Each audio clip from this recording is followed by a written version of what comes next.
Who dead Richie? Big man. Okay. Big man.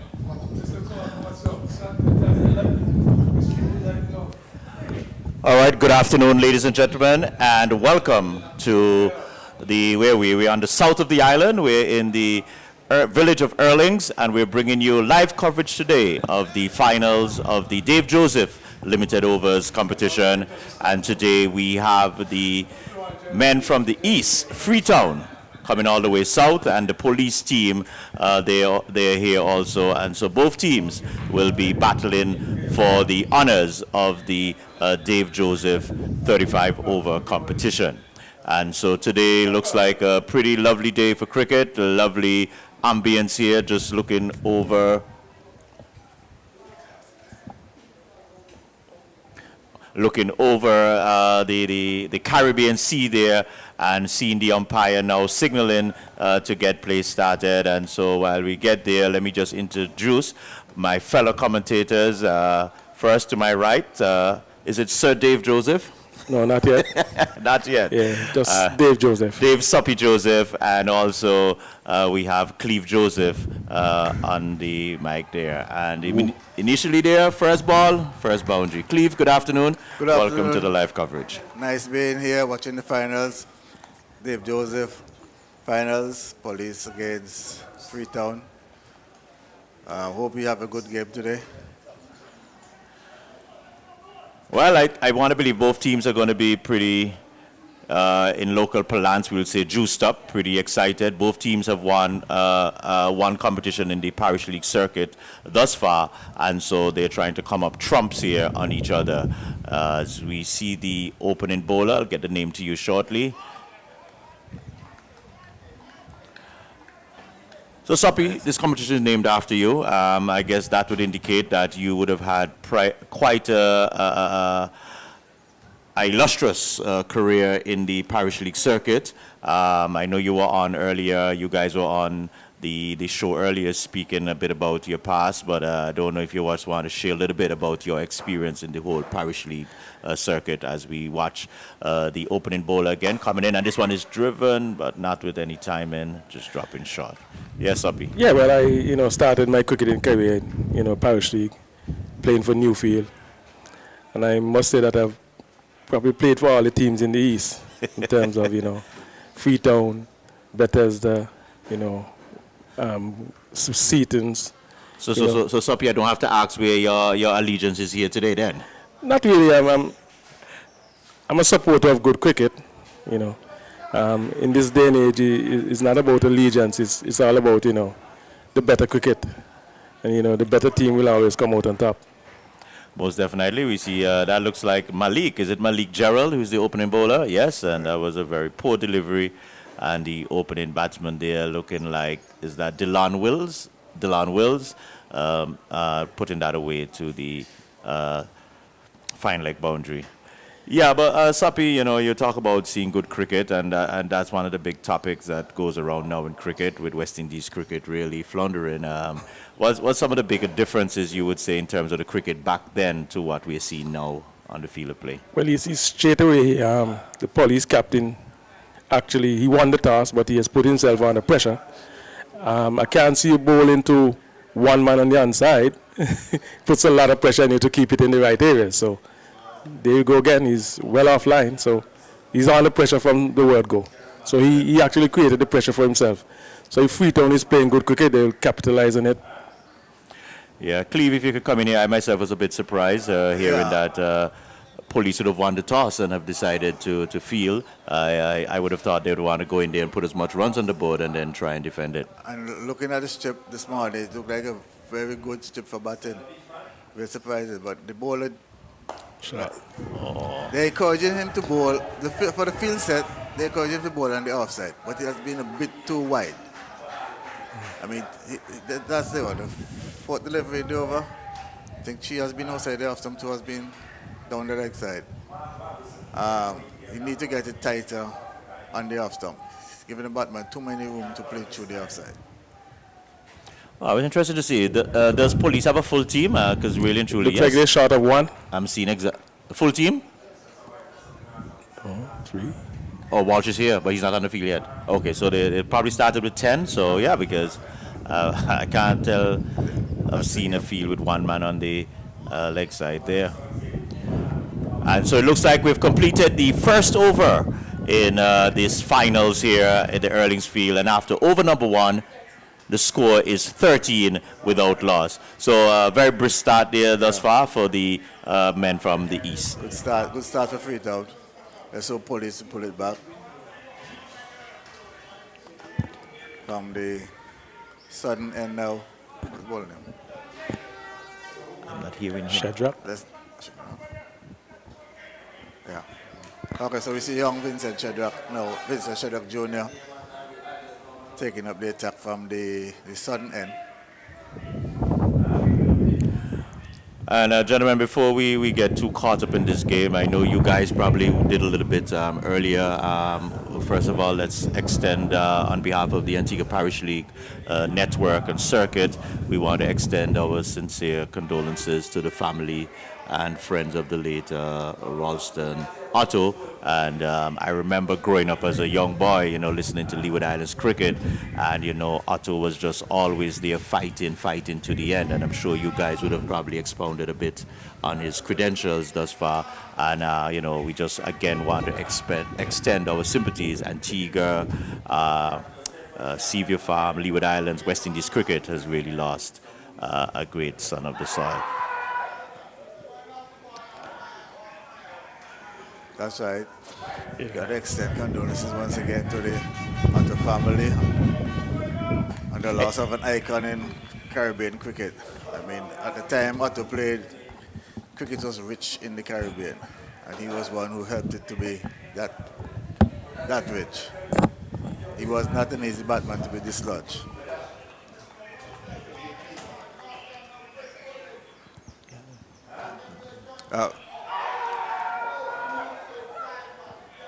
Yes, so that was a close one there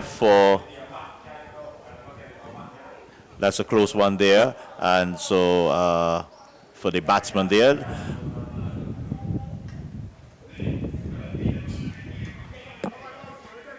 But yeah, let's just get back a little bit to Right. Otto, guys. Ralston Otto, Supper, you had a chance to play with him? Yeah, man, I surely played on him. Actually, he was my first, manager for youth team, Antigua youth team, and those days was manager coach.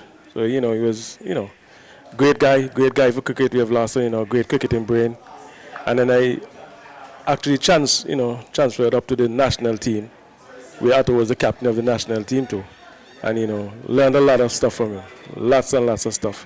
Actually, I think that most of the stuff that I learned in terms of captaincy, came from Ralston Otto.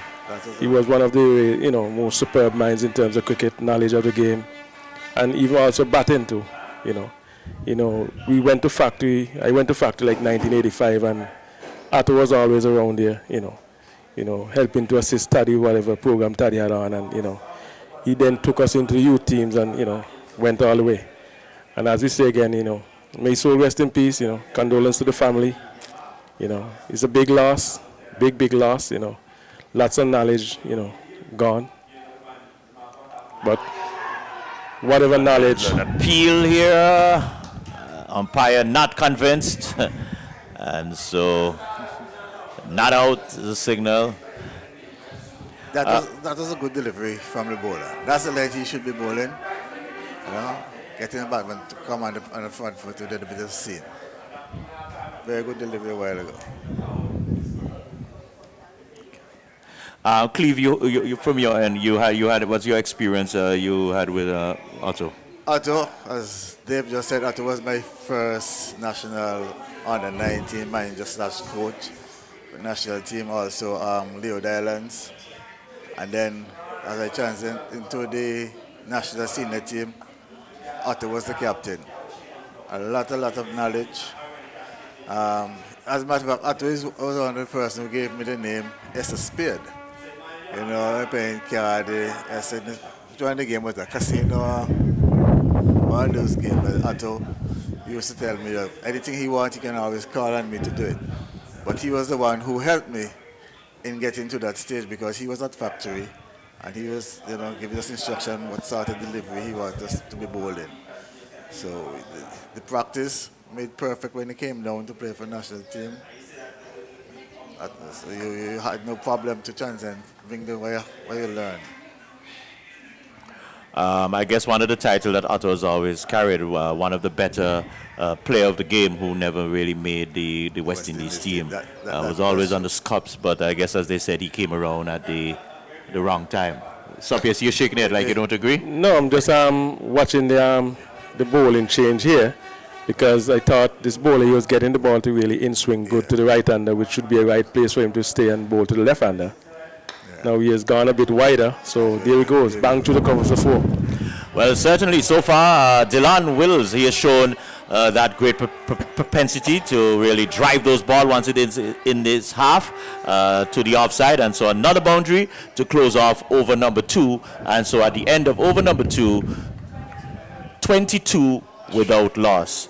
So a very brisk start here for the Freetown team. Very brisk indeed. The police bowlers just a bit wide. They need to pull back the length a bit and also the line.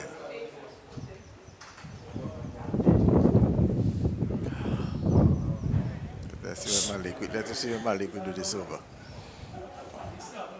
Well, one of the things I've noticed so far, guys, I've noticed that the police team, they're sticking with this strong offside field. Really, it seems to be something they probably have spoken about. They're keeping it 7-2, it looks like to me, and they're still maintaining it, and we're now into over number 3.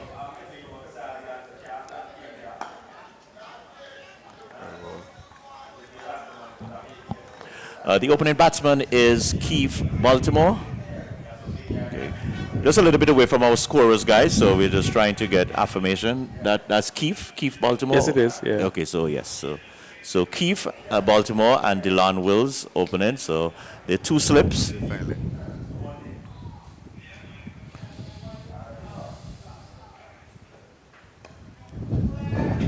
This one again ill-directed and just nicely tickled there down the leg side for 2 runs. So the bowler Gerald, guys, seems to be having some challenge controlling. Yeah, most definitely. He's not, sticking to the field that they have set.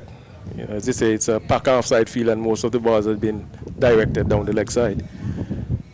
So let's see what he does with this one now. Oh, it's pulled him! And no ball!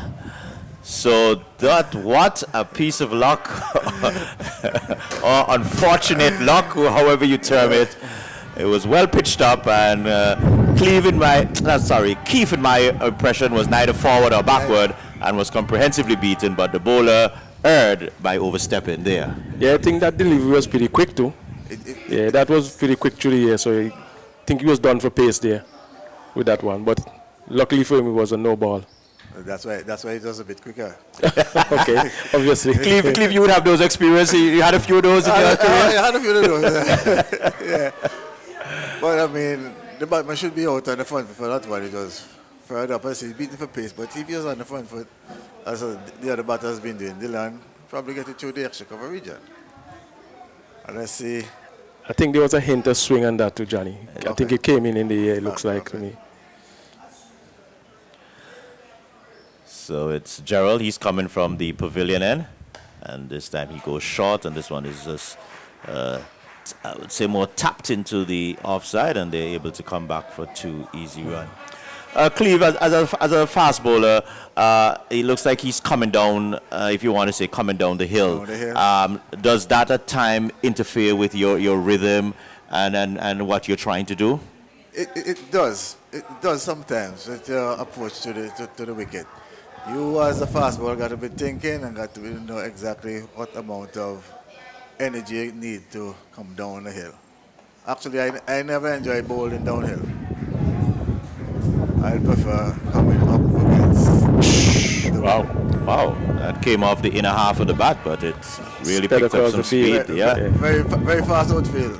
Well, definitely, we could see that there a while ago. I was baiting the fieldsman there. I thought he had it covered at one time. I mean, all the ingredients is there for you to win the toss and bat. All the ingredients. Suppy, you've been a captain quite a lot. You normally make these kind of decisions. What would propel you winning the toss to insert the opposition? Well, it doesn't matter. I think in the finals, the best thing to do is to actually play from behind. You know, I don't see anything wrong with it. It's just a matter of going out there and stick to your plans and your targets that you have set. But what we've seen from the police team, they have not been sticking to the line that, based on the field they've set, the line that they're looking to bowl, they have not been on target with that. And the Freetown batsman on the other side has been, capitalizing on those loose deliveries. So Gerald, he's coming over the wicket, has 2 slips. That one is nice and full.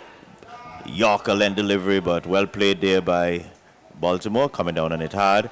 And so 3 overs have been completed, and after 3 overs, 31 without loss. So decent start so far, gentlemen, for the Freetown team. Yeah, Freetown doing well so far. Scoring rate of 10 and over. That's a lot of fun. Yeah, I think the Freetown batsmen, they have been up to the challenge, I mean, the first ball was put away for 4. And, most of the loose balls that were bowled were actually put away. And they got maximum for whatever, shots they played. And you see what I said about putting away the bad ball, that's batsmanship. We enjoy seeing the batsman putting away the bad balls. I mean, they're going to give you the good ones where you should at least get a single, and the bad one, they should be patched to the boundary. And watching the under-19 West Indies Youth Tournament, a lot of bad balls from these young batters are being just pat down and not being put away. The batsmanship requires that you put away the bad balls. Sure. It's Vincent Shedrack Jr. Coming from the, what end do we call that? The southern end. The southern end. Or the CN. The Caribbean CN. Yeah, it's a lovely view out in the south. I'm telling you, couldn't ask for a better view, man. Really looking real picturesque, really just seeing nature. Yeah. Beautiful grounds, must say, the development here. Lovely venue. You want to tip your hat off to the guys at Erlings who are doing such a good work. It's, a step in the right direction here. And as I say, it's a, lovely venue for cricket. Most definitely. So it seems like if Cedric has decided he's going to come over the wicket for the right-handers and around the wicket for the left-hander. Is there any great advantage with that, Cleve? Sometimes I wonder, as soon as I see a left-handed batter comes in, they go around the wicket. Bowling is all about angles, So you don't need to go in around the wicket. Utilize the width of the crease. Close. You're holding a good line and a good length. Whereas as soon as a left-hander, you change and go around the wicket. I don't know. I don't know what the coaches tell them, but I find it's about angle. He was nice and close to the off-stump a while ago.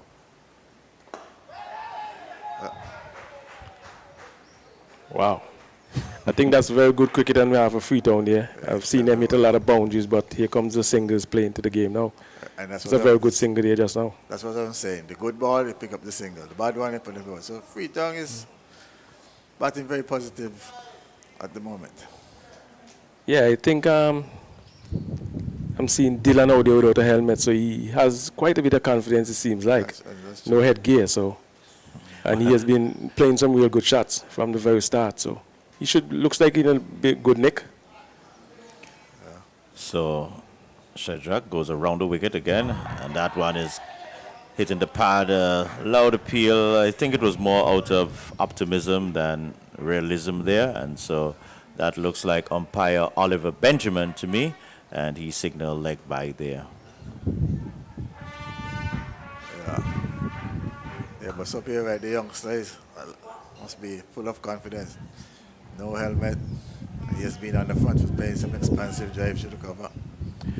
But guys, that's something we've been speaking about in a few of the commentaries we've done. Our batsmen, generally in this stage of our cricket, there's really no fear of coming onto the front foot because there's nobody really pushing you back, And we try to do an audit of our cricketing resources, and we could not really find a bowler in Antigua, a fast bowler who would really consistently be pushing back any batsman, maybe except maybe if Azari is around, and that creates a big challenge for the batsmen when they go to the next level and start to see that. Yeah, that's definitely is a problem. I don't know if the guys they don't want to run off and put in the hard work to be a fast bowler, because fast bowling is a lot of hard work. But you should be able to push back a batman. I mean, if you see, That one is edging and going through. That looks like was that second slip and third slip and going into the boundary. So for true one there, I'm not certain if it went at a catchable height, but moral victory for the bowler there at the end of the over. So at the end of over number 4, deciding to bat first, they're 39 without loss. yeah, as I was saying, probably someone need to open the fast bowling academy, because you need some guys to be bowling fast, pushing back the batman. You can't have a brand new cherry in your hand and the batman stepping in your face all the time. You got to ruffle some feathers. Yeah, sometimes, Johnny, I guess these guys don't even get a chance to bowl a new ball in practice. So sometimes that can, contribute to them not knowing what to do when they get a new cherry. Well, it's amazing that you practice a team and you don't have a new ball in the afternoon to practice. Well, I'm telling you, it happens. And that's a good shot That's there again. a good shot there. Yeah. Hit with some disdain there by Keith Baltimore. Just whacking that straight back down the ground for beautiful runs. So tell me now, Malik not going to bowl him a short one now? Yeah, well, Malik put himself under pressure from the word, as I told you. Yeah, when you set a pack offside field and then you've been on the inside, Right. you're under pressure straight away. So it's going to be hard to come back. You should know that, Johnny. It's not easy to come from behind. And the two men on the leg side is not himself behind square. That's what I'm saying. So, No, fine leg. bit of poor field placement, I would think. Yeah. Another no ball. I heard the call from the umpire. There's this way to signal. Wow. Wow, That's good one in between the wickets. Good to see. Yeah, we saw that last week, Thursday gone. We were at Liberta for the Sir Vivian Richards Thursday League Final, and we did see that quick running being exhibited by both the Blackhawks team and the Rising Sun team. So that was quite refreshing, as quick running is not something that we see generally in our cricket. This is going to be an interesting one, Mr. Baptist. Free hit. Let's see how the batsman handle this one. Hard to think. With all the fielders in the circle, basically. Only one on the outside. Oh.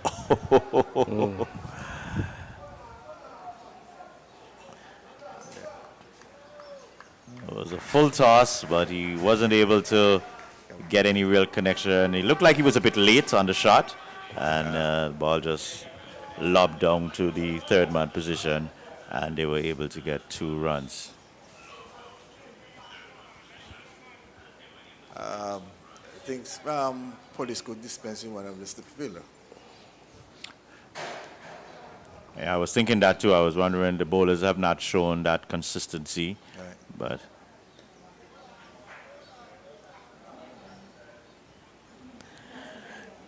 But I think the captain is backing himself. I think what's happening here, he's actually trying to set up Keith to, try to play the ball to the offside. That's why he's going full. But the ball is really swinging into the air. So if you notice, he bowled in with of the no ball. Ball came in, and most of them, coming into the batsman. Willis had a thought of a single there, but Baltimore was not interested in that one. But what I'm seeing out here, gentlemen, this looks like a pre-organized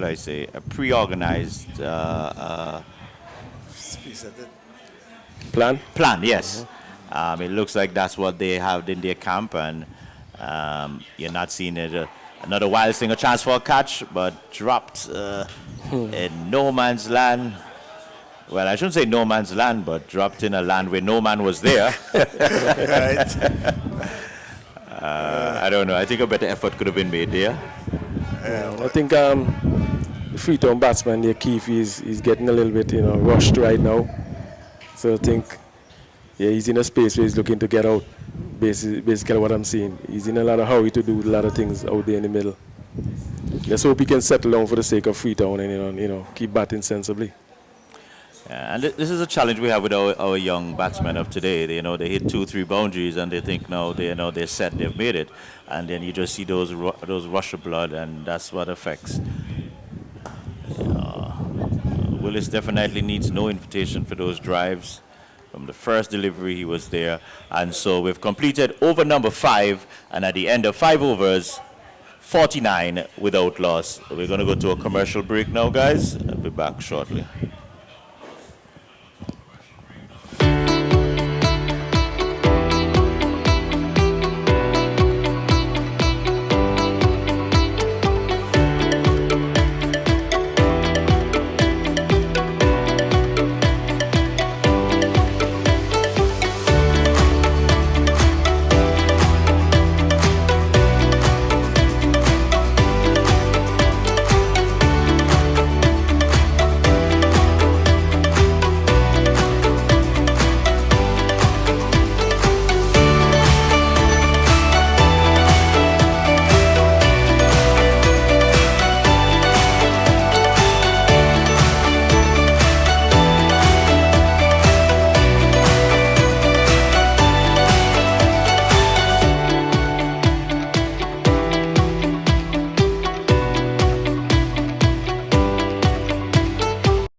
Okay, so welcome back to our viewers. We're here at the Erlings Cricket Ground, and it's Shedrak Jr. to continue from the CN, and this one is nice and full, and Baltimore probably just getting a little calmer after that over, just coming nicely forward and tapping it there. Yeah, as you were saying, Baptist, the young batters, need to, understand the situations and try to work. After this ball, we'll continue. Yeah, I'm saying they should be realizing that there's going to be coming a bowling change just now. So, try and, play safely, see these guys out, and then, look together at the weaker bowlers. I don't know if I can't see the weaker bowlers coming on after these two. These two look, like the best of the police crop. Well, I'm just going to ask you after this delivery.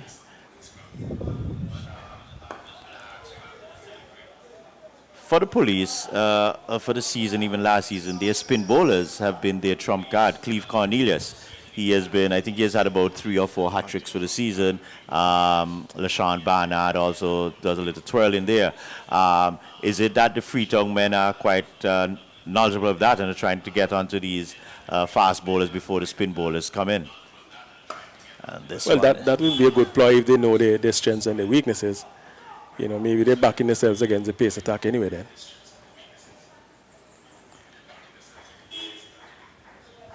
But in batting, Dave, do you normally do that? Do you analyze the opposition, and then you decide, okay, this is a bowler that I'm willing to take on, and then I'm going to be a little bit more reserved for the others who might be a better quality? Yeah, well, that's the big thing about cricket. You've got to know your bowlers who you're going to come up against and know where you can take more chances against. As the level gets higher, you'll find you get less bad balls anyway. But as a batter, you got to pick your bowlers sometimes and know who you're going to target, especially in these one-day games. And if you don't target the weaker ones, what are you going to do with the stronger ones? Oh, that was nice and full, getting bat there, just a little inner half there. And so getting 2 runs. Shedrak Sr. Is Senior on the ground? Yeah. I was wondering who's that. Shedrak Jr. and Shedrak Sr. Yeah. Oh, I think the regular captain. Okay, yes, they seem to be pretty short because I'm seeing, I don't know the name of this gentleman. I'm told that the Walsh, I'm told that the regular captain is off island. Yeah, Maryland. Maryland. Yes. So they had to go into the archives here. And Africa has Injury. Wow. That's a big one. And Shedrak Senior. So it's going to be Cedric Senior to take up the attack. A strange option. I thought Cornelius would have.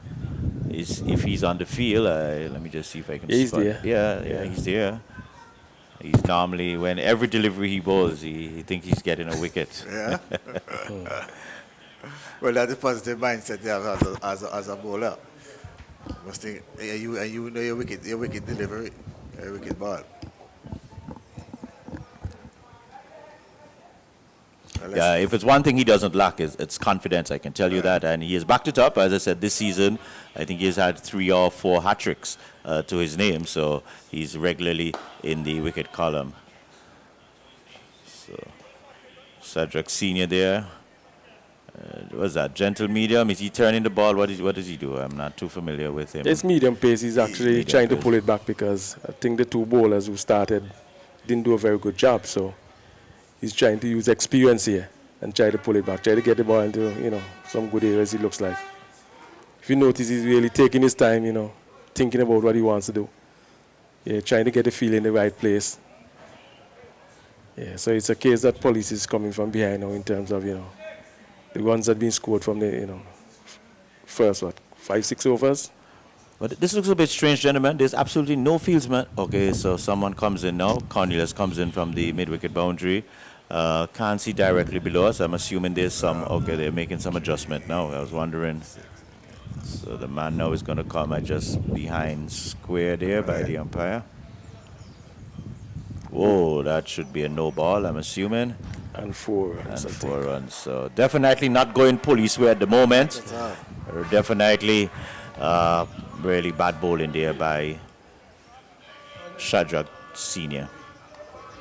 Yeah, police need to pull this back. They need to get the best bowler for this season on at this time.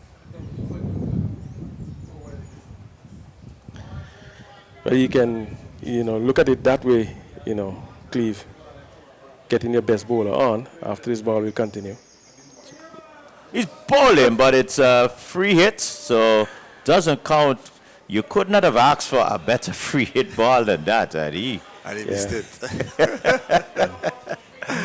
Yeah, so as I was saying, if you get your best bowler on at this time, so early in the innings, and you've got, 6 overs bowl, is that? Yeah, we're into over number 6. Into over number 6, and then he comes in and he bowls out or bowl most of his overs. It's going to be trouble. Well, the best bowler so far has been, for the season, has been the wicket-taking bowler for them. So he comes in and he backed him for about 3 overs, see if he can break the partnership, and then probably get the next one. Right, because Freetown is going on their merry way right there. Yeah, I'd agree with you, but, based on what I've seen from these guys look really in good nick. 2 batsmen here. That's Real good nick. That's true. Baltimore just need to calm himself a bit. He's trying to hit the ball too hard and just losing his shape. Whereas Dylan is on the front foot and he's stroking them nicely. So the left-handed Dylan Wills comes into strike. Police is definitely decided it's going to be on or about the off stump, outside the off stump there.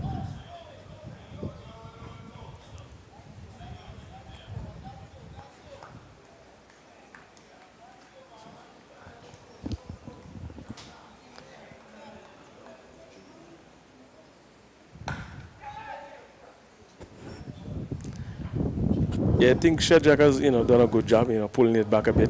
You've seen a few dot balls from Shadrach. So we close the over. Good. Well done.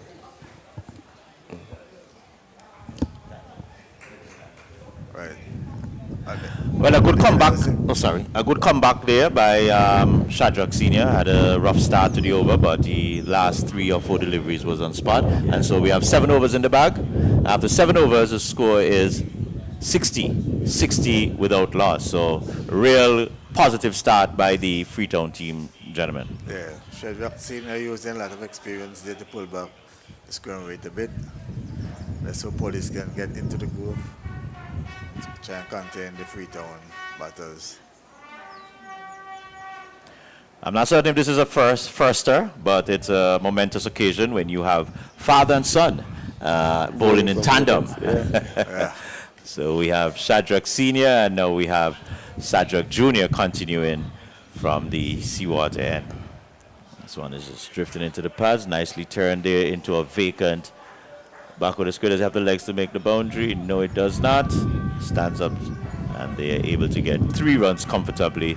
So good shot there by Baltimore. Oh, sloppy fielding, chance for a run out. And he just made it in.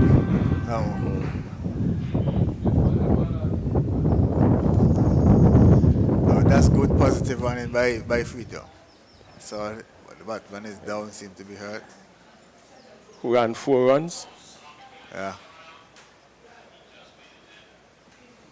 Bat seemed to got jammed in the ground there when he was trying to make his way through. So not certain if he's just winded or if he has really like damaged. hamstring. Pull up. They seem to be massaging the hamstring. Yeah, this might be the breakthrough, Johnny. Sometimes these things bring a lot of, good fortune to, depends on which team, whether batting or bowling, injuries. But Soppy, when you're striking the ball as good as these batsmen are striking it, you're going to try and push through that innings. You don't want to come off, do you? Well, some people don't have that kind of guts and that kind of determination, so that's why they got it. But it seems like he's going to stay on, so that's good in terms of Freetown for him to stay on. Keep the pressure on Police. As you say, they're striking the ball good, the run rate is all good, so once he could stay out, then keep the pressure on, that would be a good sign for Freetown. Yeah. Well, nowadays, Soppy, he couldn't, around Taddy, he couldn't come off the field for that. If there's no blood coming, he's got to stay out there. Yeah, well, things are working for you, so you need to stay in stay in position and try to keep the pressure on the opponent team. I remember one time, Hamish Anthony going good. And then he got one hit in the forearm and he decided he's coming off and Taddy's out. Taddy's asked, where we going? Go back and bat. Yeah. Oops. Guys, how difficult was it? You guys came out. How difficult was it really to be coached by Taddy? Taddy wants things to be done a certain how.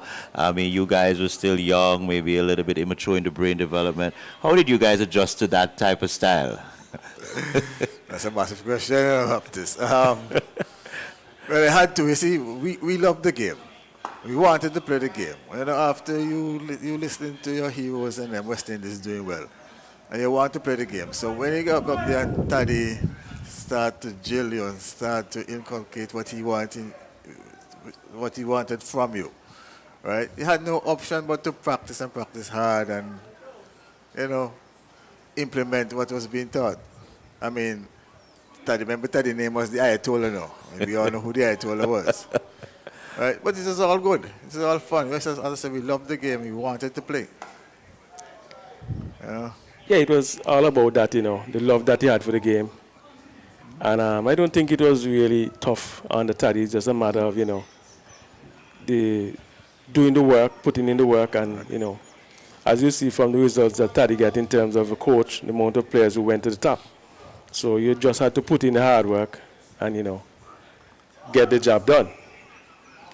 Like I was saying a few weeks ago on the program, we never found Taddy to be as the man looking in from the outside, to be wicked and hard and Taddy. We enjoyed it. It was good competition. It brought out the best in you.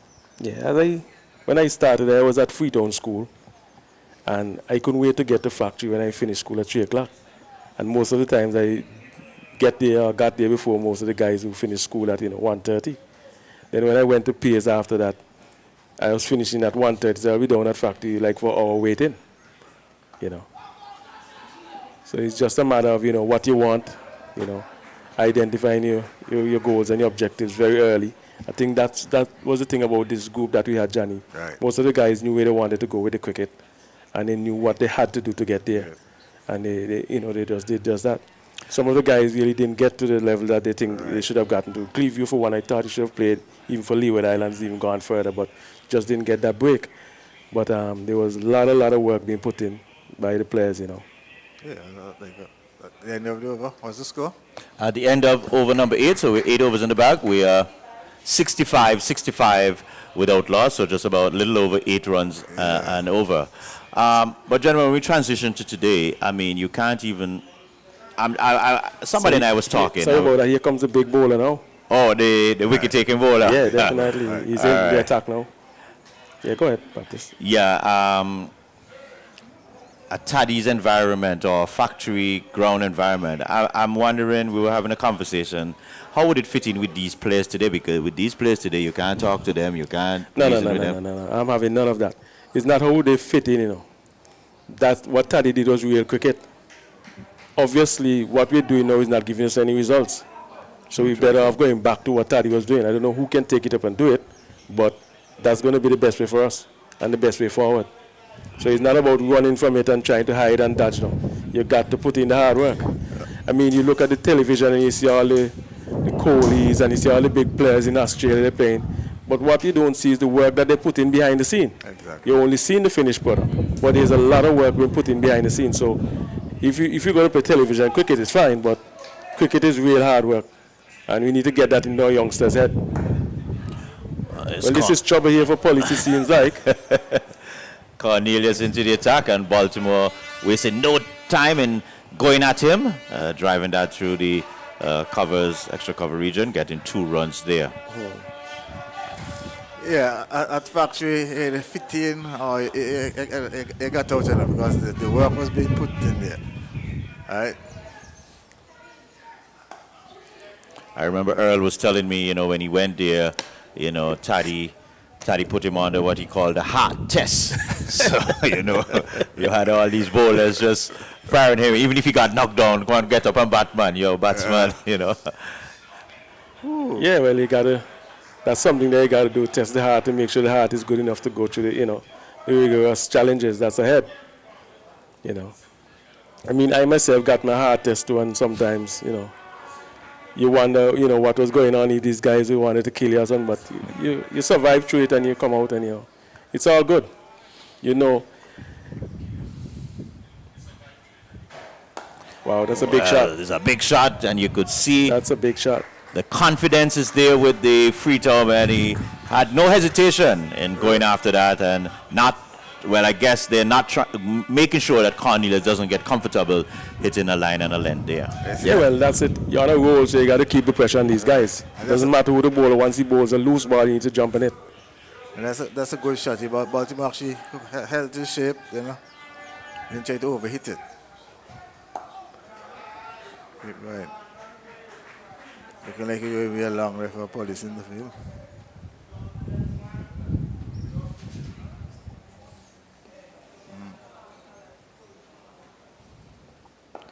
Police is definitely going to need that magic that Cornelius has shown for the season thus far. Definitely. But so far, Freetown has been pretty solid to him there. So 9 overs in the bag, 73 without loss. Yeah, that's very good going by Freetown. And they're on a very good roll here. You know, police, as you say, the best bowler for police is in the attack. So let's see what happens from here. Cleve, putting you in the show, you're the captain for police. What could you do? What could you be telling your players now? It's been a hard task thus far. You won the toss, you send them in, it's not going in your favor. What could you be telling them now? Well, what I could be telling them is you need to set the bowler, ask the bowler what feel he needs, set the field for the bowler. The bowler can be confident enough to bowl to his field. You brought on a wicket-taking bowler for the season. You're hoping that within 2 or 3 over he will at least make a breakthrough. So it is to, fellas, let's keep digging deep. So I'm seeing some field placing that I don't understand it. We are still having, 6 man on the offside, 7 man on the offside. As I said, it just seems to me it's a playbook that they studied and they're not able to make the adjustments. Yeah, well, that's the thing about it. You've got to get plan A, plan B, plan C, all the way down to Z when you're playing cricket. You know, Shajak bowling. Yeah, and as a captain, you've got to have, you know, lots of things up your sleeve. Whenever things not going wrong, when things not going right, you need to make your changes. As I say, Shajak Shadrach Jr. is still in the attack. And what's it? It's a mid-off. Was it extra cover? A cover. Right. Backward point, deep extra cover. And short third man is this one. And a slip. So, obviously they're looking to attack Dylan outside the half stump. So, from what we've seen from Dylan so far, he doesn't really look vulnerable out there. So, I don't know why they should be attacking him. That's the same thing I was wondering. I don't know him, but he has been playing the ball outside the half stump very, very well. He has played the shots outside the half stump. He has left a good delivery. So, yeah, he has defended when needed to be defended. So, I don't see why you should be attacking him there. And this is why I don't know, you guys can correct me wrong. I would have preferred to see Shadrach coming from over the wicket to the left-hander, trying to just see if he can get that slanting across the batsman. And if he can straighten one and surprise him, I think it works better for him there, but I don't know. That would have been That's exactly what Cleve is saying. As soon as the left-hander comes in, they go around the wicket. I don't know why. Because the first thing, from over the wicket, you have the natural angle, and then if the ball moves, it's even in a better place for you. You know, you see it all the time, you know. But I guess this is the way they play the cricket these days, you know. There's a lot of television cricket being played. Right. As you say, you call it a playbook. Playbook, Yes, exactly, a playbook. Yeah, you've got to be able to assess the batsman and know exactly what you want to do.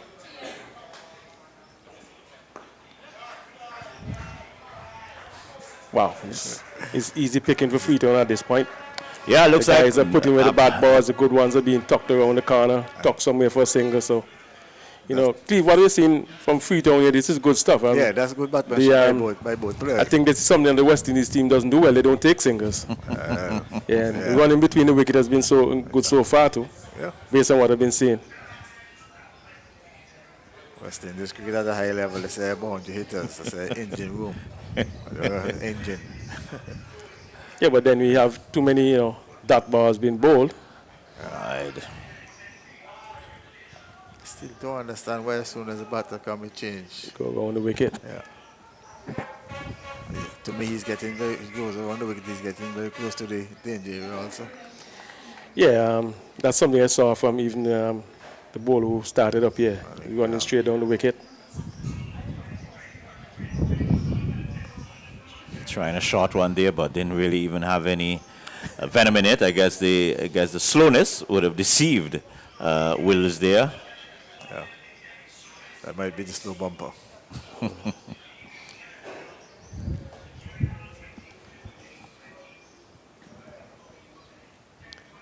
Yeah, but definitely you could see the police team, they do look a little bit flat. No energy really. Freetown has really taken from the first delivery. You know, Freetown really jumped on them and they've just been all over them ever since. Yeah, and that's, you know, good batsmanship, good confidence from the Freetown opening batsmen. And they've put their team in a very, you know, strong position here. And that's good to see.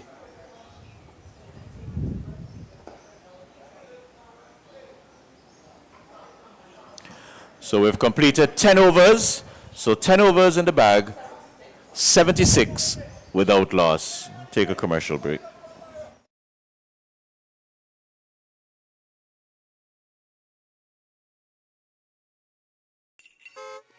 Jingle your keys and get in gear with a car loan from ACB. Drive away with a loan that fits you. Get up to 100% financing and 10 years to repay on a new or used car. Plus, get a pre-approved credit card. So rev up and get in gear with the Simply Smarter car loan. Call or visit us or go to acbonline.com for more. ACB Caribbean, simply smarter banking.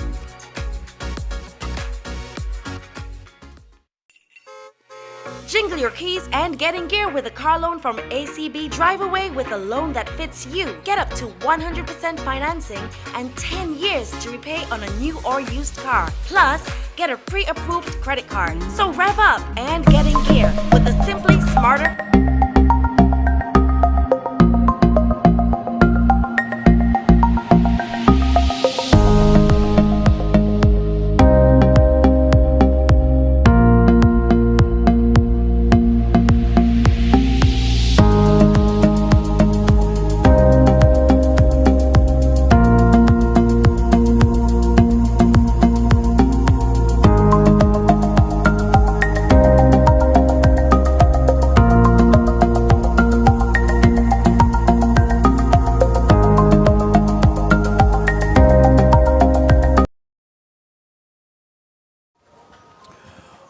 All right, ladies and gentlemen, so we're back here at the Erlins Cricket Field, and you're watching the Dave Joseph Limited Overs Finals between the Police team and the Freetown team.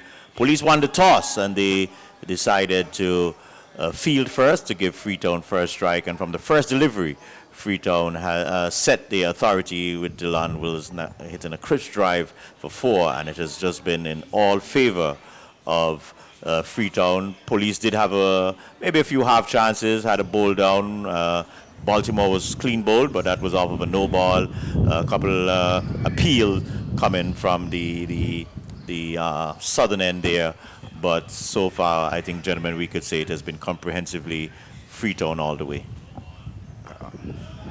That's right, definitely Freetown having majority of the play so far. Police trying to pull it back with their main bowler for the season, Cornelius now. Trying to at least stem the flow of runs. That's close, but not given out. That looked...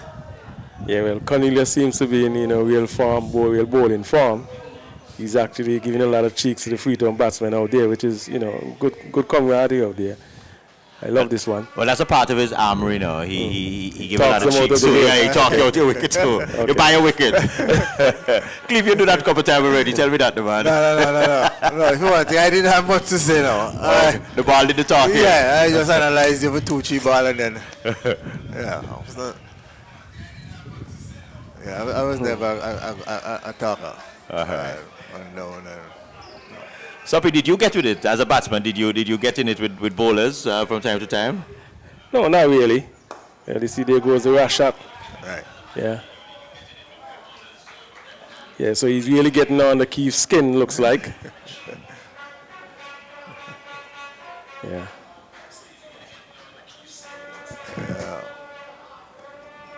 Sledging is the word they use now. Yeah.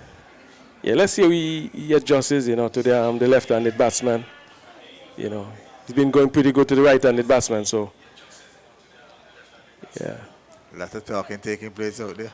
Yeah, that's one thing with him, I'm telling you. He's very animated. It is, and Baltimore. Yeah, Baltimore.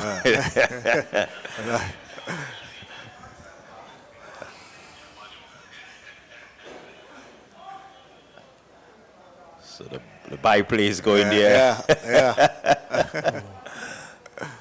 And just all fire up. Freetown batsmen just need to be cool and continue picking up the runs. So Cornelius to Wills, and Wills is nicely forward. Very interesting over. 11 overs in the bag. 77 without loss. So, gentlemen, exactly 7 runs and over, and we can see the intense battle verbally out there now. Yeah, it's good stuff, What I realized that Cornelius was very quiet when he was in the field, but now he's got the ball in his hand, he has a lot of chat, so he's backing himself, which is a good thing. There's another bowling change here now. Let's try and get the name of the new bowler. LaShawn Barnard. Okay, that's what I thought. I think these two have been carrying quite a bit of the workload for the Police in terms of wicket taking, and so they're going to need these two. If they can't get anything in the next 3 or 4 overs, it could spell doom and gloom for the Police team. This early. So you should think that Freetown batters should know and should be tightening up a bit. Continue to look for the singles and put away the bad ball. Because if this bowling partnership does not reap much success for Police, then Police could be in a lot of trouble. Most definitely. But it's left arm, Barnard, nice and full, and again, batsmen need no invitation to drive. Lovely drive into the gap there, and so they come back quite confident for 2. And I hear a lot of applause. Is that a 50? Well, our official scorer says no. So... So premature celebration there, guys, in terms of Baltimore thinking he's reached his 50. What's the score for Baltimore at this moment? So he's on 48, so somebody downstairs is adding 2 extra runs.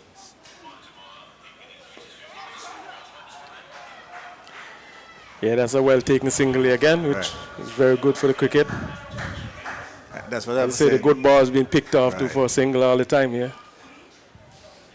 I guess in this format of the game, the idea is to score off of as many balls as possible. That should be the idea. That should be. The good You know, when balls. I used to play it like, one-day cricket, I look at a runner ball is going to be good. So if you get boundaries in between, you're going to be in a better place. So it's going to be the left arm Barnard coming between the umpire and the stump to the left-handed Willis. And Willis is watchful here, just coming forward. Well, Cornelius is really into this game. He's the one man appealing where to go from backward point. I can tell you straight up, he's just trying to get into the batsman's head. He just wants them to play a rash stroke. Well played.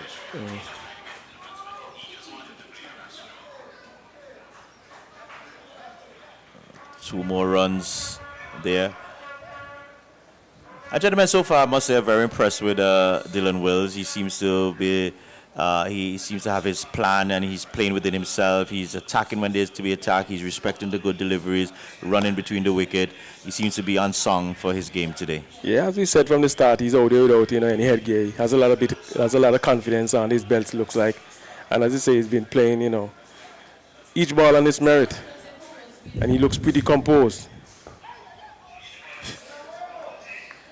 Yeah, and rightfully so, somebody in the crowd shouting, where are you going? You've been batting good, so why should you just run down the pitch now? You're in front, scoring well, so, stay your ground, Well, when I came to the venue, Dylan was outside warming up, getting his knockout for about at least 15, 20 minutes now. So his body was already warm. So we have 12 overs completed. 82 for without loss. So it's really getting more and more difficult for the policemen. They're going to have to dig deep here. And they need a wicket. Long and short of it, they need wickets. Yeah, they need to make a breakthrough if it's going to be,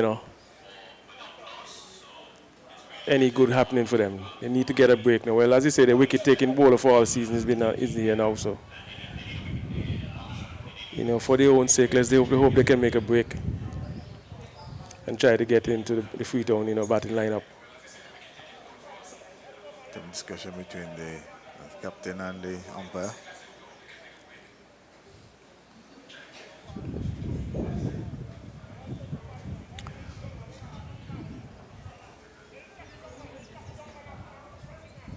Here goes Cornelius again. The battles continue between himself and Baltimore.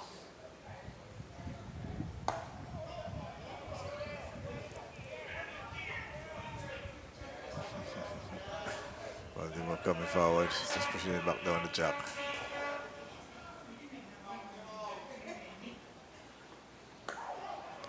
Yeah, so that's his 50 there now. So that's the 50 now. Now the celebration can come out, but he's of the view that he has reached it there. So he's now looking to go to the next 50. He's looking for the he has another landmark. But that's one little facility that we lack around here. A scoreboard where the players could actually see what score is they're on, and that plays a big part in the batsman batting. So you could actually see your score as you go along. So if you remember in old days they have a few guys who used to score their runs. Yeah, you used to count your own runs in those days. But as I said, They definitely need a scoreboard. Yeah, the scoreboard makes it easier for you. You could you could actually give your brain a little break, so you can relax a little bit while batting.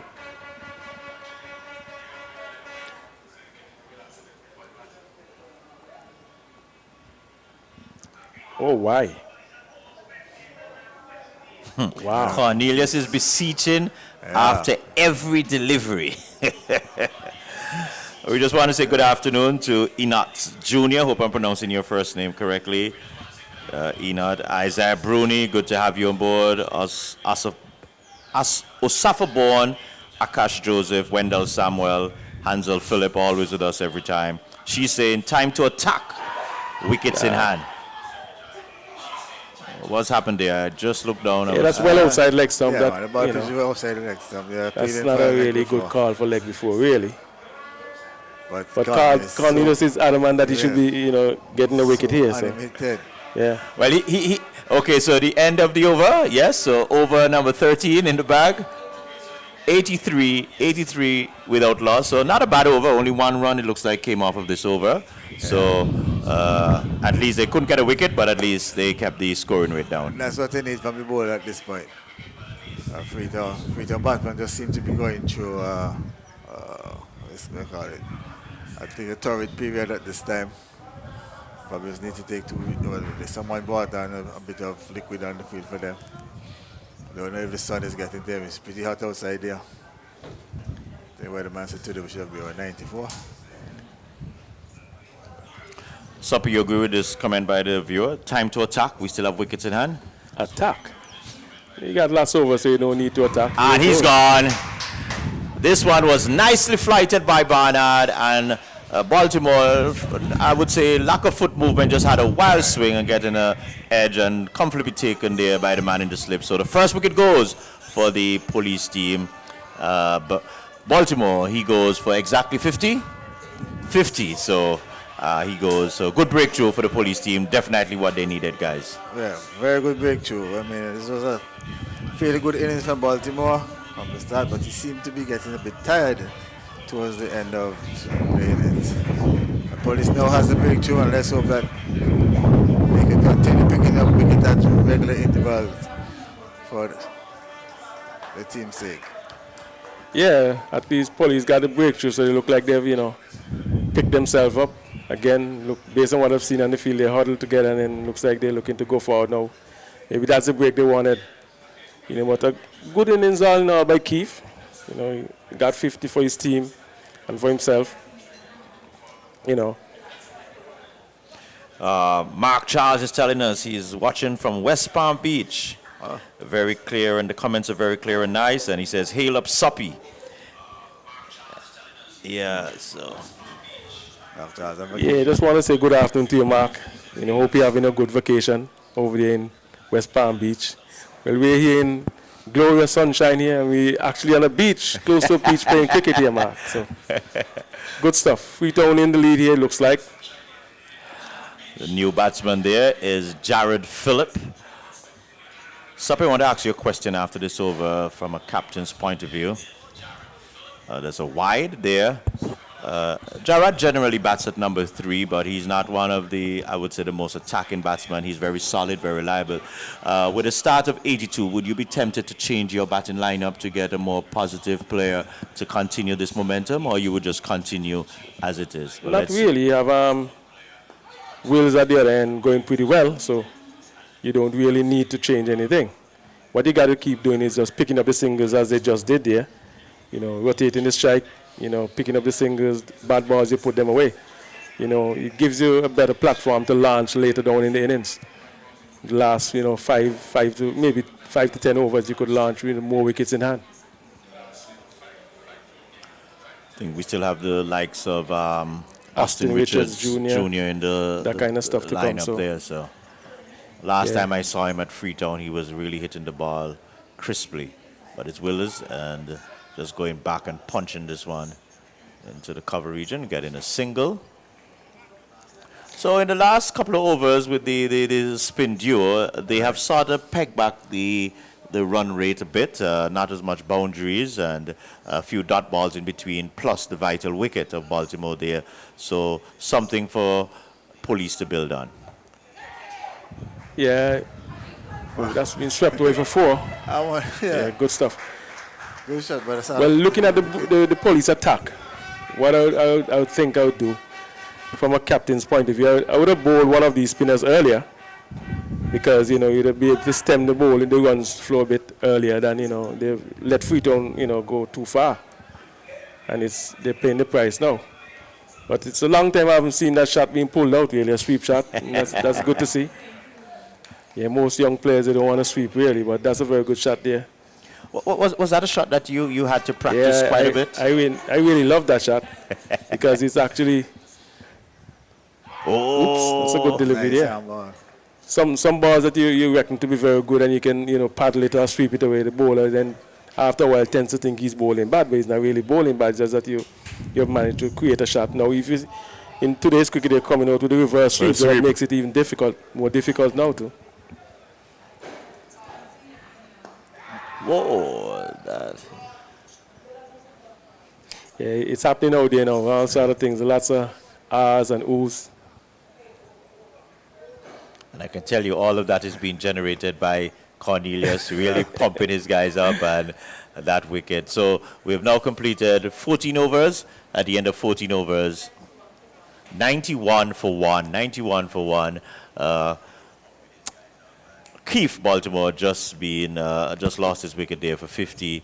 Guys, good innings there by Baltimore. Really played positive and kept his team at the front. Played positive from the start and kept them in front. Yeah, nice innings. But I notice now with Police two main bowler in the attack. Freetown just need to consolidate now after the loss of Baltimore wicket and keep going. But here comes Cornelius. That one kept a bit low.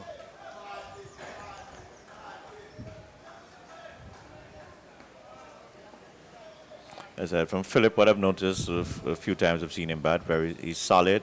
He's not going to go for that. That was a quicker one, and the umpire nods in approval, and so another wicket goes. And so Cornelius finally getting into the wicket column. So Philip, he goes LBW, bowled Cornelius there. I'll get this score there, maybe made about 2, but good breakthrough there, gentlemen. Not a good wicket again. Yeah, it's a good wicket for Cornelius. Philip should have been on the front foot easily there. But opted to stay back and he was a judge like Soppy, before. hold your last thought. We're going to go to a quick break and then go through. Right.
All right, so we are back here at the Erlings Field. Just say good afternoon to Mona Lisa. Wow, what a nice name.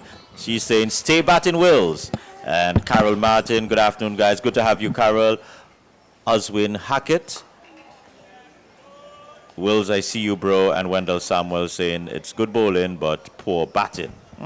Good bowling, but poor batting. Wow. Let me just run through. Someone had asked earlier for the Freetown team after this delivery. And was that a chance coming off of the edge there? Looked like Shadrach Jr. in the slip could not get down. And so Hewan Tong getting off the mark with a fortuitous 2 there. Is that the excellence there passing by? It looks that way. Yes. One of the circumnav tours. Yes. Lovely sight. So quickly, the team for Freetown: Keith Baltimore, Jarrell Phillip, Wayne Williams, Wesley Williams, Antoine Willock, Austin Richards Jr., Hewan Tong, Vance Nathaniel, Kareem Richards, Dylan Wills, Kelvin Myers. Vance Nathaniel. Wow, every time I see that A name. legend, true legend. Yeah, boy, I tell you.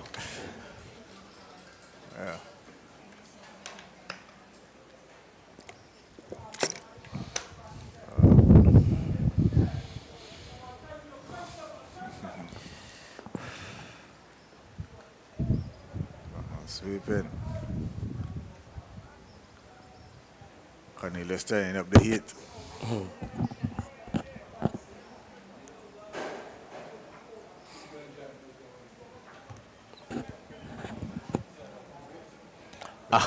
No, so, police here, guys, they would want to keep the pressure. They need to keep continually taking wickets. And this one is nicely Well, feel that. driven down the ground, but good fielding there. Good cricket all around. Yeah. Yeah, Cornelius is very competitive. I can tell you that much.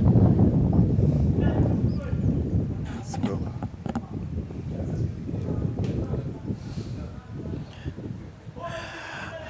Where is it?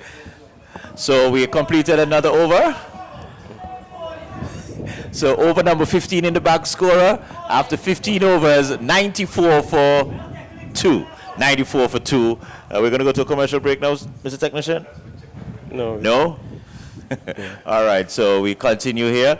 So the new batsman, as we said, Hewan Tong, been around for a while. A little handy player to have in the lineup. A bit surprised. I thought Austin Richards would have come in, but I guess he's buying some time, a little down in the order.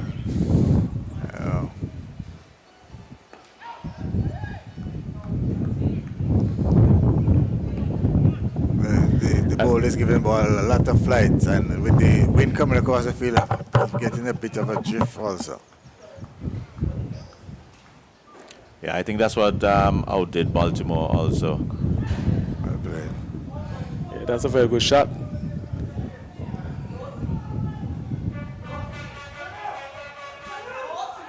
They're going for 3, chance for a run out.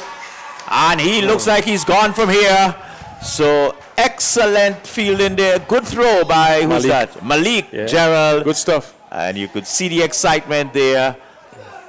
In cricket, we call that suicidal, don't we? The third one is definitely suicidal. Hey, they actually should have been 3 runs if you realize that Malik left, where is it, backward point, and ran all the way over to the backward square. That should have been easily 3 runs. But once the ball is in his hand, he's trying with the wind coming yeah, down. that's strong, good strong throw. Yeah, too. good Yeah. right. And I also think the shot that he played, that sort of paddle sweep, I think it kind of anchored him a bit, so he wasn't able to get out of the blocks as quickly as he probably would have liked, and that would have really slowed him down a bit. That's right. That should have been 3 runs any cricketer playing. It doesn't matter how he's been anchored. The problem we have in here with these young guys, they're not fit, and you can see it. You see Keith after a while started to get tired. He just got in. Young player can't even run 3 runs. Come on, guys. You got to be fit if you want to, play this cricket and, get yourself to a higher level. Well, the police team, they are definitely very elated. Their confidence is on a high. You watch Connie, you could see them really sprinting around. They're really getting themselves into position as they feel this is their time. They felt Freetown had the better half. The first, what we should say, quarter, and now this might be their quarter here. But this is what Freetown do not want. You don't want the 2 bowlers, police 2 best bowler bowling, and you're also giving away a wicket to run out. You need to bat through this bowling pair. I think Clevie alerted to it. If these are the 2 bowlers, they should be a little bit cautious. Right. Manage the innings a little better. Just make sure they don't give any wickets to these bowlers. I mean, they're a good ball, they pick up a wicket, but to have a run out also in between that, no. Just give the wicket the right go. So it's Wills. He has been there. So from the start, got a bit quiet. He hasn't been really as intentful with the spin bowlers as he was with the pace bowlers.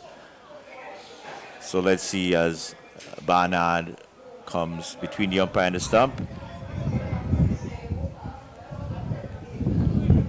They Police has definitely slowed down a bit. Yeah, I think Freetown actually missing, the boat. I think we should expect to see Aston Richards Jr. in and, try and control innings from here on in. Just, sending batters up ahead of you to go and, get out doesn't make sense. Get in and, try and, control the innings. You're a senior player, so you should be looking to get in there and, get yourself going, especially now with Police 2 best bowlers on, go and control the whole innings out there. Some extra runs, overthrows here being given away by Police.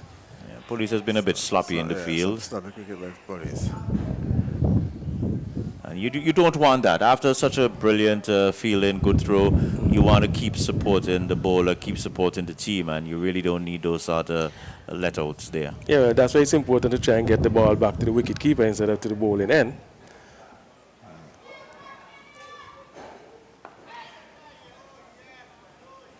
Well, one thing with Barnard, he is not afraid to flight that ball. Yeah, he's giving us a generous flight. Well, you see what happens when he puts it in the air. It's in the air and it's drifting. Yeah. As Cleve alluded to earlier, and it's drifting. So it's a twofold, gain for him.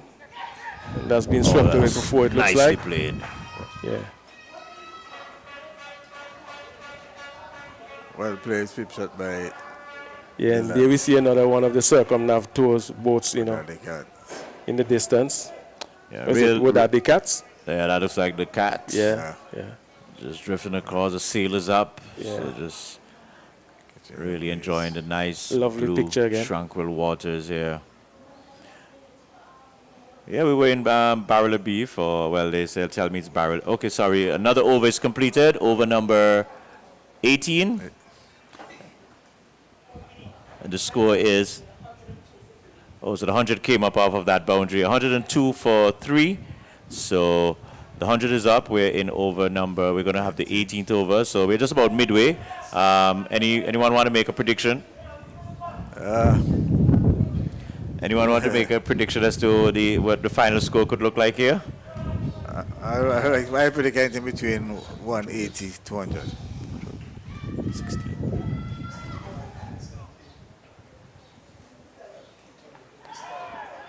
That just dropped short there.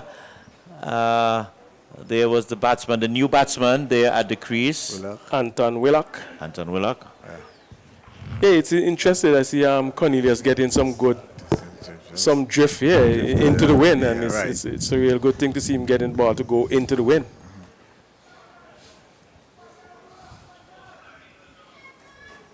Cornelius over the wicket, and We've seen quite a few edges, going to the slip of Cornelius bowling, so which means he's definitely getting the ball to drift into the wind, which is a very good thing, which shows that he has some sort of quality, Johnny Cleve. Right. He has been around a long time, yeah, he's been around long, but Soppy, I told you, the man has about either 3 or 4 hat-tricks a man have for the season. So I believe that's good stuff. They might have, what were they, Latta Bowl, LB? I didn't really see much of them. I was just, there's a history just hearing what he had done. But I know I saw one. He got an LB. He got a lot of LBs. He generally bowls wicket to wicket. And he also got this ball to back in. Wow. We looked a bit casual there a while ago, going back Yeah, into and Cornelius is not making jokes. He's really upbeat right now.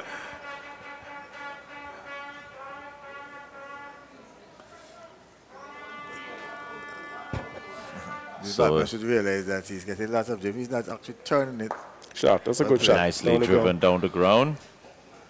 And so single.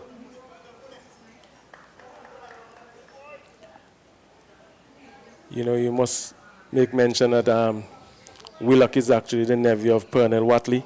Yes. Fitzroy Watley, all those guys played in the Parish League and from Freetown. Yeah, at one time, Freetown was a powerhouse. Watley brothers, Glenn Jackson. No ball. No ball. So here we go with another free hit. Let's see what the batter will do with this free hit.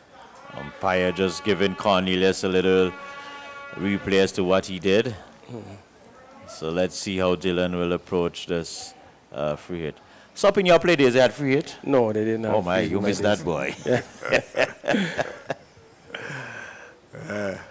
Okay, you must certainly evolve and change since our playing days.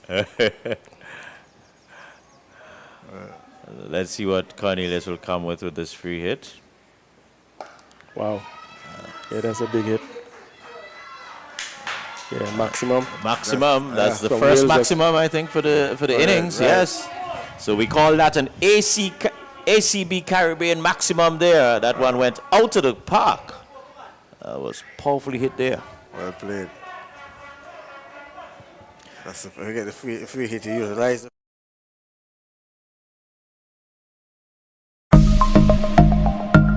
To be retrieved.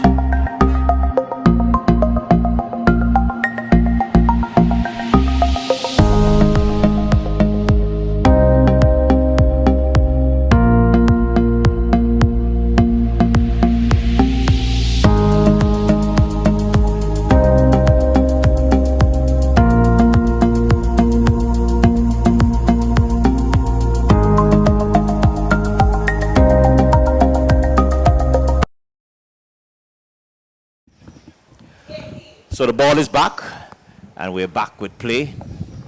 Cornelius just quieted a bit there. Let's see if he can refine his tongue.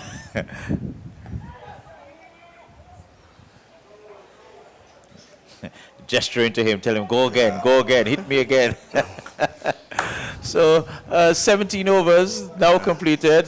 My apologies there. 110 for 3, 110 for 3. So, gentlemen, we're now actually just, at the halfway mark.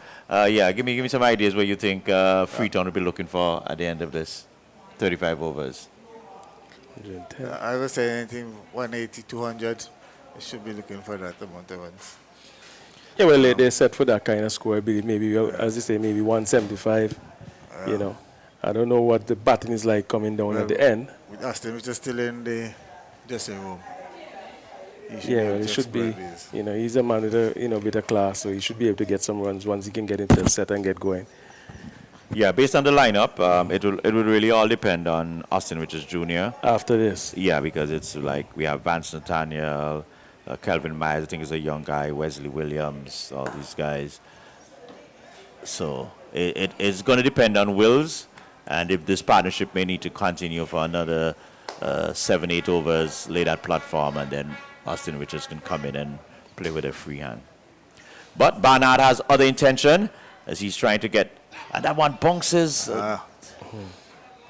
Bounces a bit extra there on Willock, and he was beaten. Yeah, it's a bit excited out there. The police, as I said, this is the partnership in terms of bowling for the police that's going to do it for them, and they're real excited. Barnard getting into the act of the sledging too. Nicely driven, but just hitting it straight down the ground. Police are really sending a lot of verbals to these batsmen.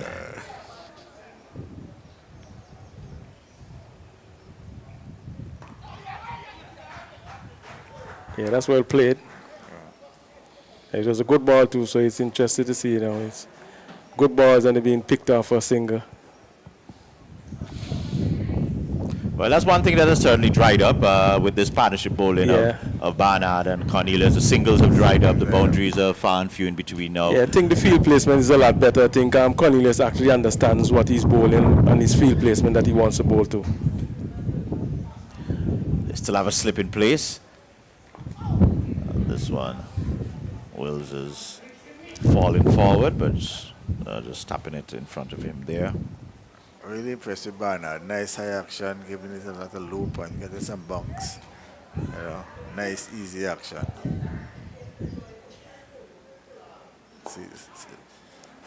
See the nice rotation of the hips a while ago. I mean, the left arm orthodox West Indies have now. What's his name? Warrican? We do a bit of the action. So the end of over number 18, at the end of over number 18, 112 for 3 after being asked to take first strike.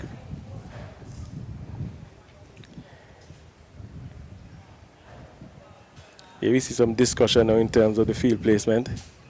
So again, as I said to you, Cornelius, you know, the Shadrach Senior, Shadrach Junior, everybody in consultation here to try and get the fielders in the right place. It's going to be a bowling change here, it looks like. That's what I was just going to come to, Sapi. I was wondering if the discussion was about should we continue, should we bowl you through, or should we hold you back for a few. Well, you see, I can see the Freetown tactics now because, you know, Aston Richards Jr. is holding back a bit because he's trying to see these two bowlers out of the attack, it seems like. But Police has actually saved some from Cornelius for, you know, if he gets in very soon. Scorer, if you could tell us how many overs has Cornelius bowled to date? And Barnard? 4. So Cornelius basically have another 2. The ball was 9 over between them, and they really did pull back the scoring rate and got the wickets. Yes, so the new bowler, that looks like, is that Shawnisha? Yeah. Shawnisha Hector. One of the few females who do play with the male team.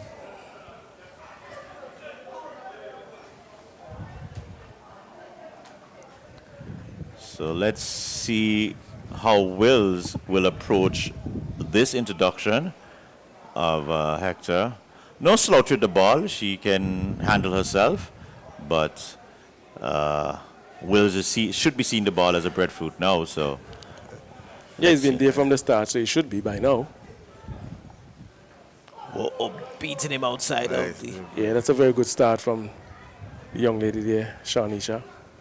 Very good start. I think it was bang on target, Johnny. Yeah, very good delivery. Line, length, everything was in, you know. The end down, that end is playing a bit low, keeping a bit low also. Needs to be bowling wicket to wicket. Yeah, I'd probably love to see the keeper and the slip take a step forward. Wow, that's swung ill away for 4. directed and was needed no more invitation, and the ball looks like it just reached. Oh well, it did not have the legs to reach there. So 3 runs. Yeah, the keeper will be better to serve under the stump, up under the stump. He's basically In between. in between here. No man's land. Get up to the stump, put in the fine leg, and put some pressure on the batman with them staying inside in the crease.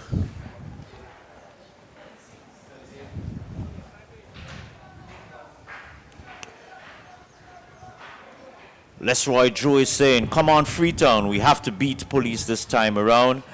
And Wendell Samuel wants us to speak a little bit about the pitch. And you would have heard, not very good at all from Shadrach Senior. Struggling a bit there to get down. Yes, you could see that, But you have to give him credit. He told us this morning when he came out, he had to come and represent because police is short, so he got to come and, you know, make sure he's here to support his policemen and he'll do whatever he can. But he's a bit up in age, so, you know, he's a bit stiff and so from his bowling, I believe. So. Soppy, 1 over he bowl now. Yeah, but it takes a lot, I can tell you that much at that age. Yeah, so somebody wanted to talk about the pitch, you said? Yeah, somebody just wanted us to comment a bit on the pitch. Okay, let me just read the full comment. I really don't see any difficulties created by the pitch, and even the bowling is not so much threatening. Freetown need to push on and amass a total of 240 or so. Yeah, well, Freetown need to push on if they have got the caliber batsmen to push on. I don't think they do.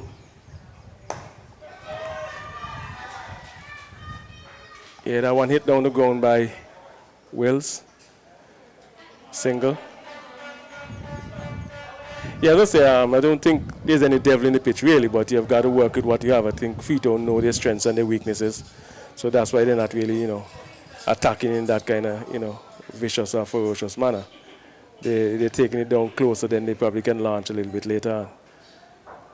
That's right. The pitch seemed to be playing fairly well, just at the bottom, and it's kept a bit low sometimes. But there's no terror in the pitch. Wow. This one is going high, not going anywhere, so Willock gives a chance, and this one is taken by Cornelius. I would believe that's Cornelius there. You know he's not going to drop those, so a very irresponsible shot played by the youngster there. Really, no need for that shot at this stage of the game, and just giving away his wicket there. So Willer goes, caught there by Cornelius off of the bowling of Hector. Yeah, that was just a rash shot from Willa. No need for the shot. Just keep batting. I think what happened there, Johnny, as you said, that end down there is playing a bit of tricks. Yeah. That ball actually didn't really come through as he probably thought, because he was actually, playing some crisp drives before. And we see the legendary Nathaniel walking out to the crease, so Aston Richards. Oh, wow. One of my favorite players. Well, gentlemen, let's just take a little break here while the players get their refreshment, and we're going to take a commercial break right now.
Jingle your keys and get in gear with a car loan from ACB. Drive away with a loan that fits you. Get up to 100% financing and 10 years to repay on a new or used car. Plus, get a pre-approved credit card. So rev up and get in gear with a Simply Smarter car loan. Call or visit us or go to acbonline.com for more. ACB Caribbean, simply smarter banking.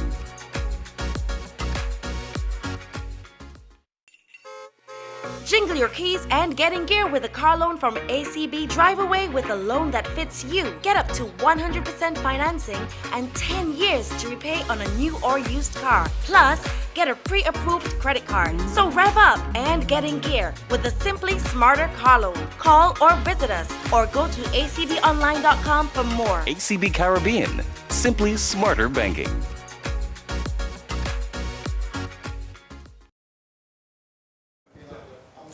All right, so we're back, ladies and gentlemen.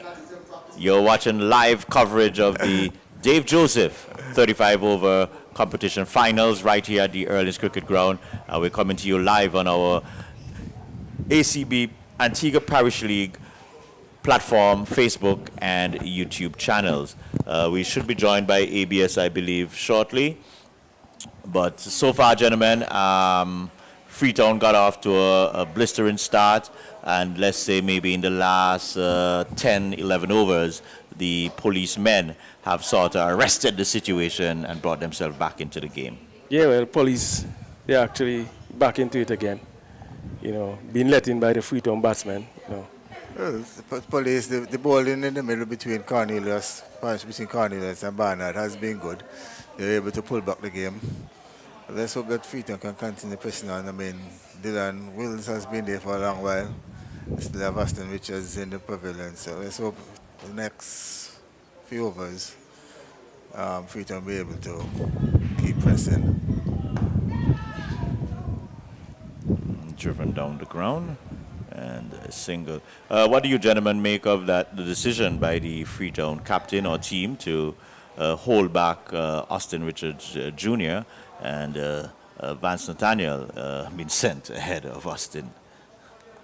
Well, as you see, it's a definite ploy, it looks like, to have the police better bowlers being bowled out, and then Austin comes in, which should be, with a player of his caliber, should be easy picking for him once he gets in when the weaker bowlers are there. Let's hope they can get it done. I do remember a couple of weeks back up at Freetown, Austin Richards did have some challenge with Cornelius also bowling. So Oh, that's... Oh, this is one giving generous flight here Yeah. with mid off and mid on. Wow. Did he get injured there? He Or seemed like he he's- injured himself. Is he holding his back? Let me see what's up. I thought he was just smart in thinking that that could have been a catch there, but Yeah. maybe just twerk a little muscle here or there.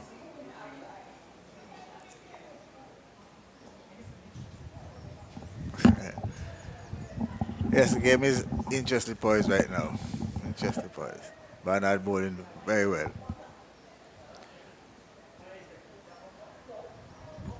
Nice and full. There's a loud appeal there. Did he get any bat onto it? Yeah, that's all bat it seemed like. Seems to be bad. Lots of bad. Well, Nathaniel not liking that, seeing this thing much.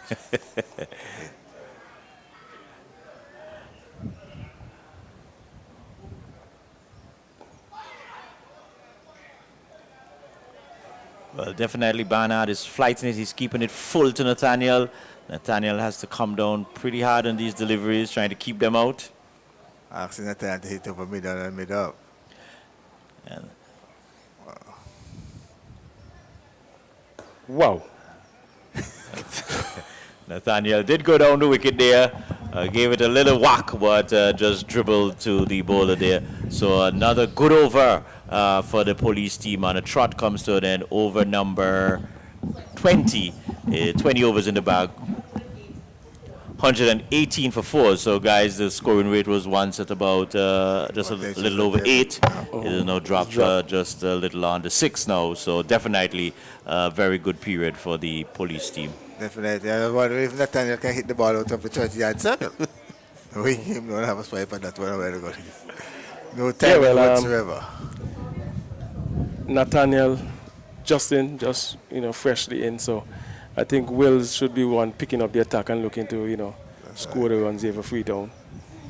But isn't this a little bit difficult for Wills too? Because definitely there's no quick singles with Nathaniel. So you're basically asking him to probably be more expansive and try to hit more boundaries. Yeah, well, that's what it's gonna be. It's only one way when you put. There we go. Well, there he goes. There That we go. was short, and he latched onto that one. Yeah, he's been in so long. He should be able to dispatch. Even some good balls should be able to be taken out now. Force the police captain to make some changes in the field. Then the singles will become easier for Nathaniel. Yeah. That was a rank long hop from Sean Nisha a while ago. Expertly put away by Wills.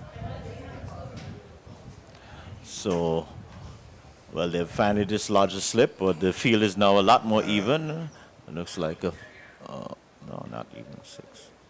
This one is wide and That's it. slapped Right. behind square. Does have the legs to reach the boundary? I don't think so. Nathaniel not running. Nathaniel is hobbling away, and now he puts on a little jet speed trying to get up there. That's speed. I'm more call it a turtle speed. Well, guys, you have to tip your hat off to Nathaniel. Very How much so. old is he? Interesting. It would be He's nice to probably find out. close to 60. Hey, It has to be over 60. I Maybe believe. even that. when he told me a few months ago that he's still playing, I said, well, you're great. Nice delivery there by Hector. Just getting a slight little extra bunks there, but with Wills batting so long, he was able to just get on top of Yeah, that. a lot of these young players need to take a leaf out of Nathaniel Book. If he's one man I can show when I pass at Freetown field, he's on the field. Whether he's going to be preparing the pitch or doing something, he's on the field every afternoon.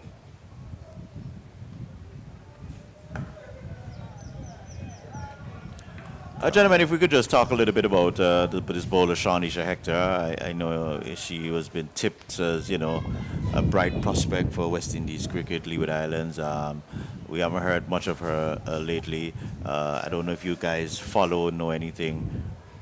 This one is a wrongful toss. Wow. And terrible fielding there by Bang away for Shadrach. 4. Junior there should have really stopped that, but 4 runs. Yeah, excellent shot by Wills.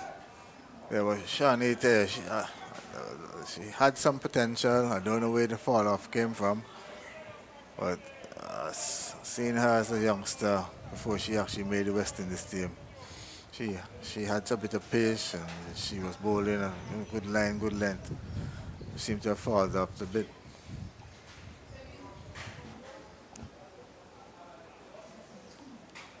Wow, there's injury on the ground here. Yeah. Oops, yeah. Pressure Yeah, he's looking- in a bit of battle. Yeah. Bit of battle, yeah. Shedjack Jr.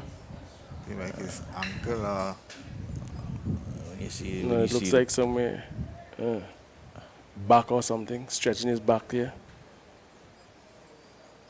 yeah, he had had some injuries also along the way, so he's not really 100%. Although he carries junior, I don't think he's as young as. as Junior would suggest. He has been around a long time. I remember managing him at under 19 level. I think he didn't make the team at the time, but he was around there. And that was some years ago. Yes, I think he might be close to the 30s or maybe low 30s. Yeah, mid-30s maybe. Yeah, Yeah. but he's up and running, but he's managing the covers too at that age, so he should be real fit. So he's up and moving again, so that's a good sign for Police. So let's see if Hector can come back here. This one is shot again, and Willis is latching onto it. There's a chance for another boundary,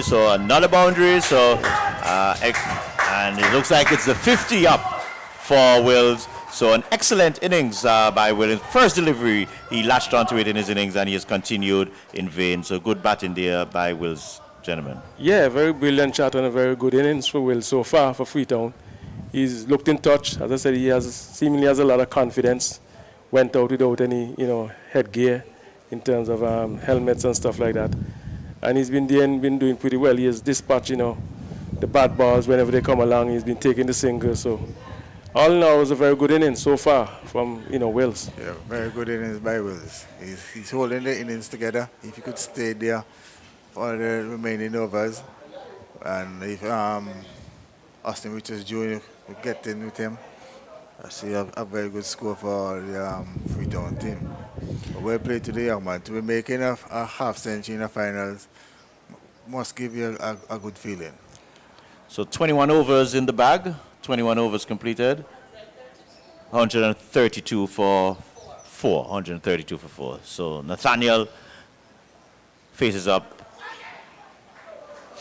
What is Barnard saying? Barnard is probably saying, why didn't that miss the bat? Hit the middle of the middle. Yeah, well, obviously, he must be seeing something because they've been attacking Nathaniel in that manner and that fashion ever since he got to the crease. Oh, shot. Oh, that's a lovely beautiful shot. Oh, my. That's a lovely shot, and he doesn't move. Wow. You ever hear that phrase, no man move? Yeah, that's a That lovely was shot. That's pulling back a few years, a few decades. So if you want to go back in your bat archive, eh? Yeah, that looks nice, lovely. Nice, lovely. Off drive. Real excellent shot from the old legend. Yeah. Cleve, I know this is a spin bowler, but as a fast bowler and you get hit for such a crisp four, what do you do coming back You there? have the next one, East and West, because like I said, East and West now, no more. So you have to play the horizontal bat now. Yeah.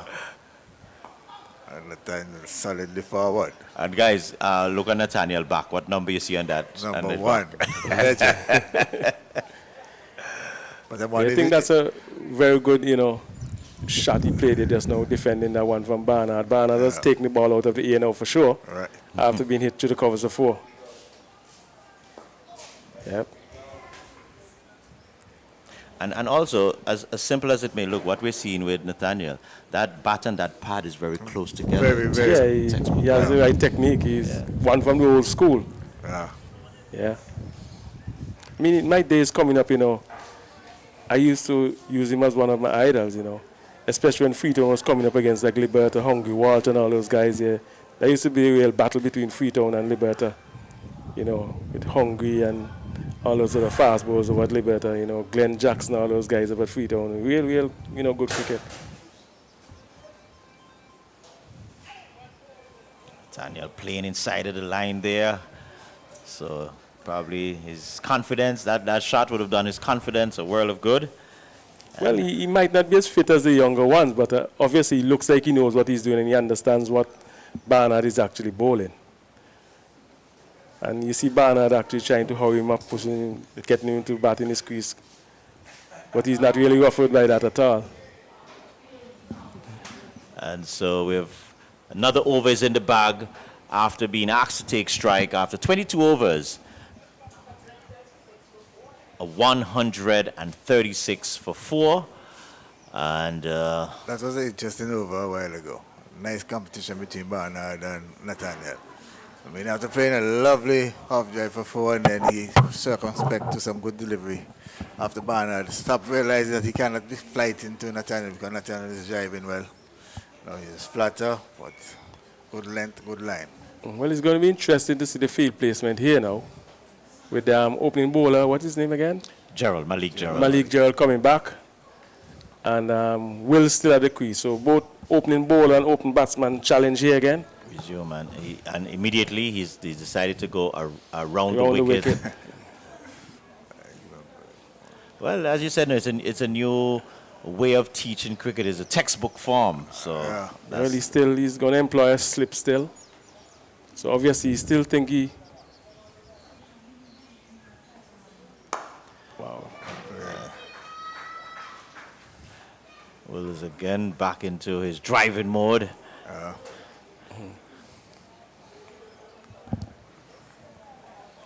Wow.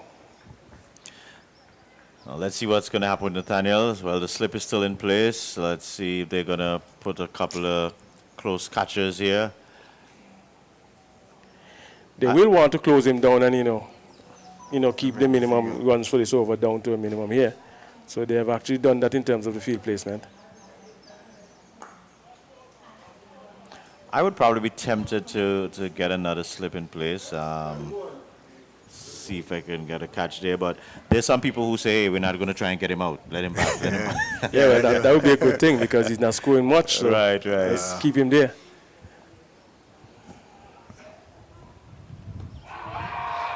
Nah. He's shaking his head and he's giving him out. So the umpire does not agree with Yusapi. Looked like he pushed long forward, but in the opinion of the umpire, that would have crashed into the stump. And so Nathaniel's brief little innings come to an end, and another wicket goes down for the lawmen. So good change by the captain of the police team in getting that breakthrough. Nathaniel walking it off.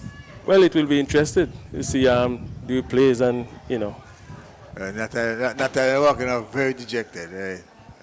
We're not exactly Yeah, I think he was hard done by that delivery. delivery, really. Yeah, he was pushing that. And now we see, And he's having some words with the umpire. You could see that he's really disappointed. now we see the Austin which is going to the crease. He has how many of he has remaining? 22, so about 13, 12.2. There's 2 deliveries bowled so far, I think, in this over. So about 12.4 overs. No, 12.3, yeah, 3. Let's see if we can maximize these overs. He's still in there with Dylan. Wow. Question, guys. We would probably say the better batsman, the best batsman for the Freetown team there now. Would you go on the attack? Would you try to get his wicket, or you just playing a bit cautious? Not. But you see, that's why I was recommend Austin Reaches Jr. getting in a bit early, so he had some overs to get himself set, and then he could be picking up the pace, But he's going to need a few overs to, get himself in maybe 2-3. He himself was speaking to him earlier. He was saying this is his second or third game for the season, so he might be the most experienced, but he might not be the. Haven't had much matches on his belt, Right. so it might take a few overs. overs to get himself going. Oh, the last time I saw him at Freetown, he was really hitting the ball out of the middle of the bat there. Got an unfortunate out. But Gerald, he's going to continue. He's going to try and work for his. Well, if you notice now, it's a total different field setting now for this batsman. Yeah, they've spread the field. Yeah, this tells you something. They know a little bit about him. That's on the leg side, and that's immediately dispatched. No, that's one is his stronger shot. Back with a square for 4 runs, so good start for Austin Williams. Austin Richards Jr. Very good start. And poor start there by Malik Gerald to the new batsman. I don't know for these bowlers. If I'm up the bowler and the new batsman coming, I'm still attacking him a bit, you know. Well, it's a bit an right. attacking. They've got a slip in place there, so Well, that's it. one attacking field. That's the only one, yeah. So Yeah, I was saying the same thing to Man Cleve. close I and felt I would have to hands, take the yeah. first 3 deliveries or so, put a little pressure on you, see what you're made of, and then I make the adjustment. All batsmen start nervous. Supper, you had that too? You felt that too, going out there in the middle? nervous. Yeah. Sometimes you get a bit of nerves, but sometimes depends on how your season been going. Sometimes it's just smooth flowing. You go from one innings into the next, and Taddy used to teach us, you go out and practice, so you just take it straight into the game. Yeah. And this is why practice is so important, because as you said, you're practicing Monday to a nice shot there. And they come back for 2, yes. Right. Well, put the pressure on the fielder and get into it. Don't risk it. Asking, just get in there. Don't risk it. So 23 overs completed. So we have 12 more to go. 144 for 5, 144 for 5. So 12 more overs once time permits. And so, yeah, it looks like once Austin Richards stays there, Freetown has the potential of getting over 200 runs, I would say. Yeah, well, let's hope they can do that and get up to that kind of total, because I would want to think that Police will actually be backing themselves, strongly to get whatever Freetown, posts. So they need as big a total as possible. Well, it's going to be a bit challenging for Police because one of their better batsmen and their captain, Derek Maryland, is not there. Africa, who can bat a bit down the order, he's also not there. So it's going to take some taking by their batsmen to really step up and make a good fist of this score here. Yeah, well, it's Barnard, that's the bowlers, is still in the attack. Barnard should be just, how many overs have Barnard bowled, scorer? 6. So this is the last over, so I'm sure definitely after Barnard is completed, we'll probably see the reintroduction of... So what should Richards be doing now in this situation? Barnard is in his last over. Right. Should be attacking or should be seeing him out? We just should be getting inside with this last over. This is last over. The friendly medium paces will be back shortly. Yeah. Yeah, I would say he has to be very cautious. I think it's more defense than attack. Well, I mean, yeah, cautious, but if the bad ball come, you got to put them away. It will be overly aggressive. So it's the left-handed Barnard between the umpire and the stump. He has a slip, and he has a man on the mid-wicket, wide mid-wicket, and a man back with a square boundary. So the leg side is well protected, and this one is driven straight Looks to the like man 2 there. easily. Good running. Yeah, very good one in between the wicket. Remember, Wills have been batting from the start, so probably a bit jaded now. No, your batter, it should be able Yeah. to stand the test of But time. This is late in the season, so it should be fit. Yeah, real fit. Yeah, should be fit.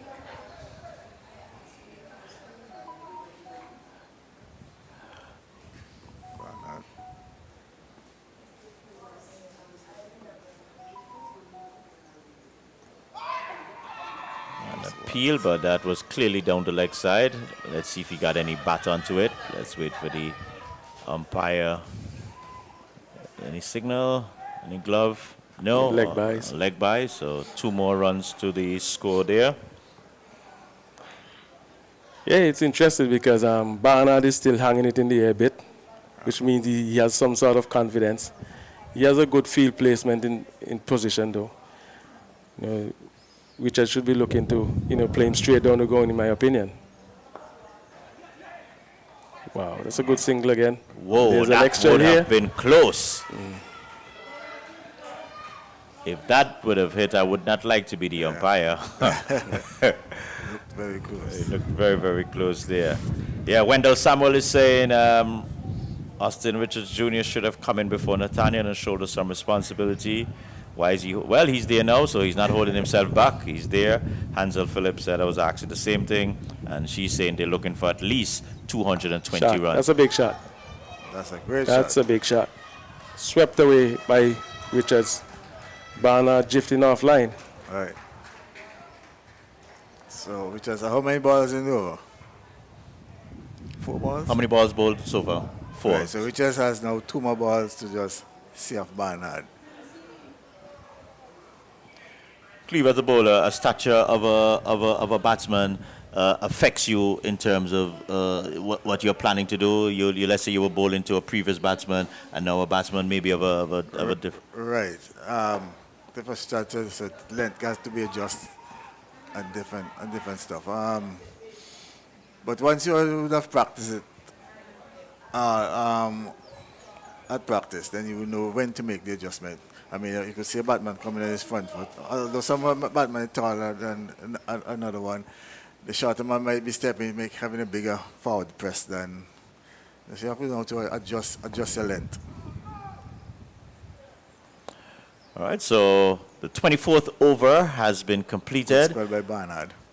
So Barnard's spell comes to an end, and after being asked to bat, take first strike after 24 hours, Freetown. It would be interesting to know how much runs came out Barnard's spell. 37 from 7 overs. After the service. Yeah, I thought it was a bit more, Economical. than that, but seemed to have been well, he got quite a few runs came in the last over too, though. Right. Yeah. Yeah, but as you said earlier on, Baptist, the batsman at the crease sometimes, makes a lot of difference to the bowlers. Sometimes it depends on the batsman you're bowling to. Some bowlers really get nervous. And I think that actually showed up in his last over where Richards faced from Barnard. I think that was probably his most expensive over. Yeah. Cleve, I'm going to put you on the spot. Which batsman made you nervous with the ball in your hand? Well, you're hard now. Nobody never really make me nervous now. At the time. Oh, I think that was a good delivery there, just now. I think Richard should be looking to play in front of him instead of trying to run the ball down to third man. There's a slip in place. Let me put Dave on the spot because I don't understand why Batman we say slip and try to run the ball on third man. I never understand that. Never understood that. It's a different kind of cricket, Cleve, as you recognize in these days. You see the chap there and still tell yourself you can actually beat the chap. Yeah, but to be honest, when I play sometime and you bowl so hard and then watch you, the Batman and them try to run the ball on third man with the slip. I have a problem with that. Yeah, but that's not a high percentage the shot. basic thing that he should be doing is looking to play in front of him. Up in the view, Yeah. Oops. Oh, good stop there by Shedra. That was a certain. That must be a wide. 4, but a wide signal anyway. Justin Richards had a little fan at it. The ball beat the keeper, but. Austin always seemed to be a nervous starter. Ever since he was playing under 19, he tended to be a nervous starter.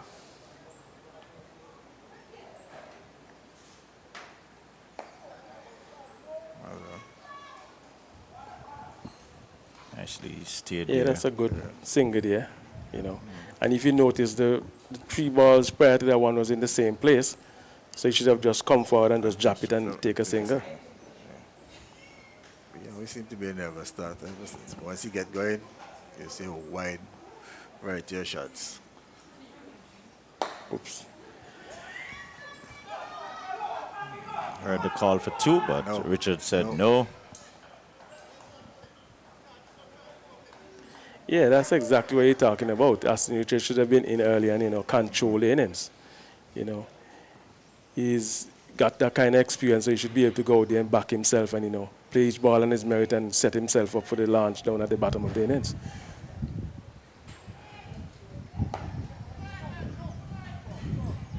Yeah, that's it. You're seeing, good running between the wickets, control the innings. That's what he should be doing,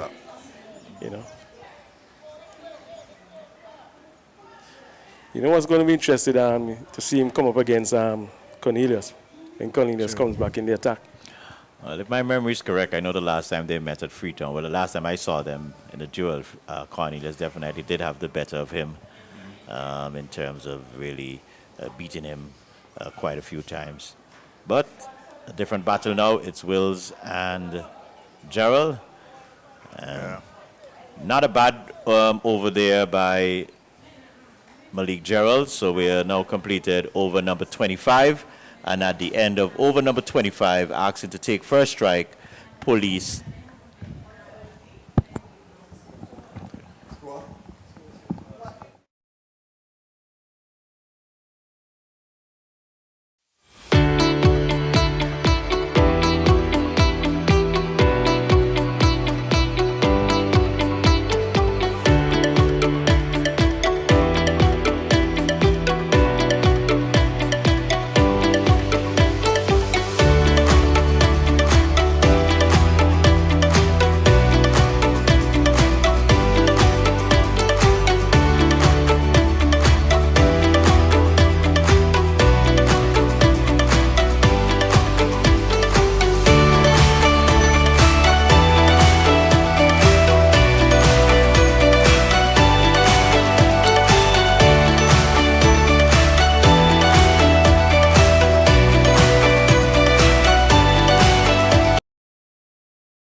Well, we're back here at the Erlings Cricket Ground, and so we're back also with a new bowler. He's taking over from LaShawn Barnard. Valentine. It's going to be Damian Valentine. I think he has also assisted Police with a few wickets along the way. So they have, as I said, they've generally relied on their slower bowlers, and so. If you notice the field placement here is, basically easy runs straight down the ground. The long on is very, very wide. Yeah, so it's just easy runs down the ground. So it makes it easier for the batters, actually. So you make sure you're playing with full okay. They're making some adjustments down to that field. Yeah. So up here as a skipper, would you have been tempted to bring back Cornelius now that Austin Richards is at the wicket? Yeah, I would bowl him in two spells. I would bowl him one over and then one over later sometimes. Definitely at least try to get this partnership broken. And then, see how well Freetown will go from here. So I'll give him an over, especially to Austin Richards Jr., definitely. Now one coming off of the edge of Will's bat and just passing the man they had first slip in Shadrach. And they were able to come for 2 runs to a vacant third-man position. Yeah, as you can see, you see the seniority coming out. Right. Austin Richards is alluding to playing down the ground, just telling Wills to play straight down the ground. There's an easy single down there all the time for you rather than looking to dab it. That is close. That was straight. That is close. And so he goes Dead. LBW. And so another bowling change, another wicket taken. And so good going by the Police team. They've really come back nicely after being on the back burner for the first, I would say, quarters of the game. And so, guys, Freetown could find themselves in a little spot of bother from here. Well, good innings by Wills coming to an end. Just a while ago, he should be on the front foot. He got himself a bit squared up. But good innings, played a good hand for Freetown in the final. Yes, Baptist would say Wills is a bit winded here. Yeah. So you could actually see the tiredness setting in. So, as I say, Police is actually back in this game now, but they still need to get rid of Austin Richards Jr. He could be a trouble for them because he couldn't really hit the ball out of the park. So you'd have to actually, remove him. Then you can say it's, smoother sailing for Police. And I think we have to give Wills quite a bit of credit, accolade. From the first delivery, he signaled his intention and, really shepherded the batting along while Baltimore went guns going. He really kept it there, hit the odd boundary, ran the quick singles, ended up making 58 real good innings there. Yeah, he played an excellent innings for Freetown, I think, He batted beautifully. I said all the bad balls I've seen bowled to him, he has put them away. As I say, running the singles, which was very good. All in all, I think it was a very excellent innings by him. And how many overs did he bat? 26? We're in over number 26 now. Yeah, so he held the innings together, batted all the way down. So that's good by open batsman. The new batsman is Wayne Williams. Wayne Williams, okay. Looks like a youngster, not too familiar with him, so we'll have to watch and see what he brings.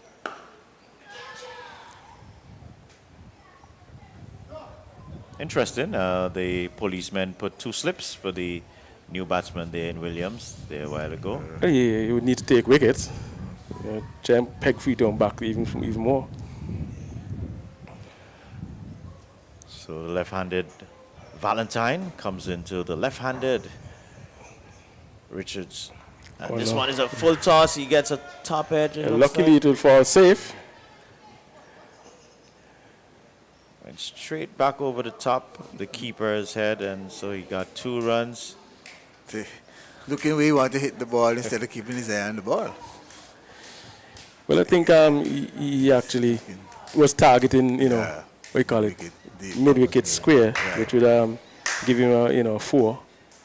Trying to get it in the gap. Yeah, same shot. Same shot again, a chance for a catch. And nicely taken there on the boundary rope. Is that Cornelius again, or is that Neville. Neville Nichols? That's a great catch, right on the ropes. Right on the ropes there. And so police team really putting the screws on here and really stifling the last set of breath out of the Freetown team. So another wicket goes. This time it's the big one. Austin Richards Jr. caught on the boundary there. Completely mistimed that. Well, the ball was there to be hit, like the one before. He completely mistimed it. Giving his wicket away. Well, police is back in the game. Should make an interesting final. Yeah, that's a good wicket, for police there. At least Austin Richards has been, taken out. So Freetown's been pegged back, and police, as I say, right back in the game now. Let us hope that Freetown can bat all the overs. Well, about 3-4 overs ago when Austin and Dylan was batting, I was saying, well, I believe that would be part of their plan, is to really bat as deep, the two of them, and then try and bat out the innings as a team. Because the longer you keep the opposing team on the field of play, it tires them, their legs get a little bit weak, and so even in their batting, they might be a little bit slow in reacting. But still left to be seen. How many wickets down, scorer? 7? 7 wickets down, and the new batsman, Kelvin Myers. Yeah, 2 new batters at the crease now, so Freetown have to reset.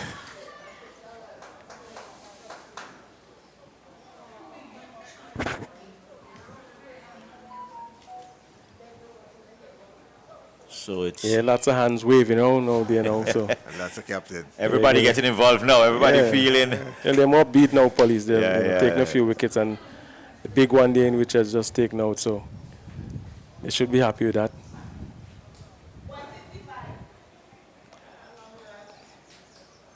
So it's going to be Malik Gerald continuing.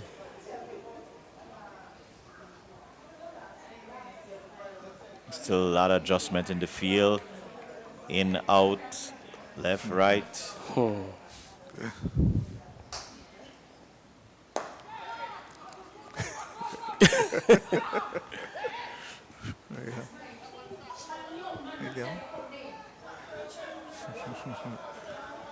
It's my imagination, guys, or that looked a little bit closer to Sajak Sr. than he made it look. That was always his left shoulder.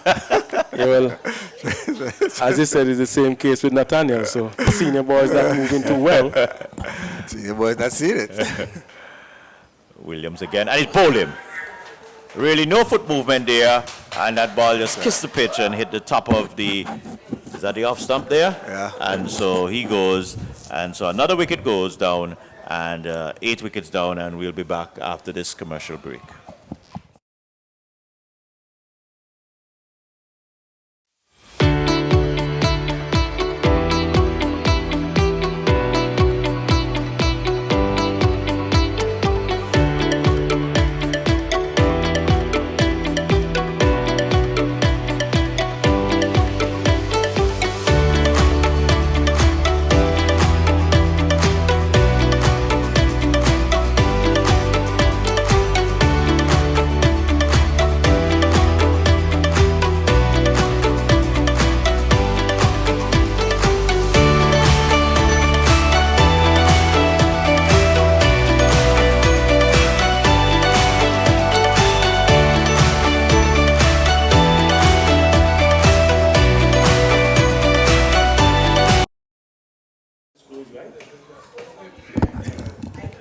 All right, guys, so we're back here.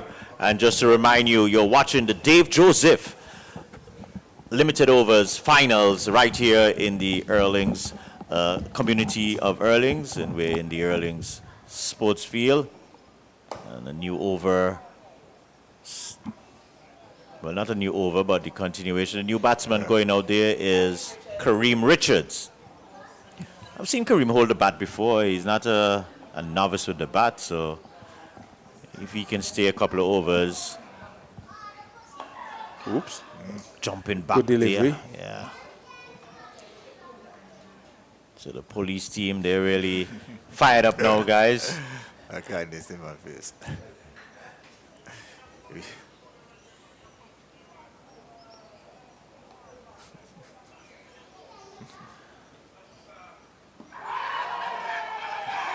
And he's giving him out. So another wicket goes. So it's all going now in the favor of the police team. And so wicket number 9 goes down. Yeah.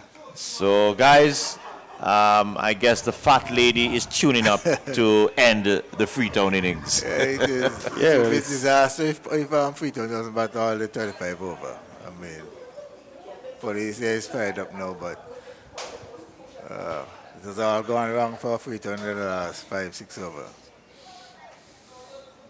Yeah, well, it's obvious that Freetown is suspect against the spin. Quite a few of the wickets, fall against the spin bowling, or fell towards the spin bowling. I mean, Malik is back now. He's taking a few too, but most of the wickets has been, The spin bowler towards did the spin strangle bowlers. them in the middle and then got a few wickets also. Yeah, there are 2 key points in this innings to me so far in terms of from the police perspective. From the Freetown perspective, the run out of the guy there after they lost the first wicket, Hugh and Tong, that was not necessary. And then the 2 spin bowlers for Cornelius and Barnard really pegged them back. Yeah, pegged them back quite a bit. And so we have to give those 2 bowlers the initial credit for really putting that stranglehold. I think they were about 82, 83 without loss. And going great guns. At one time, the score was just probably about 8-9 Yeah. for the spinners. Wendell Samuel is saying it's a final they're playing, so as a senior player, Austin should have batted at number 3 to set the stage for 240 runs total. Not too late. Okay, so he's out already. Very poor batting by Austin. I'm disappointed. No need for that at all. That's one of the comments by the players. I don't think it was a bad attempt. He just didn't execute He it. execute Yeah. That's all, and that showed a lack of practice, right? So you see, when you have a name, right, and you're going to play a final, people looking forward to you. So you got to put in the practice. not only when you're playing a final, when you step Well, onto the one step- field, one step people right, expect one step onto the field, people the expect level it. to be where you normally played it at. Right. You're so right, Sapi and Cleve, because wild swing there by, is that Wesley Williams, the new batsman there? That's him there. Another old legend again. So we have now completed 27 overs. 167 for 9. So that 200 that we were speaking about earlier, gentlemen, I was looking at, as I say, 175. Well, you did as I say told you 175, guys. that's I true, was that's thinking true. about 180, 200. But then, Yeah. But I don't know what the Freetown bowling looks like, but 175 in a 35 over game should be, a reasonable target to bowl to.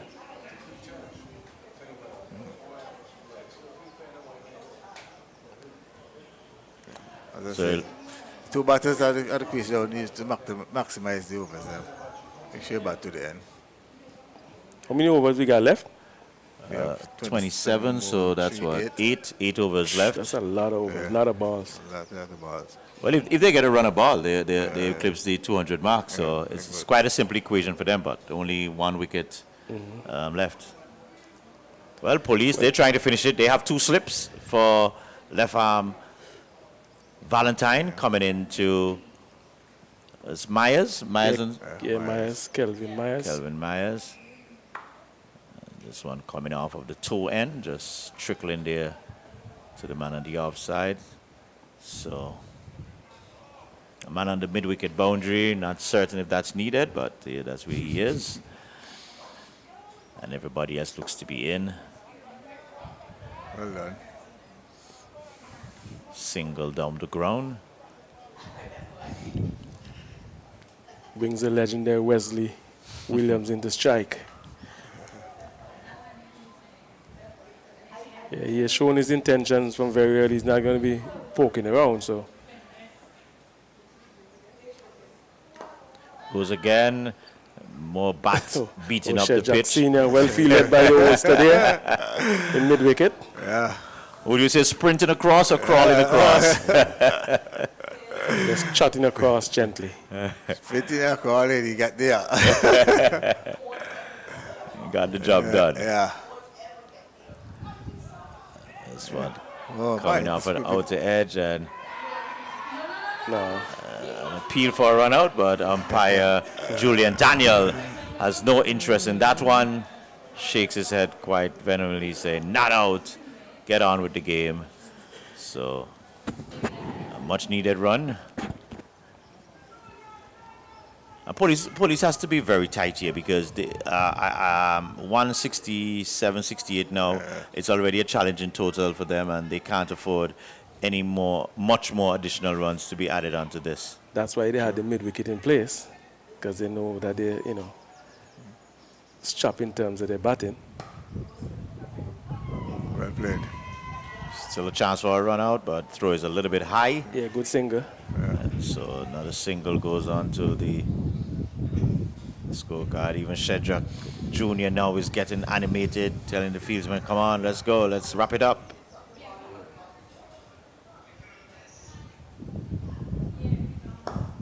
And there is Williams going for his. That's the idea.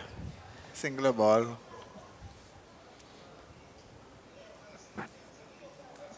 Yep. So over number 28 is in the bag. 171 for 9.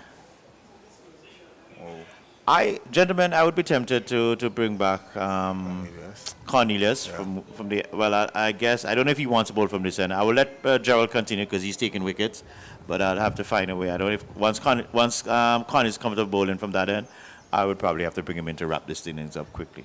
Well, Yeah, well, I don't think that Collins is going back now. they're gonna. Okay, he's coming on now. Cornelius is coming back right Because now. now, yeah. Scorer is Gerald. How many overs has Gerald bowled? 6. Would you have gone that route? Not a bad move, you know. Yeah, I think, Cornelius, as Williams is going to play shots. So to have your best bowler in terms of the spinner, he might just hold out to long and long off somewhere. Okay, we can see. So I know. I think it's a good ploy to bring the spinner back on. And as I say, he's been taking the wickets all season. So let's see. Cornelius trying to wrap this up for his team, and Williams is going for a wild swing. And he's bowled him. I keep on. What's happening there? The base are Okay, let's get some clarity here. Sorry, maybe I was just a bit presumptuous here. The bowler doesn't seem too excited, so it tells me The that excited bowler doesn't seem too excited. Right. I believe it's stopped. The wicket was disturbed by the keeper. monitor so far. So yes, so it looks like the keeper's glove actually dislodged the bail there. Probably looking for the stump in there. This brings us to a point and a level that we have got to get the reviews coming, Taddy. And he replays because this keeper, he's like he's playing chicks. Yeah. I've been watching him for quite a while. Yeah. Must be a Caleb. This one, Myers is watching it. Yeah, to definitely see what's going on out there in the middle. Well, Taddy has assured me that we do have the technology available to us. It's just probably the manpower at times to put it up, but we do have it in our archives, as you know, the Parish League Network. Dave, you for one, you can attest to it, if I'm not mistaken. Our first show. The keeper was jumping and rant and waving there, but well bowled by Cornelius. There goes Cornelius again. No, that is part of his pride. He has to get under your skin. He's going to rile you up. You got to play that rush stroke, give him a chance to get that wicket. Ooh. In our days, and if you behave like that, ball into a Jensen Joseph's ball, will be coming back into his chest. You have to be token.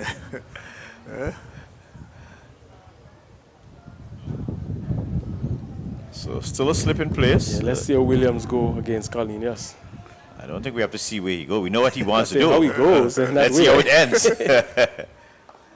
That's a good shot. Nicely Nice played shot. there. That's a good shot. Getting Nice the sweep shot. shot in. Yeah. Does it have the legs to reach the boundary? Yes, it will. Yes, it does. Yeah. So 4 impressive runs off of the batter Williams there, Soppy. Yeah. It's a very good shot. I was looking for him to go more over mid-wicket, but that shows he has a bit of class. He actually Right. paddled it around. Right, he realized he was that to the pitch of the ball. Actually played it with one hand on the bat. So he got good control of it. Just muted Cornelius there for a sec. Yeah. There's a loud appeal, and the umpire gives him out. So that's the end, and Cornelius tells him, take a walk in language form. So the innings comes to an end there as William goes LBW, bowled Cornelius. And so again, the change has worked for the police team. And that's the end. What was the final scorer? 177.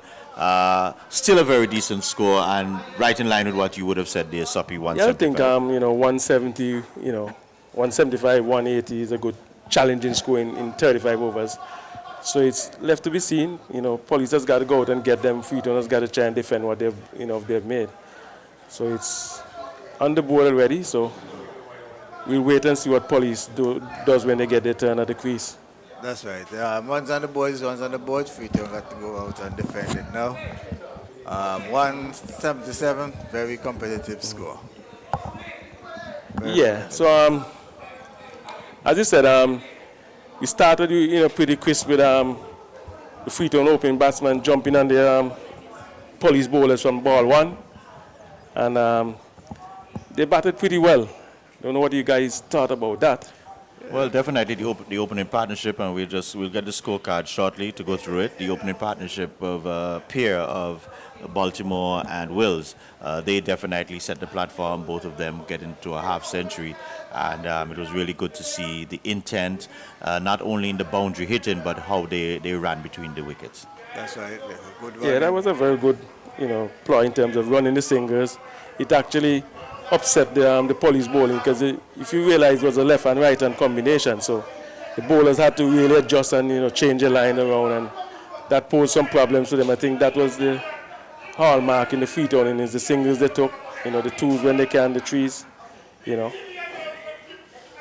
Freetown did, but police did come back in the middle with the Cornelius And Barnard. and Barnard. They put a bit of a stronger hole during the middle of the innings. But all in all, good competitive score on the score sheet. So let us see how well will Freetown defend. Well, Wills and Baltimore opened, as we said earlier, and the first to go was Baltimore. He was caught. Vincent Shadrack bowled Sean Barnard for 50. Gentlemen, I thought it was a very good innings. He played with some intent. Yes, he played a few rush stroke here and there, but generally the innings was one that was well focused and with some intent. Yeah, I think I would tip my hat off to the two Freetown open batsmen. I think they thought they played pretty well. As I said, the picking of the balls that they hit, the good balls or even taking off for singles, that was a very good, stand in terms of opening stance for the Freetown. Dylan Wills, he was LBW, bowled Valentine 58. And as I said earlier, I think he really set the tonation earlier from that first ball that he received with that drive, and really set the platform for the innings there. Yeah. Dylan did bat well, but he held the innings together. He was out in the 23rd over, I believe. Something like that, yeah. All right, he just needed the other players to play around him, but he did play a very good innings in his final. Gerald Phillip, he came in, didn't really bother the score too much. He made 6. I believe one of the huge wickets that determined the progress of the Freetown's innings was the run out of Hugh and Tong. They are going for a third run, maybe not necessary, but Soppy, you said it had to be 3 all the way man, there. For a feel of leaving backward square and running point and running all the way over to backward square, that's more than 3 runs. I think what happens, they started pretty slow in terms of the first run, and then there we go. They were not really, up to the mark in terms of, fitness, it looks like to me, in terms of getting, those 3 runs. And what said his name was again? Hugh and Tong. Yeah, he paid the price for it, losing his wicket, and then they said the slide started right there. Antoine Willock, he came in. He was caught. Cornelius bowled Shanisha Hector. Vance Nathaniel played a lovely drive through the offside, but then he was adjudged LBW, bowled by Malik Gerald.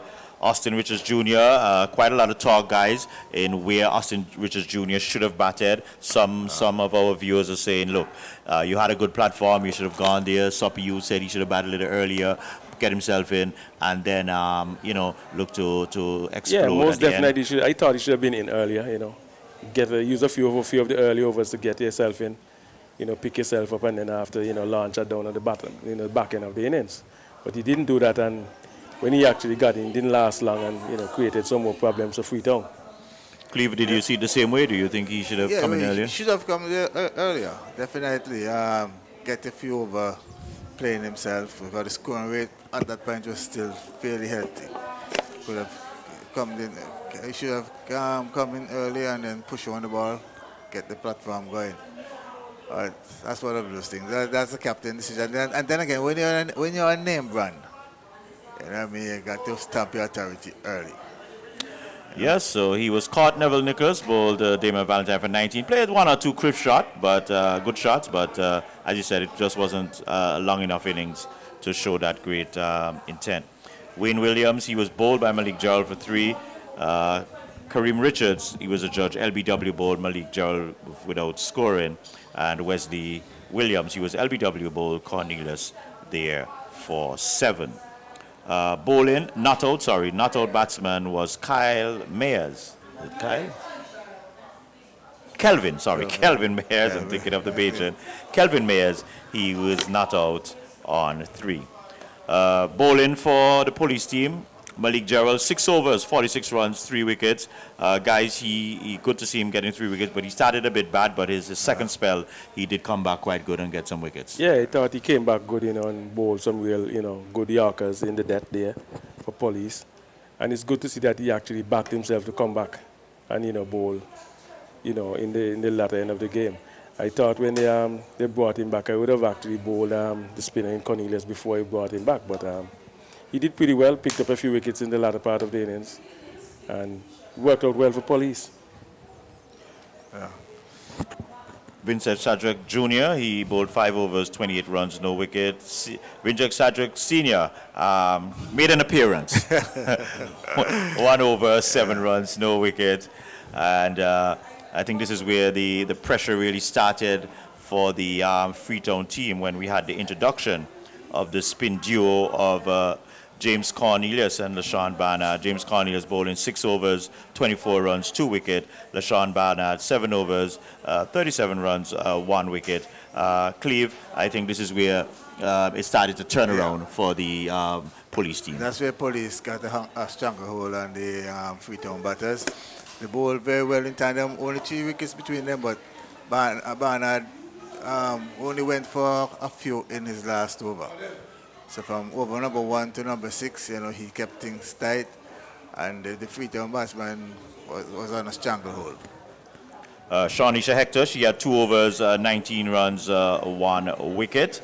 And then Damon Valentine, he came in at the latter end. He bowled 2 overs, 11 runs, and he snapped up 2 wickets. So basically, gentlemen, if we were to describe the game thus far, we would say it has been a tale, 2 tails in 1 innings. First half belonging to the Freetown team, and the second half definitely all in favor of the police team. Definitely. Police should be going into the dressing room feeling much more confident than when they started this morning. They went in on a high, picking up the last few wickets. So we'll see what happens. Yeah.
All right, guys, so we are back here at the Erlings Sports Field on the southern tip of the island. And I'm here in the company of Dave Joseph and Cleve Cornelius as we... Cleve Joseph.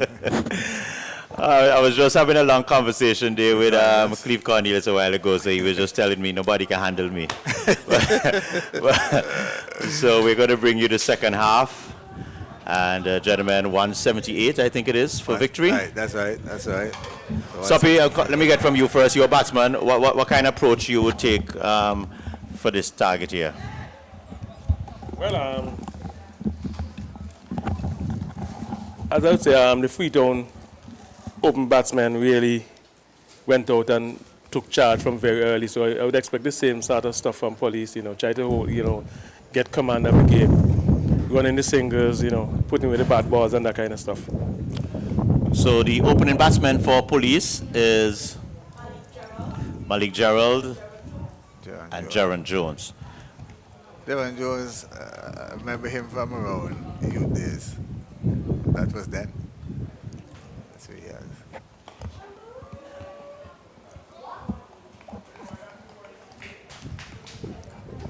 Jaron has been I would say a consistent performer, not really getting the big scores, but he stays there, he occupies, makes a 20, 30, helps his team along the way.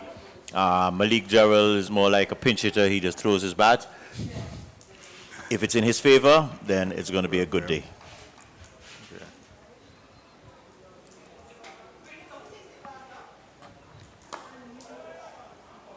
It looks like a good start for Freetown. You know, in terms of the lines and the lengths they're bowling. I like the approach of the bowler. Huan Tongue. With that, what's that, rusty color dreadlocks. Bleach. I did not bleach, okay, for want of a better. Bleach. Cleve Joseph says bleach, all right. Just opening the face of the bat there and getting the singles, so.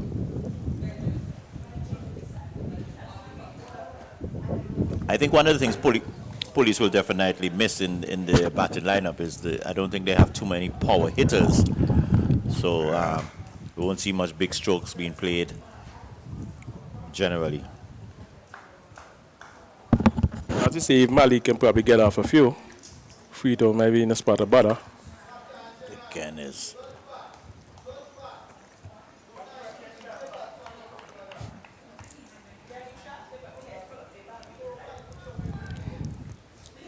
Yeah, they're urging Malik to, stay out there and bat. So I guess once he gets set and he stays there, he should be, getting some good runs.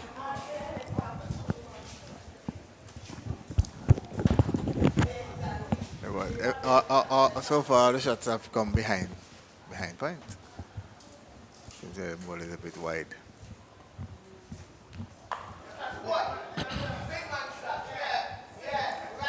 Well, that's with some authority. Dave, care to describe that one? Yeah, that's a very good shot. From, as you say, he's an opening bowler. That's a very good shot. I think Freetown opening bowler just guilty of bowling too short there. I mean, if a ball short, they got to hit the turf, They got to hit the turf and let the ball fly. That was just rest on the turf. So, over number 1 is in the bag after 1 over completed in pursuit of 178 for victory. 8 without loss.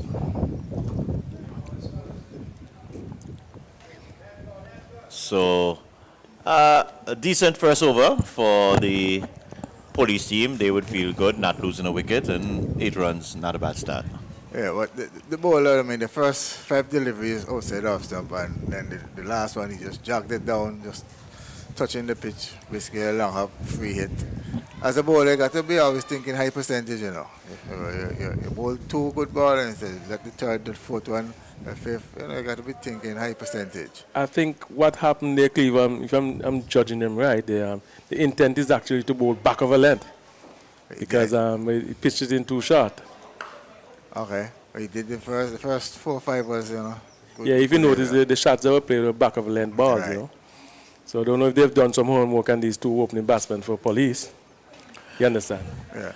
Well, Baltimore, he is joining Tongue as the opening pair, and he's coming from the pavilion end. And so, left arm over, he comes into Jaron Jones. Yeah, I'm thinking here that in terms of the choice of ends, the end selections here have been pretty poor for Freetown. I think Keith would do a better job coming from the other end with the breeze going across. Sometimes, I don't know, some people just get it wrong, I've watched you guys, Johnny, when you were playing Frantic, I was testing the wind, see where the wind is blowing and all that kind of stuff. And we don't get that kind of stuff anymore. Or maybe they use Google to do it. I'm not too sure, but you have to go to the definitely where the wind is blowing, But you're right. He should be coming down from the south end. Yeah, that gives him a better angle, and if the ball Angles and moves, then all the better. Yeah, and then the straight one. Maybe I don't know who is the senior bowler. Maybe he called the shot to see which end he want ball from. But then the running downhill is always easy. But it might not for you, but it might be not be the best thing for the team.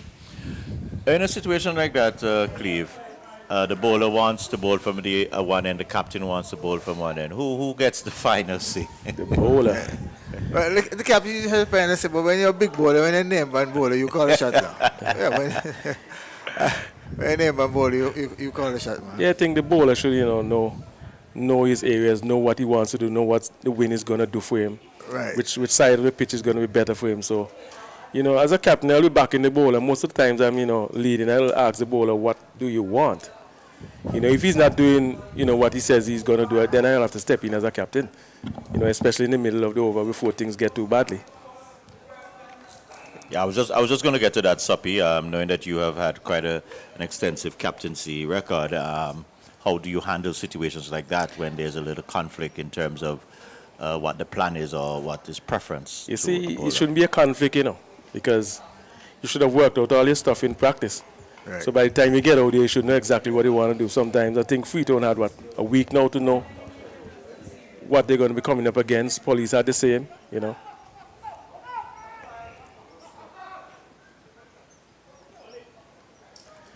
that's a good single there, taken by two opening batsmen for Police.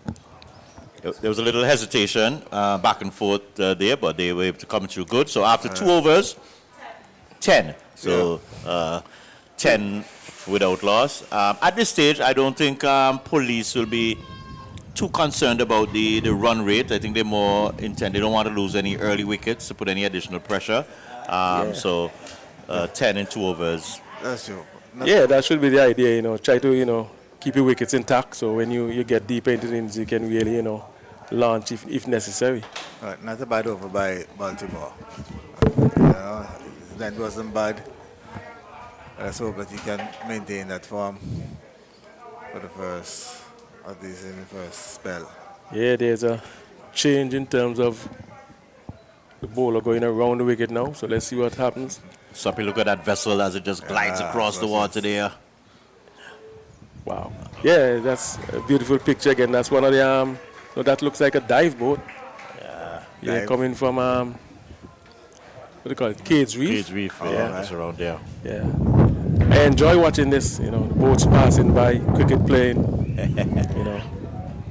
nice, blue waters in the distance. Nice Caribbean Ocean. Yep. I guess I'm fair with Dave could see Guadeloupe. Yeah, on a clear day we should be able to pick up Guadeloupe, and we should be able to see Montserrat also somewhere just outside, but it's a little bit hazy on that side. Sahara dust around. Yeah, back again to the Freetown attack, Johnny. If you notice, as I said, there's a definite ploy to bowl these batsmen in the back of a length here, because I think they might have done some homework with them in terms of how well they play from that length. That will be good. And the bowler is executing. Yeah, very well. Very well. Yeah, he got one ball that he pitched in a bit short, or shorter than that back of a length, length, so which was put away. Yeah, I think a couple of Sundays or so before Hugh and Tongue, he had some wickets on his belt, so his confidence should be pretty high. Feel good about what he wants to do. Yeah, he looks pretty good so far. As I said, just one delivery that was, a bit shorter than he would have liked. Oops. Well ball. Yep. Yeah, it's really a great effort and a concerted effort to bowl the ball back of a length here, Johnny. Definitely. Yeah, definitely. He's getting into his work now. Yeah. But generally, gentlemen, what we see with bowlers at times, as you said, he's hitting a nice length there and line, and then nothing is happening, and then he decides, okay, let me change. Should you change or should you stick with it? It's not let you change, It's if your fitness will allow you to continue to bowl. Driven down the ground. Does it have the leg? No. So 2 runs there. If you're bowling and nothing is happening, just continue bowling. Try to make the batsman make the error. Just continue bowling. what you're doing is working for you on that time, just keep doing it. As I said, Johnny, if you're not fit enough now, you Well, cannot sustain that kind of. That's true, but you got to be fit. Now, when both of us came here, we expect the cricket that we were watching out there that the guys then will be fit, right? But you can see it showing up. Yeah, well, that's true, but they should be fit. Well, gentlemen, let's also be fair too. We have quite a few elderly guys out here. We have some youngsters. Not a big swing, but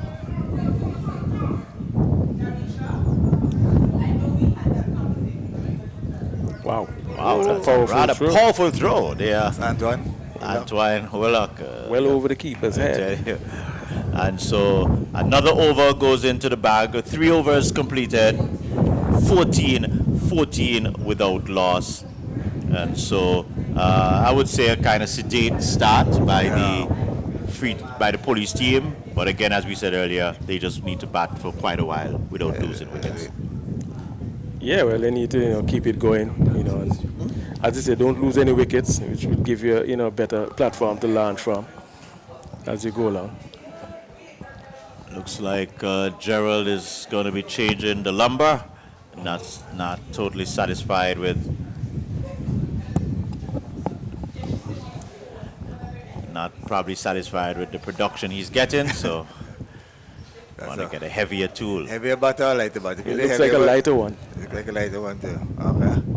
How's your preference, Suppy? You dealt with the lighter boys or the heavy ones? No, that's an interesting point you made.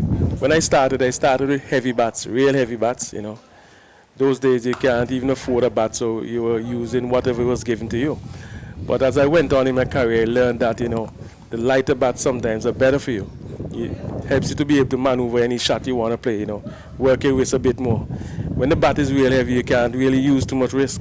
You understand what I'm saying to you? So I would back the lighter bats, and I would tell anybody any day I'd prefer a lighter bat now than a heavier bat. As Baltimore comes left arm over the wicket. This one is pushed into covers. Thinking of a single there was Jerron Jones, but Malik Gerald never even left his crease, so there was no entertainment there. Yeah, I think Keith has been on target so far. I was thinking should have been coming from the other end, but he has managed to keep it nice and tight from this end for Freetown. That's a nice side down approach, Lens to well bowl. What's going on? Yeah, but as I've identified, these guys are definitely trying to bowl that back of a length delivery to these batsmen. I don't know if they've done the homework, but it looks so. You can see the ploy. There's definitely plan to push them back and keep them hanging around there and their back foot for a little while. Well, definitely, to the naked eye, you can pick it up. It's really, that is the game plan. Just talk about that, he goes full. Yep. Yeah, but the field is well placed.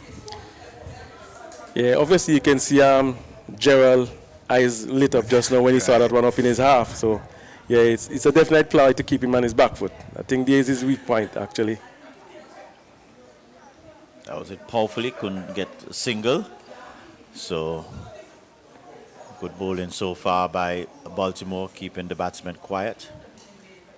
And this one, he's latching onto it. And does it have the leg? Yes. There you go. 6, definitely. It went all the way, so good shot there by Malik Gerald. Well, that's what I'm talking as a bowler. As a bowler, you need to be bowling high percentage all the time. You can't be bowling 4 good balls and then two bad balls. That's just giving away runs. Wallace. All right, so we'll take a break there. Sorry, Cleve will take a little break here as the ball is out of the park, or the ball is back now. Okay, so we're still on. Sorry, go continue, Cleve. Yeah, as I was saying, you need to be bowling high percentage at all time. You can't give the batter any free hand. Well, Baltimore would try to correct that. Let's see what he comes with here. And this one getting an extra little bounce there. You see, it's a definite ploy to bowl at back of the length, but anytime you miss that length, it's going to be, short, and then the batsmen really get into action when they get shorter. I've seen Malik played 2 pull shots so far. He looks pretty competent whenever the ball is being put in real short. So after 4 overs completed, the score is 21 without loss. Yes, Cleve. Yeah, and I also noticed we have some royalty in watching the game in former national player Dallas Thomas, back here from Australia, coming out here to observe the game. Nice to have him around. Dallas was one of the guys who, when I was playing for Antigua, he came in after me and pushed me. When I realized at training Dallas was actually doing the sprint and I'm beating me, I decided, look, Cleve, time to call it quit. Yeah, that's a good shot there. That was nicely played. Yeah, worked off the hip. Yep. Yeah. Wow. Whoa! That was return. Yeah, that's a good return. good Real return. powerful. Yeah. And that's one of the real youngsters in the cricket. That's Willock. Yeah, Willock, yeah. Real powerful arm. It was an accurate throw there, man. Jones had to push. I don't know what's Freetown ploy really, but I thought of him seeing, Willock opening the ball because he's a pretty good, medium fast bowler. Yeah, he does open the ball for Combine School sometime in the first class division. Maybe he's carrying an injury. The last time I saw him, he did have a little rough spell. He didn't have a good game. I think against the same police team. So they would have played a few more games after that. So I'm assuming his form would have improved a bit. But definitely a youngster that we would have expected to see with the ball earlier.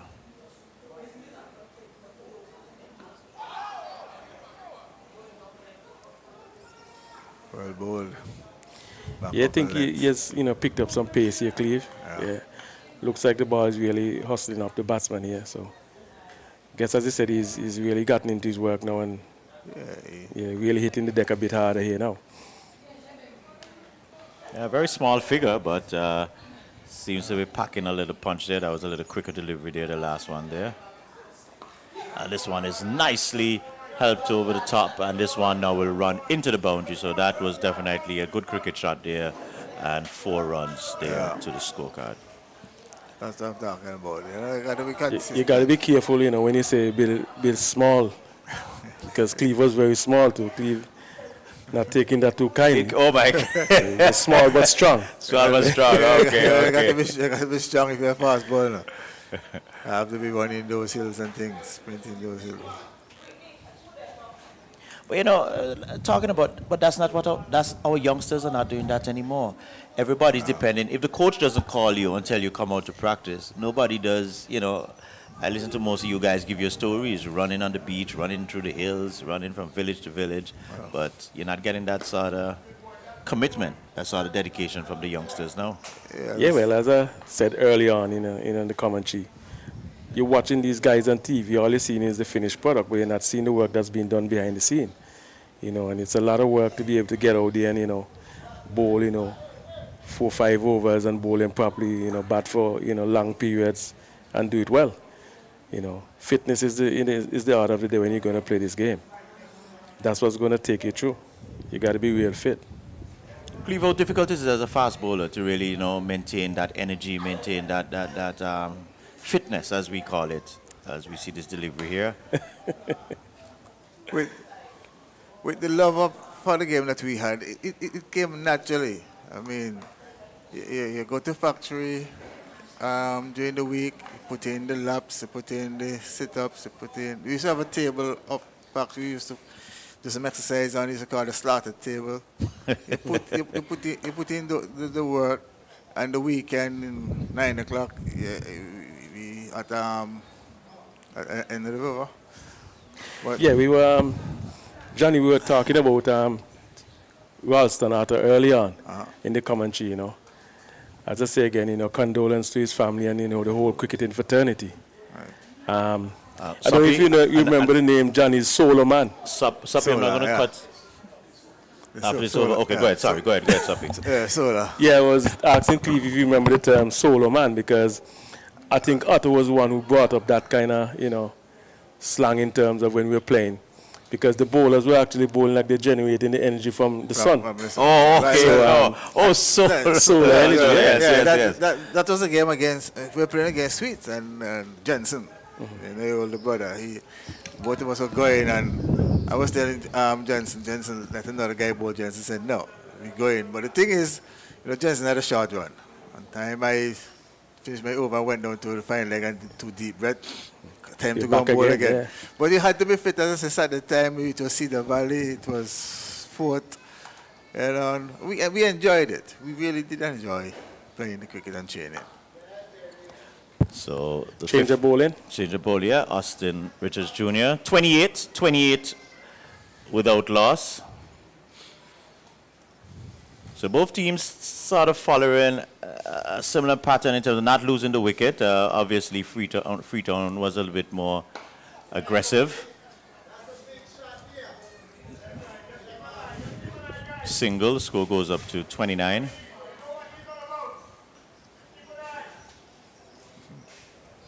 Yeah, police looking, you know, organized so far. You know, they doing basically, as I said, what the Freetown batsmen do. They're taking, you know, hitting the bat balls to the boundary. You know, they're taking the singles as they come along. You know, not losing any wickets. That was just a bit aerial, but not hit in the direction of any of the fieldsmen, bouncing short of the man there at the mid-off position. Yeah, I was thinking just now, because the field is not in place. Basically, you have the men in the circle here, but they should be in the right place. Now I see making some sense here in terms of the field placement. You know. It's really, we can go a bit to his left still. Yeah. Yeah, but at least you'll actually put a different mindset on the batsman. Gerald was trying to hit that leather off of that ball a while ago, but just getting it to bounce out to the man on the long on boundary. I think I like this number 17 here for Freetown. What's his name again? Is that Myers? Kyle? Is that Kyle? Yeah, Kyle Myers. No, that's No. not Myers. I think Myers is keeping. So that must be Wayne Williams. then. Right. I think yeah, he's pretty aggressive. Yeah. I think he's going in between the wicket, look, you know, pretty organized, and in the field he's looking real aggressive again. So at least I think Freetown has some youth on their side. Yeah.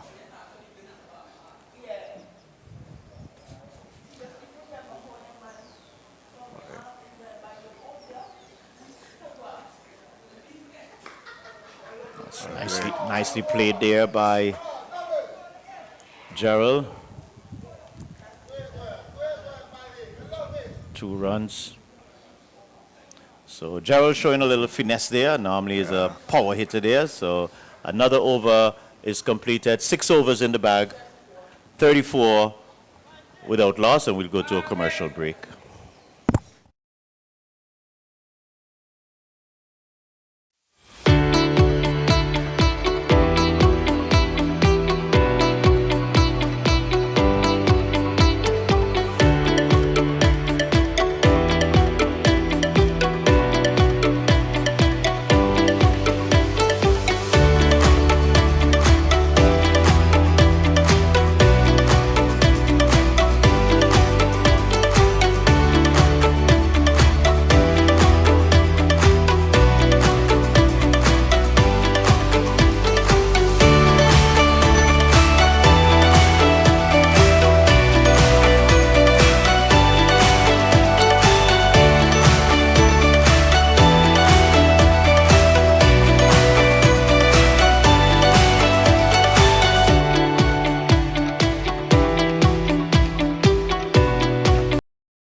All right, so welcome back, ladies and gentlemen. And just to remind you, you're watching the finals of the Dave Joseph Limited Overs competition, and we're here in the community of Erlings, right here at the Erlings Playfield. Lovely pavilion here that we're in, just overlooking the beautiful Caribbean Sea. And without further ado, let me welcome to our commentary team. Introduce him for me, please, because you call a name there that I don't know about.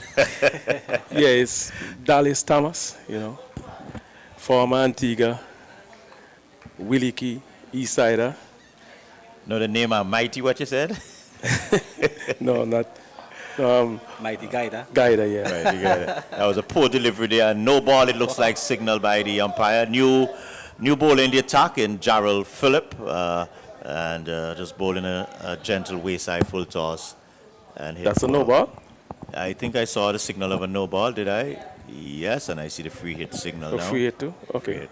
Yes, Dallas, good afternoon and welcome to our live commentary. Okay, they're working on his mic set as they get that prepared. So we'll watch Jarrell Phillip. And this time it's Jones latching on to that one, but only getting a single. All set, Dallas? Yes, ready to Yes, go. yes. Good afternoon, Dallas, coming all the way from Down under. Australia. Australia. Yeah, look, the beauty about the police scene so far is that they're actually getting the scoreboard ticking over. You know, it seems like scoring is pretty much easy.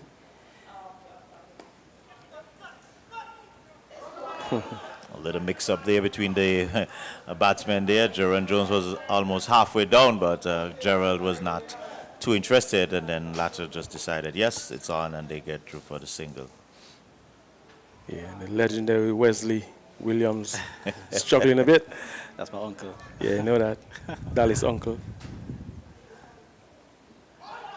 That would have gone right through, and Oh, the no. umpire hand comes up, and umpire Oliver Benjamin says that is out, and the breakthrough come has for come Freetown. for Freetown.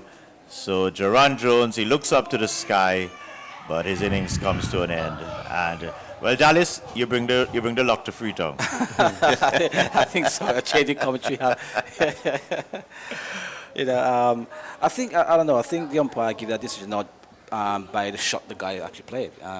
You know, instead of playing the ball straight up to mid-on, I think he was trying to hit the ball through maybe mid-wicket, and that's probably what caused the umpire to raise the finger.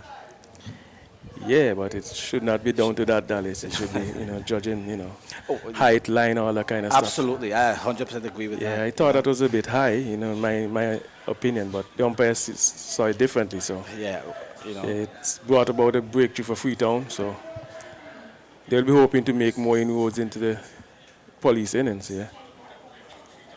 And there comes the Cornelius. Cornelius, yes. So let's see if he's as much animated as when he's in the field. Well, he's better known for his Bowling. exploits. So if I'm seeing Cornelius batting at this time, it spells a lot of trouble, a lot of concern for the police team. But I guess the people in the police camp will kind of differ with me. But I've never known Cornelius as a batter extraordinaire. Here we go again. As soon as a left-hander comes in, they go around the wicket. I don't know why, but as I said, seems to be the textbook for the nowadays cricket. I don't know. So Dallas, what's going on with you? What's happening in Australia? What's the weather like? You guys are doing pretty well against, well, I should say you guys, you're Antiguan, but your adopted hometown is doing pretty well against England in the Ashes. Good series thus far. But what's happening in Australia for you? Tell our listeners. At the moment, it's winter in Australia, so no cricket at the moment. But Oh, so you run from the cold. Oh, okay. yeah, but when I left, we just started the preseason. So hopefully it will be a much better season this one coming. At the moment, I don't really play any cricket at all. I'm more of a coach now, and I've done my level 3 coaching certificate, so which means I can actually be an assistant coach for one of the bigger clubs. I just applied for a position with the Pakistan team, but I was unsuccessful with that one. So hopefully good. something might come up soon. But I'm really enjoying the coaching aspect of it. Yeah. Yeah, let's hope that you get through that one, Dallas, in terms of your coaching aspirations. And looking forward to seeing you on the big stage, you know. Yeah, so maybe you can, you know, tell us, you know, a couple of things that you guys are doing down there that have the cricket going so well in Australia. 1 second, let me just, the end of the over, at the end of over number 7, the score is 42-1. Yes, continue, Dallas. Yes, there's one thing I know that we do a lot better than here is we play a lot more cricket in Australia, and also we have a lot more junior programs in Australia. You know, my club alone is 4 senior teams, and we have three junior teams and 3 female teams. Wow. You know, That's Antigua cricket system right there. That's really cricket, yeah. That's in one club, eh? Yeah, and not to say, but I just see Shani Hector over here to my right, and she's a girl that I'm looking at to be joining us for this season. Okay, next season coming. This season coming, Yeah. This season coming.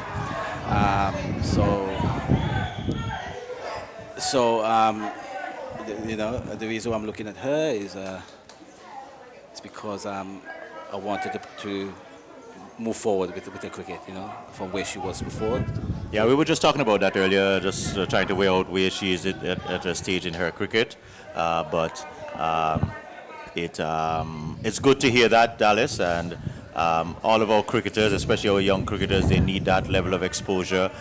Soppy, you guys, Taddy always speak about you guys doing a lot of tours with the Parish League circuit, and that would help to up your skill level, your experience level. So any exposure does help in the development. Yeah, it does. You know, when you get a chance to, you know, play in different surfaces, different conditions, all that kind of stuff really helps.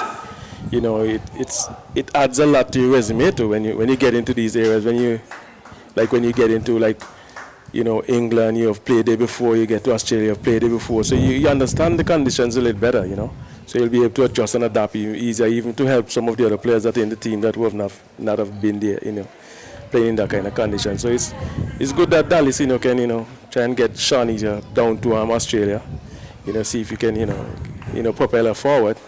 You know, maybe a change of mindset, change of, you know, atmosphere, venue, all these kind of things will help. Another single to the scorecard here. So was a loud appeal earlier in the over. The bowler Austin Richards Jr. was very disappointed by not getting it in his favor, but Gerald survives. And so Cornelius, he will take his first delivery from Austin Richards Jr.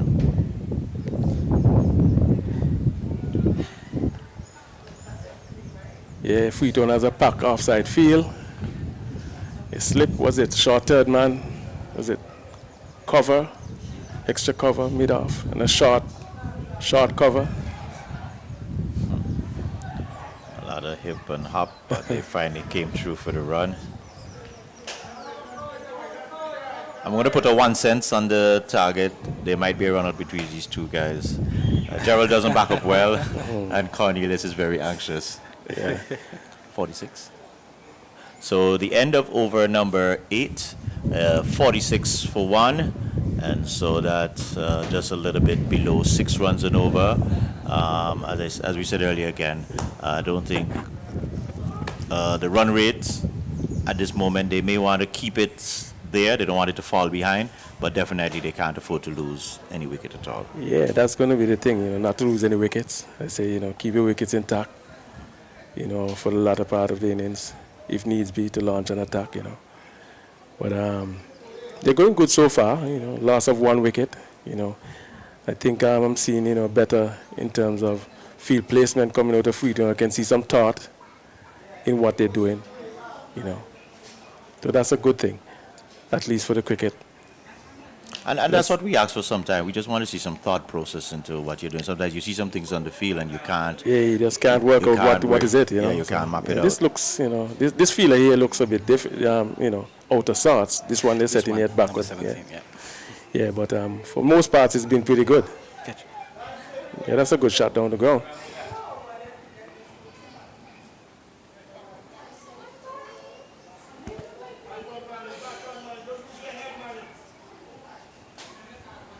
Dallas, we may have to draft you into the West Indies setup sooner rather than later. I mean,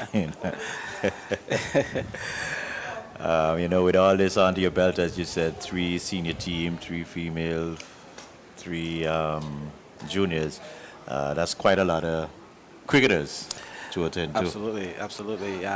You know, and we don't train, we don't practice every day like some of the guys here in Antigua. So job catch. Oh, drop catch. One went down there.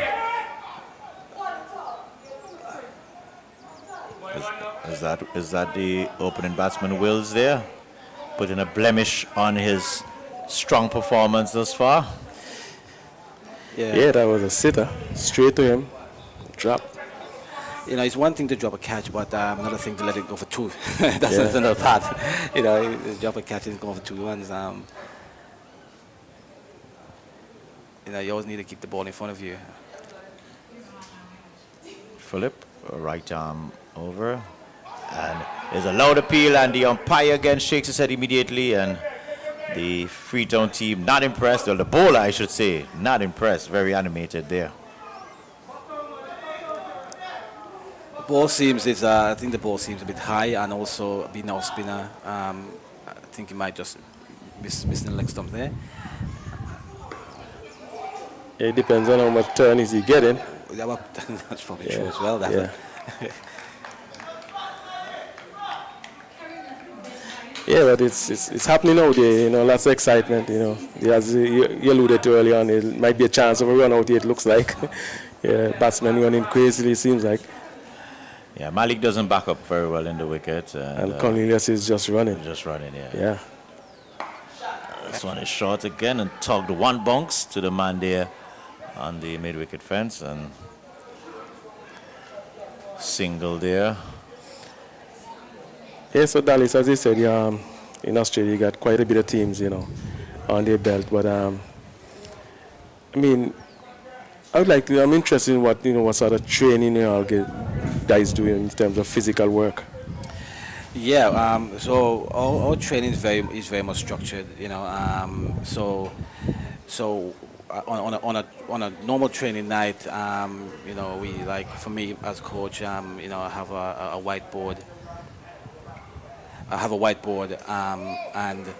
And we have the players come and they look at the whiteboard. That's what they come and look at the board and see what they need to do that afternoon. And there are definitely things that are non-negotiable. It has to be done. So pretty much things like, you know, we'll have them, you know, they do 50 catches between them, 10 meters apart. Then they do another 50 catches 20 meters apart. They would do 20 ground balls, you know, 20, 30 meters apart, and they do like 30 high catches, you know, before they even bowl a ball or before they do anything else. They have to do that. That's compulsory for them to do. Anyone who come a bit later, they must do that, you know. So that's something that's just non-negotiable. And these are little 1%ers that we just ask them to do. The 1%, you know, when it comes to what they need to do before you do anything else. Also, you know, we'll have a lot of drills around the ground, which they, you know, we set up. They do, you know, throwing at the stump there as a run out, you know, and also in the groups of, there's a sharp single there. Yeah, that's a good Gerald, single. Which is very good. Look, I think that's very good single because they were looking for that single. Yeah. And when you have a positive non-striker ready for the single, it's easy. That's good. Yeah. That's backing up. Good backing up. Yeah. You know. So yeah, I was saying we have a lot of drills still on the ground. We always keep the groups to a small minimum because we believe you get more out of it when the groups are small. So no more than 4. You know, so they have, at least on the ground, we'll have 80, maybe 100 guys on the ground. Every afternoon, every training session. You know, and they're doing the drills, and if I can't hear anything out in the ground, like, you know, making noise, supporting each other, I'll call them in and say, look, I can hear a pin drop out here. You know, what's happening? You know, this is something. Another single there, which I think is going to be a leg by. Yeah. So your time what time do you guys start in the afternoon? So we have we thing called daylight savings, and where the sun goes down, and maybe about 9 o'clock at night. So we start at 5:30 in the afternoon, and we go right down until 8:30 in the afternoon, or 8:30 at night. Evening, yeah. In the evening, and and they get a good workout, because when they leave, I want them to, when they leave the ground, they should realize that they've accomplished something, so they will just run around the ground for quite a while, just doing the drills, and they switch places, yeah. And they maybe Depends on moving the drill. clockwise, moving the clockwise position. And one thing I always tell them, that I don't want to see them walk to the next station, you get something out of it. So we really push them really hard in that way, And look, we have a few, our club have a few. We have 2 girls from our club who's in the Melbourne Renegades Big Bash side. So that's where I'm thinking there's like Shanish can because that's where they select the players from women's Premier Cricket. So I hope she can do well. We're going to get back to that in a bit, Dallas. So after 10 overs, 53 for 1 in pursuit of 178 for victory. Go to a commercial break.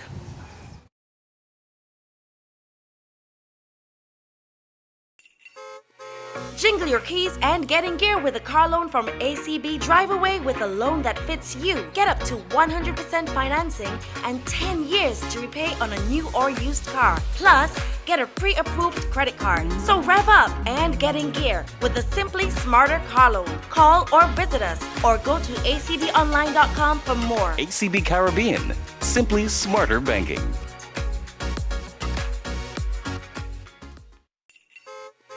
Jingle your keys and get in gear with a car loan from ACB. Drive away with a loan that fits you. Get up to 100% financing and 10 years to repay on a new or used car. Plus, get a pre-approved credit card. So rev up. All right, we're back here, and immediately Cornelius turning that one behind square for a easy single. So Gerald Phillip, he continues from the picturesque, beautiful Caribbean Sea, man. This is just awesome sitting here in this pavilion. I just want to spend a little time discussing this pavilion. Really, we got, as you said earlier, Suppy, we got to give the organizers, the committee, whoever it is, the contributors, we got to really give them credit. Yeah, surely. This is really... They've been doing a good job, and, still some way to go, but they've, gone a long way. Well, I remember the last time we did some coverage from here. We were downstairs somewhere. But it didn't reach to the state, so it's really taken some steps in leap and bound. But Philip, he's trying to get a wicket for his team, but Gerald is still batting there. Will they come back for 2? And they're coming hard, and 2. And an overthrow there, so... That's 6? That's 6 runs, yes. That should be 6, because he was coming back. Let's see. Umpire signals 4. How do we score that, scorer? I'll take lessons from you. How do we score that? How many runs is that? They run 6. Okay, so 6 runs there.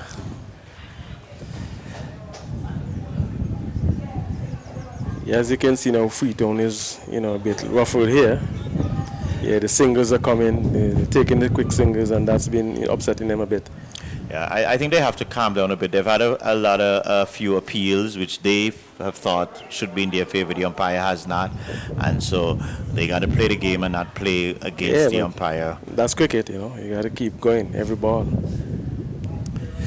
Yeah, I was just about to say, last over the field was up, and I was just about to congratulate Freetown to have to keep the field up rather than spreading the field, all over the place.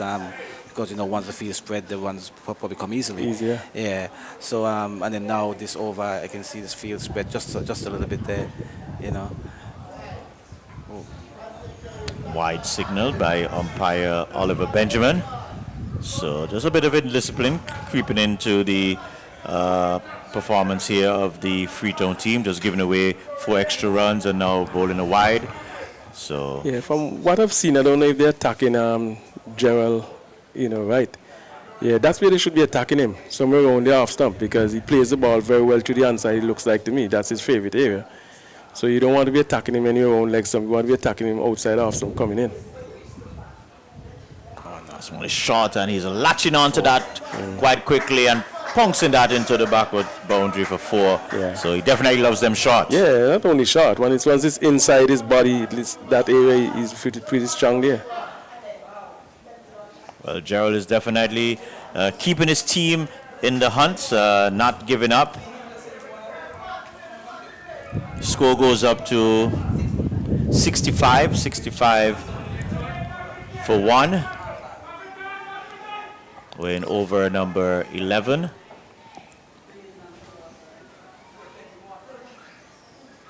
Wow, that kept low, it looks like there. Yeah, Dali, so what about your in terms of your men's, in terms of the juniors? How do you work those, the 19s, the 17s? Yep. So so they have also their programs as well, which they do this training on a Wednesday, and they do, you know, they have their own program, but some of those 19s, only 19s, they're in the senior men's as well. Senior too. teams. So you know, we have a couple of 16-year-olds in our first 11 senior team. You know, then we give them the opportunity, you know, to play. We let them see what first level cricket is like, you know, and we don't drop them after the first game or anything like that. We give them a chance to actually to play. So it's like, and then if they do happen to go down to the lower grade, which in the second 11, then they already have something, you know, have the experience already. Yeah, which means they can go down and score some runs or even take some wickets, and then also build some confidence. Yeah, that's absolutely right. You know, and we just what we always tell them, look, you know, you just need to make some runs in this grade.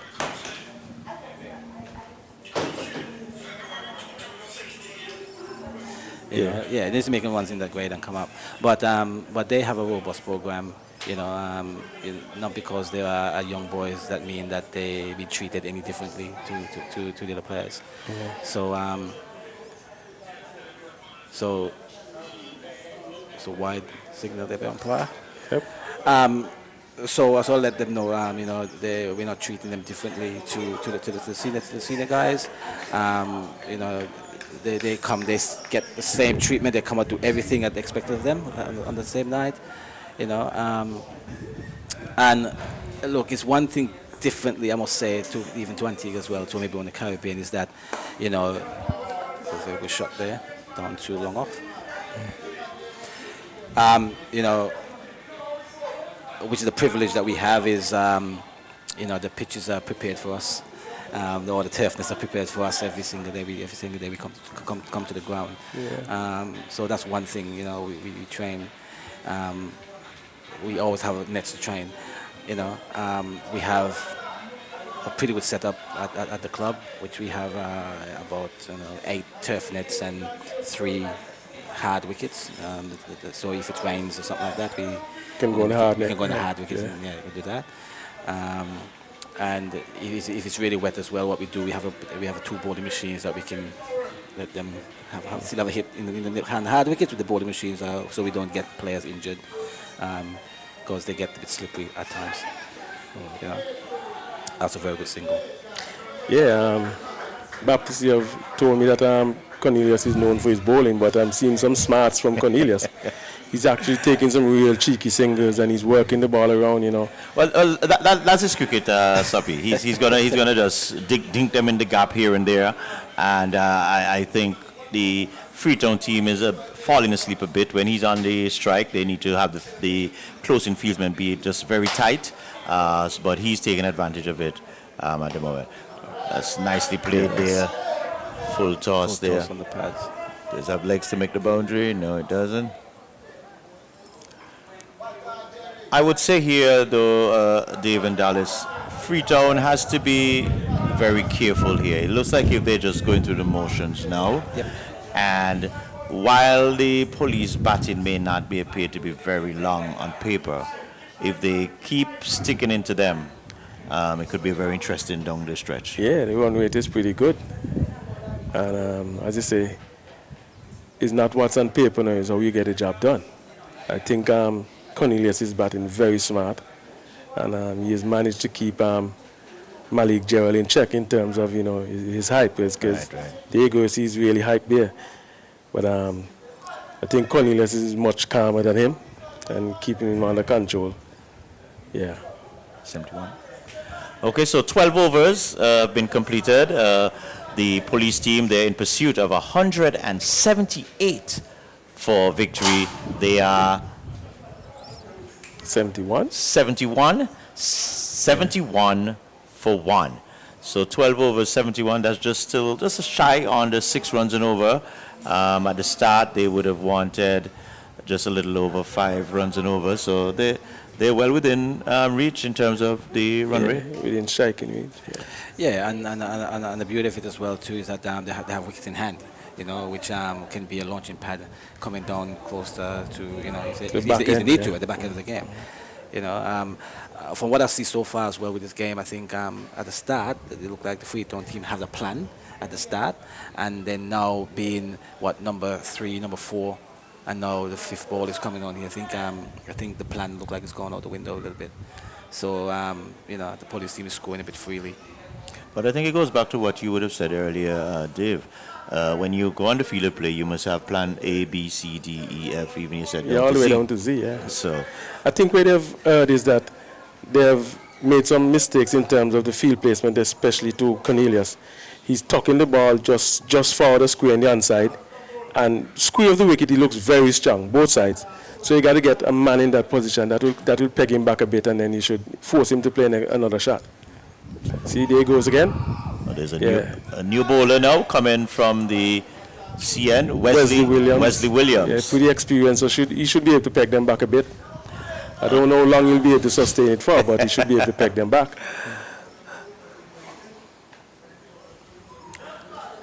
Now, Dali, just ask you one quick question. So with all these players that you might, everybody doesn't practice the same day? Do you have rosters in terms of... No, not at all. Not at all. We train, all of us train on the same day. 5 wides there, so the discipline is really creeping in quite heavily into the Freetown's field in here. Yes, Dallas. Yes, we have them all trained on the same day, and pretty much all ground is bigger than, it's probably much bigger than this ground here, so we tend to fit at least, 13, 14 drills on the ground. And, if there's one thing I know with these players in Australia, they are the behavior and the attitude of these players when they come to practice. I can't really say anything about them. They don't know exactly what they need to do. They know exactly where they need to be. At what time? And at what time as well too. They know exactly what they need to do. So, for me, it makes the job a little bit easier that way. I was also wanted to ask you, what's the appetite? We spoke earlier here, we spoke about our players. When we look at the field here, we see, the Vance Nathaniels, even the Wesley Williams. I'm sure if they had some younger crop, they probably would not really be out there. What's the appetite? Oh, that's a lovely shot there by Cornelius, but just getting a single. What's the appetite for the game among these youngsters in Australia? Yeah, good question. We have a lot of young players, lots of young players, and a player like Wesley, they're playing in this Freetown side, probably wouldn't be playing in my first 11 team. Even though he probably likes playing, like the game, he probably wouldn't be. We tend to play a lot more younger guys, a lot of young players who is going to move forward with their cricket. Development. That's right. Develop them, and that's one thing. That word "develop" is a very big word. It's a very key word as well too.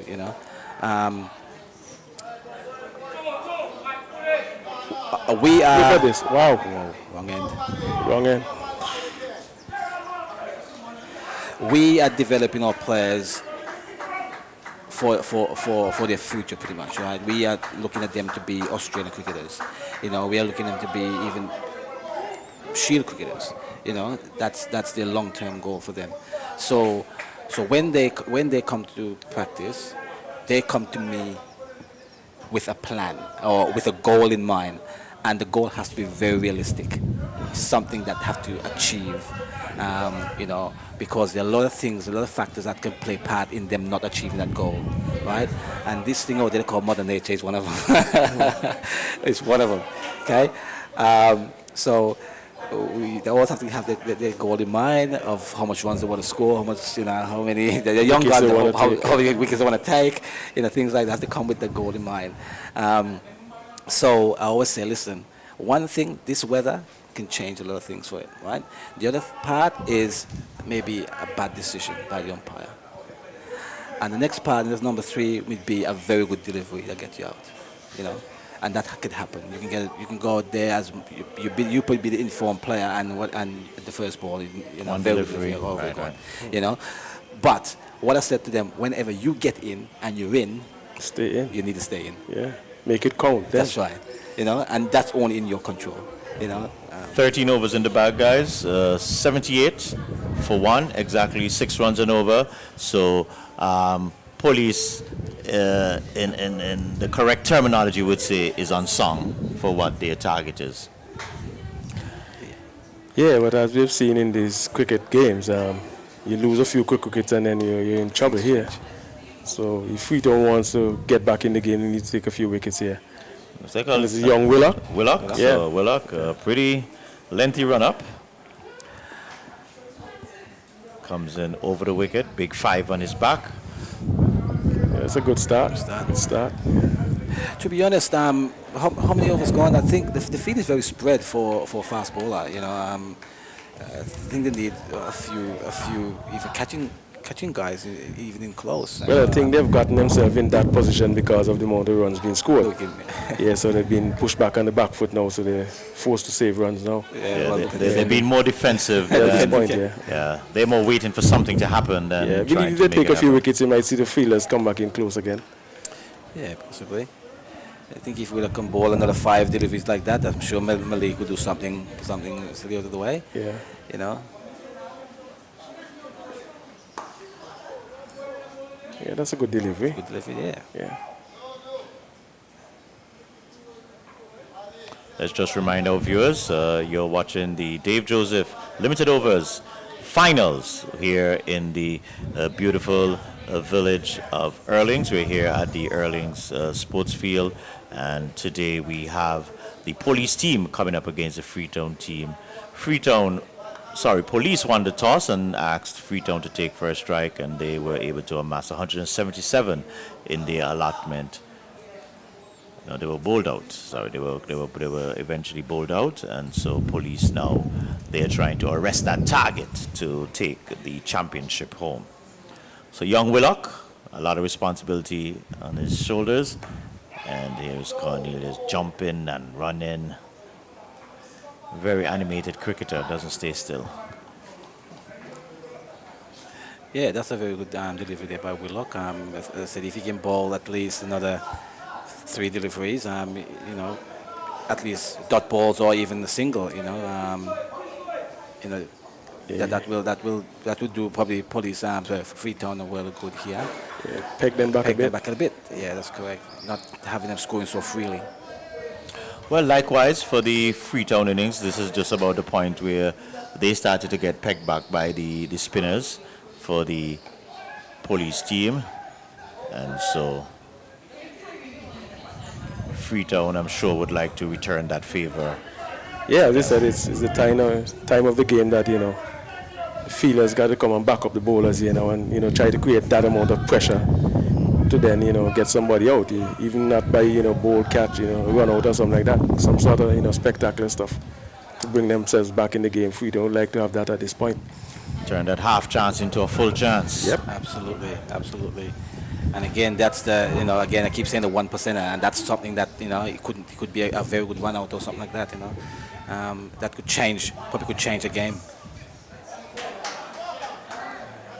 Well, going the luck of the police team, that one coming off a thickish outer half of the bat and beating the man there at a Third man. third man area Yeah, there. one of the things that the third man should be on the boundary based on the line you're looking to attack. You know. Yeah, and I think the young man is Yeah, it should be. generating a decent pace, not express, but a decent little pace, and so he Here we would go need that again now. He protection. looked good from over the wicket and he's gone around the wicket. See? Captain asked him. That no, is, do you don't- teach not that to do too in your, is that a standard playbook in your No, so what I taught in my standard thing is like if you're bowling from over the wicket and you find that your line is not as accurate as it should be, okay, go on for one or two balls, and then when you find that, then you go back over the wicket. I don't stick around the wicket for any reason at all. Reason being because you take a lot of distance out of play, you know. And so wide delivery there. So 2 wide, so that's 3-3 into the scorecard. So again, the Freetown team, they got to be very careful here. It might seem like it's a lot of runs on the board, but when you keep giving away these free runs and then the odd boundary comes in there, it's going to make it.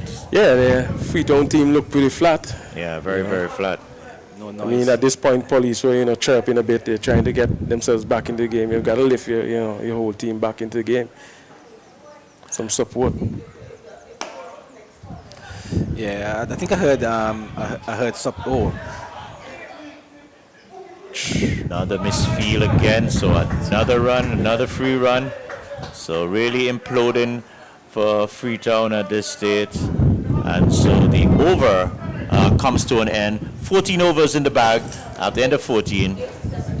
87 for 1. 14 up. So, guys, I think 87, so my maths tell me another 91 runs or so needed, and 14 overs, so another 21 overs.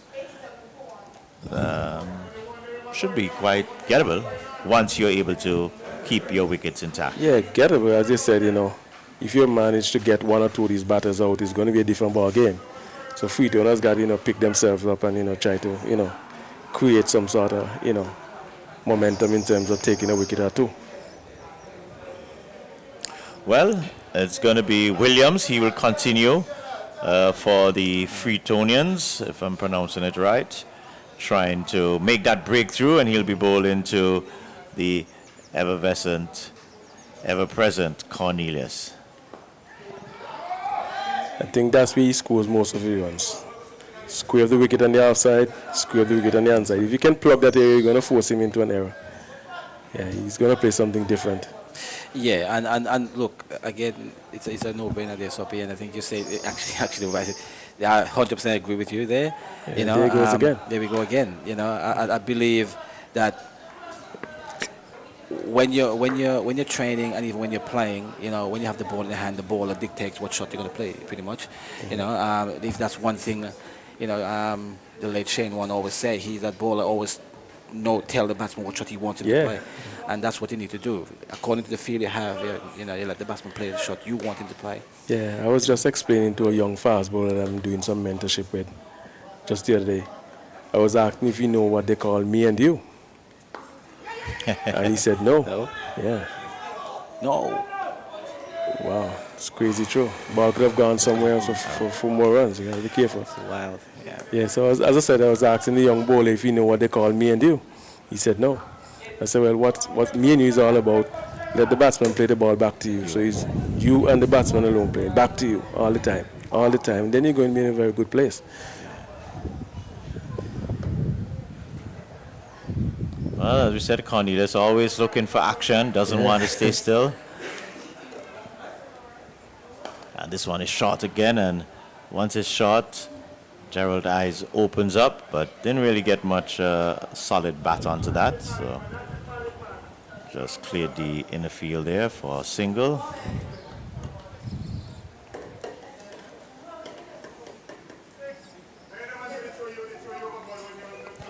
So if we do a quick analysis of the two innings so far, I do not think that the police team has hit as much boundaries as the Yeah, but they're taking a Freetown lot team. of singles. They've taken a lot of singles, and also Freetown has given them a lot of extra runs. So Yeah. they've made up for the slack Yeah, in the they- boundaries. The extras, all that stuff. Well, they should be out easily. Catch. He dropped it. Wow. Put it down. Straight down his throat and bobbled out. I was just going to say, unconventional of Cornelius. He went aerial there and hit it straight. And that's the captain. That's Cleve. Keith. Yeah. Keith, Baltimore, hits it straight down, and Keith probably, I don't know if he misjudged it. It looked like he probably, and he had a lounge at the end, so maybe he didn't judge it too well. Yeah, you always like to be catching the ball a bit higher, so you could have, came in a bit more, and, take it above, like wayside, all that kind of stuff. This Cornelius is wanting a single from every ball right now. I told you, Soppy, when he bowls, he thinks he must get a wicket every delivery, and obviously when he's batting, he thinks every delivery is a That's run. good thinking, pretty aggressive. I think Dallas would agree with that, That's, Catch it. ooh, Oh, catch again. That's another chance going down. Wow, that's Vance Nathaniel. That's a good effort there by Vance there. I would say falling down, I wouldn't say flying. And so over number 15 is in the bag after 15 overs in pursuit of 178 for victory. 91 for one. We'll go on a break and then we come back and evaluate the balance of this innings.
The new bowler coming in.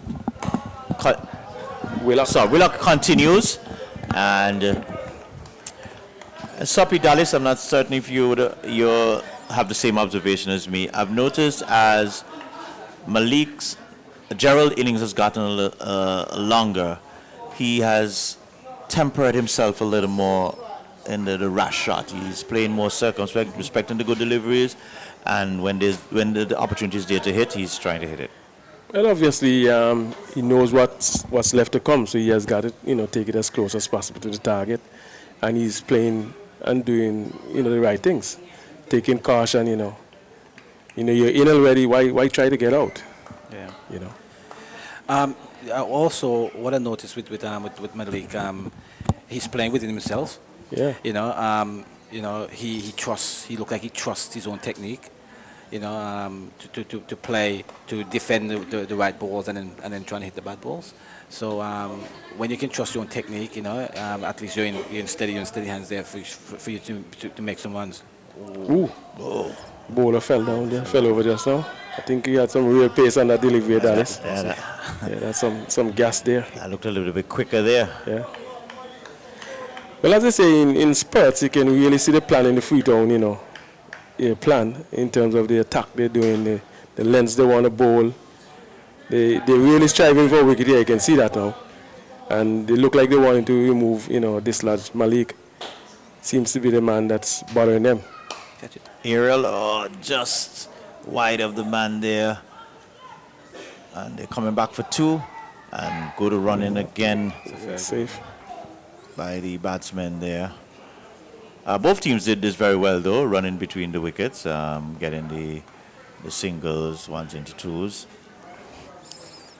Yeah, that's been a good part of the game so far. The singles, taking the good singles, short, quick. The two running the twos and threes where necessary. So in that respect, it's been, good cricket on both teams' behalf. Yeah, and so far since Willock has come on, I don't think he has bowled badly. Yeah, he's looking pretty good. I've seen him before, And you have a good pace as well too. Yep.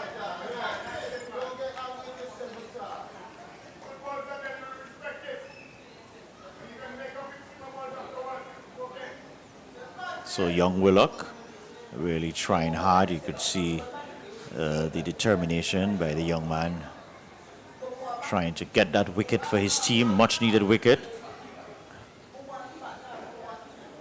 Yeah, I just think one wicket here could actually change something, just need to get one of them. I don't mind which one they get out, preferably Gerald, but, one wicket here could change.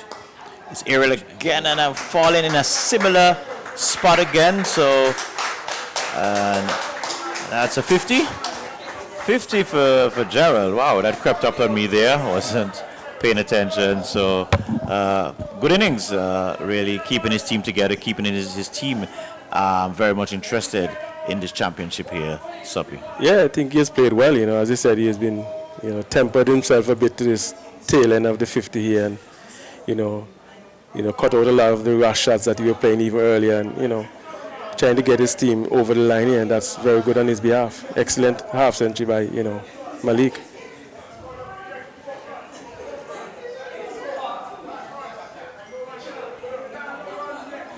Look at change in the field. Yeah, for Cornelius, he must have that man just square the wicket on the inside and on the outside. That's where he scores his runs. Yeah. He looks to tuck the ball right in the area and just run.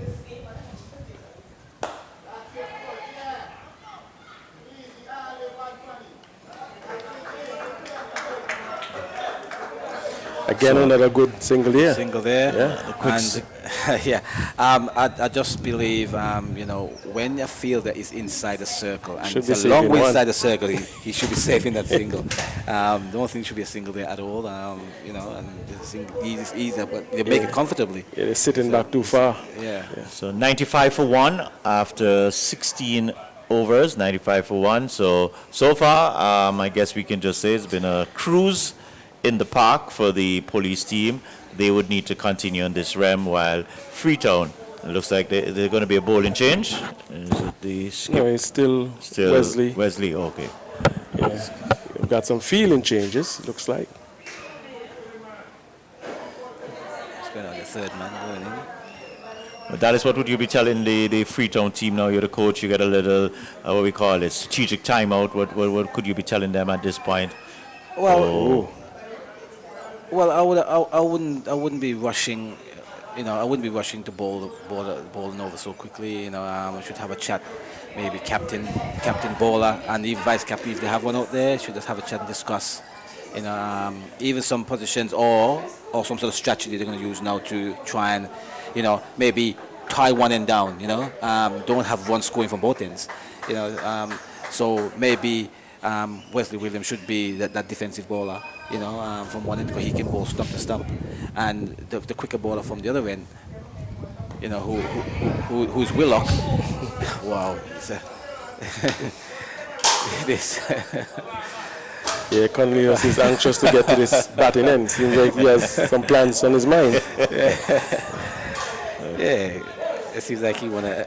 It's obvious Cornelius just does not appreciate to see dot balls in the book. Yeah, so you see the first two balls there, Wesley Williams ball, they're dot balls. So I think he should be that defensive bowler from that end, and you get occasionally the 1 and 2, maybe one or runs a single from the other end, which will happen because Willock is a quicker bowler. Yeah.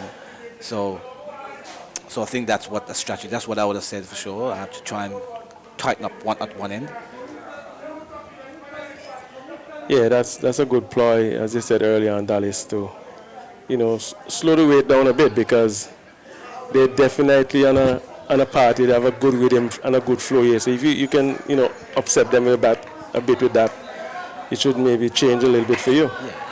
Yeah, slow the pace down and let them wait on you a bit. They might just do something rash. Yeah. I think so far what I've seen with the planning of both from both ends. You know, I always, as a bowler, sometimes I always, you know, they're rushing the ball at delivery. You know, I think that's something that they probably need to look at before they start ball. You know, have some of the plan in mind, slow them down, let the batsman wait on you for a little bit. You know, upset that rhythm, rhythm, break the rhythm. Yeah. Let them wait. You know, even if you have to stand up there and untie your shoelace.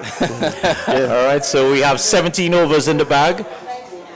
95, 99 for 1.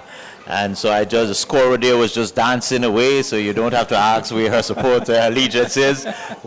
She's having a ball seeing her police team so far really taking control of this game. Yes. So, so as I was saying, John, yeah, that's what you know. The bowlers, I think bowlers they're rushing to eager to get into bowler delivery.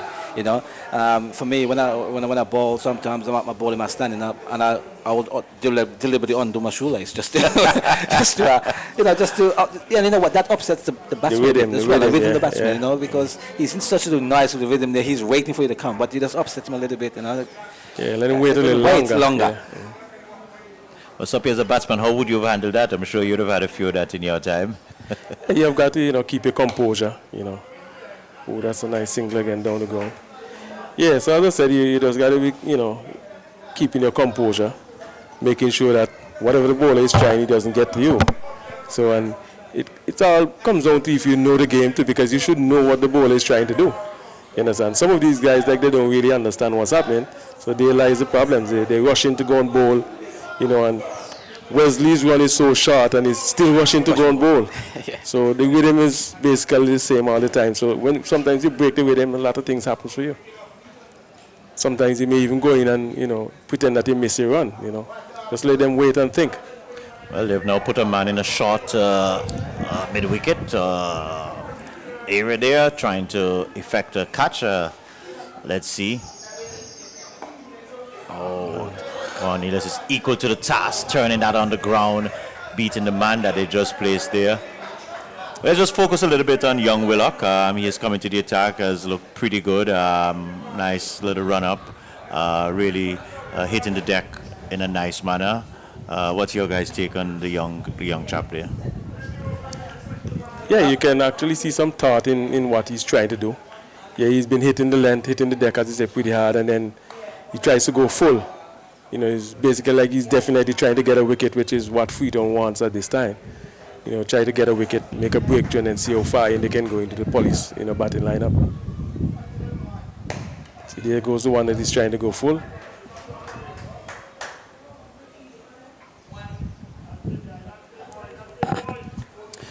Yeah, I think my observation so far of Willock is that he bowled three balls on the offside and three, I call it straight deliveries. You know, where the batsman, or to the left hand, the way he can just tuck around the corner there to mid-wicket for a single. You know, I think if he can bowl to the field that you have as well too, and let them try and play down the ground, or you know, or through the offside a little bit, because so far the Cornelius, I haven't seen him really driven the ball or anything like that. You know, only the one that was dropped. Oh, and that's a drop catch. There we go. So see what. So maybe that's where you should want to be bowling. Really, that's absolutely right. So when to Cornelius in particular, you know, you didn't let him play the ball on the ground, because to me, his strength, as you said, so you pick it up, is the one notching around the offside, is beyond square, and the one on the offside. Square the wicket, both sides. That's his strength. That's his strength. There's no mystery to it. I mean, that's his playbook. That's his template. I guess the Freetown team has not really picked it up, but it's clear as. That's correct. And you know, once he hit the ball on the ground, you see he's not comfortable. To me, he's not comfortable driving the ball down the ground. And when he drives the ball on the ground, it's actually in the air. You know, so and which you get an opportunity, you know, to catch the ball. So I think that's what they need to do. Ball, not giving the ball on the pads. It's a straight ball on the pads to let him get off strike. Just outside off, stumble in the air. Let him drive the ball. You know, and I said it earlier. You know, you're the ball. I have the ball. You dictate what shot you want to play. You know. Yeah, well, you put the field in place, and so you should know what ball you want to bowl. Where you want the batsman to play. Yeah. I'm sensing a slight adjustment from the Freetown team. I noticed the guys are coming a little bit in tighter.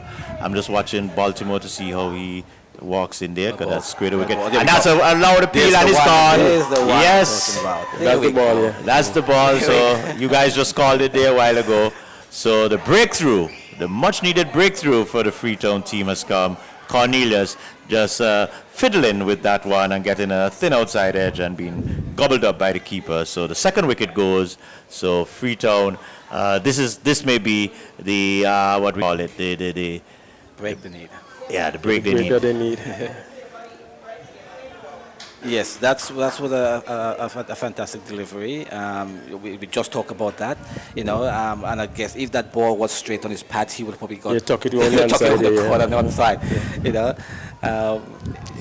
The ball when you get the ball in the hand, there's something magical about that ball. You need to do what you want the batsman to do, and that ball you couldn't fault that, so.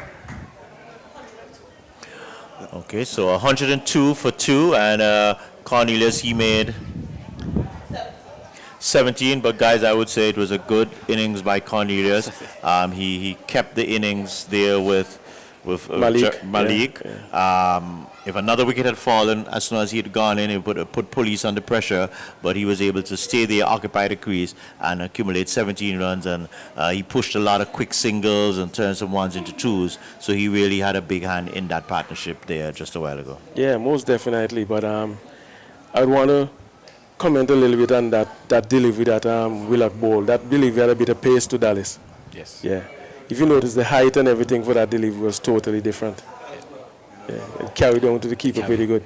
And just reward for the young man, we were just talking about him a while ago, and just reward, he's bowled pretty well, and getting that wicket there, I think that will do his confidence a world of good going forward. Yeah, I think Freetown men need to give him some more support in the field. You're not hearing any noise at all, as Dallas alluded to earlier, and you can hear pin if it drops out there. So they're pretty quiet, so they need to give him some support. He's bowling well, he's trying hard for his team, so support him, and then you should probably see something, some more results from him.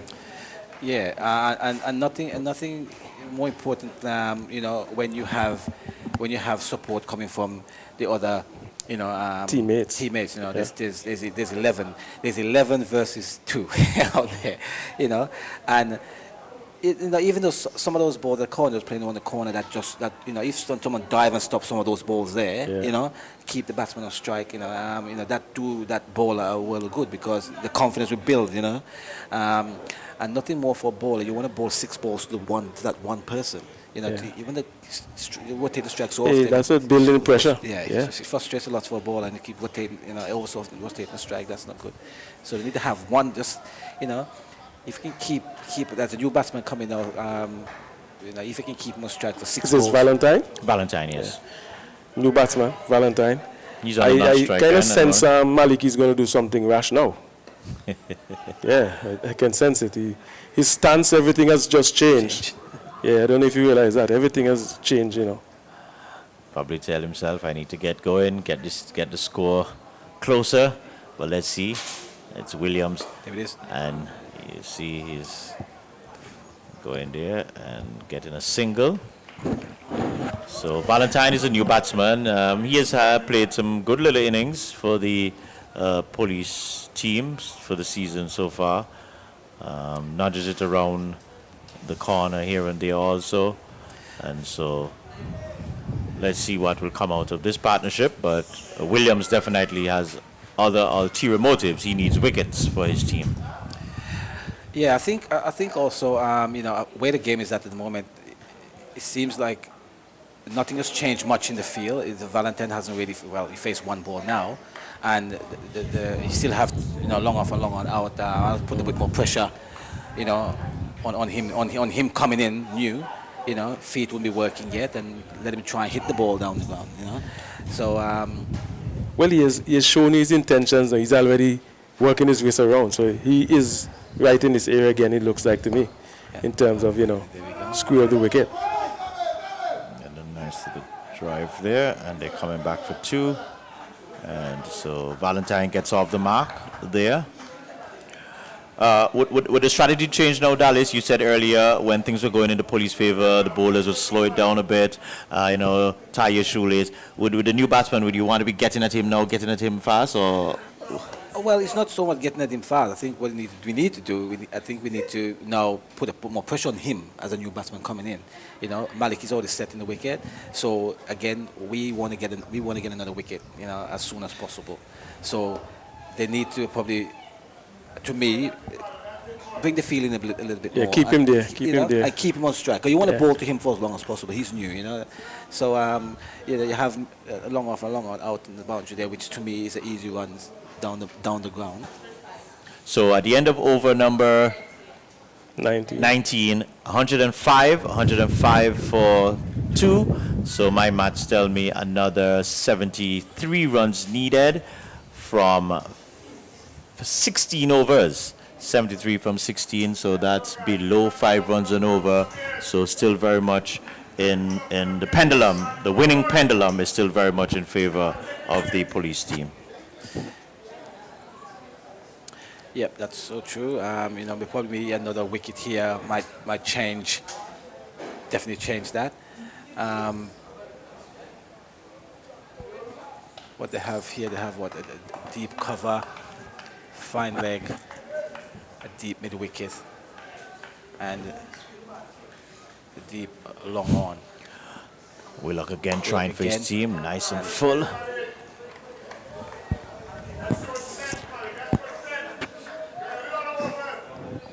Yeah, I think they need to get, as I say, bowl to Valentine a bit more. Try and get him on strike to young Willock. He's, bowling pretty quick at this time. So they need to get Willock and get Valentine on strike. Yeah, get him on strike. Maybe even give up that single and get him on strike. And get him on strike and bowl to him.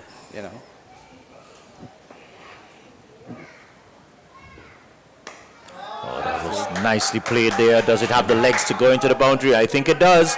So lovely shot, drifting on the pad there. And Malik Gerald needed no further invitation, clipping that nicely for 4 runs. Yep, so this is where what I was alluded to earlier. Willock, good pace, good pace bowling, but that straight ball, that straight ball, yeah. you get at the pads with whether he's going to bowl to a left or right, and the straight ball, so you need to just hold his areas, just outside off stump. Absolutely. That's what, I mean, when you bowl there, the batsman does nothing, so why move? You got a wicket, just stay in the same area, so just hanging around there. Whether it's going to be right or left, batsman, left-handed batsman. Yeah, that's absolutely correct. Oops. Again, down the leg side again, and there's a... Again, poor cricket here by Freetown. Nobody getting behind the stumps here. More extras again, 2 wide.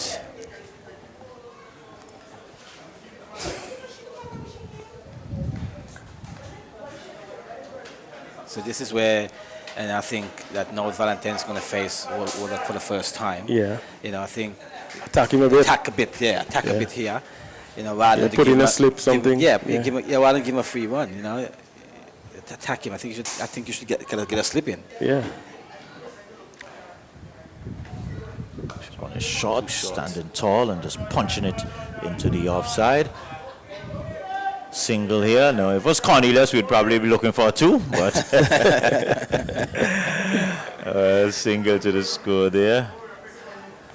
Yeah. So I think what you guys are basically saying, Freetown has to seize this opportunity. It's an opportunity for them to apply a little pressure, get back into the game, and they have to take it. Now they have to make it happen. They're the ones that have to press the button. Yeah, absolutely. Like that last single just now, that shouldn't even be their single, because the field is spread a little bit. In the deep, yeah. Yeah, it's a bit deep. The field is a bit deep. They're right out on the circle. Full toss. Full toss again. Probably just trying to hit that one just a little too hard there a while ago. Maybe just get in a half there for a single. The thing about this is like Freetown need wickets, right?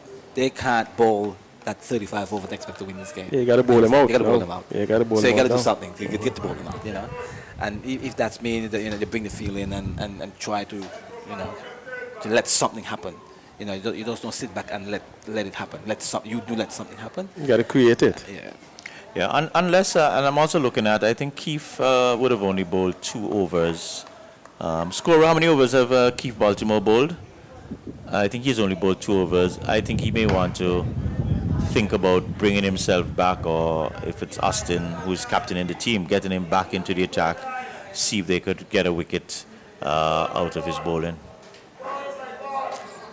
Yeah, as I say, what I see Freetown basically doing here, they're actually going through the paces. Is like the plan they've got when they came out first. They're just going through. They're not, trying to change nothing to affect, a wicket taking, bowler or delivery or anything like that. Another poor delivery by Willock down the leg side, and so they come through for leg buys. So leg buys. So the extras are really piling up. It'll be interesting to know, scorer, okay, at the end of, we've completed 20 overs. So after 20 overs, the score is 115 for 2 in pursuit of 178. We'll go to a commercial break.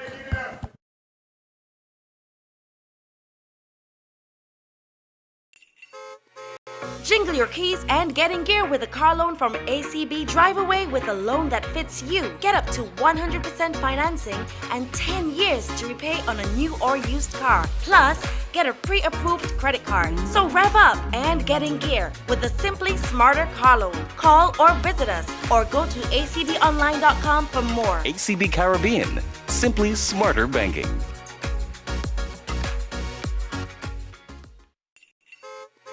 Jingle your keys and get in gear with a car loan from ACB. Drive away with a loan that fits you. Get up to 100. All right, so we're back here, and the batsmen are coming through for 2 runs. And good running again. Gerald must be close to being winded. He has been batting from the start and been running quite a bit. So it'll be interesting to see if he can keep this up. Well, Gerald need to be there at the end. He's already in. And then he's already, so he's the one that should actually bring this game home for Police. Well, there have been some changes in the field here for Freetown. They've tried to plug the gap at cover where Malik just scored just now. That's right. Look at a 6-3 field. Yeah. Wow. That is, you should have seen, if you were here earlier, you would have seen the Freetown. Seen Police. The Police field. Police it was, field. what, one time it was, what, 9-1? Yeah.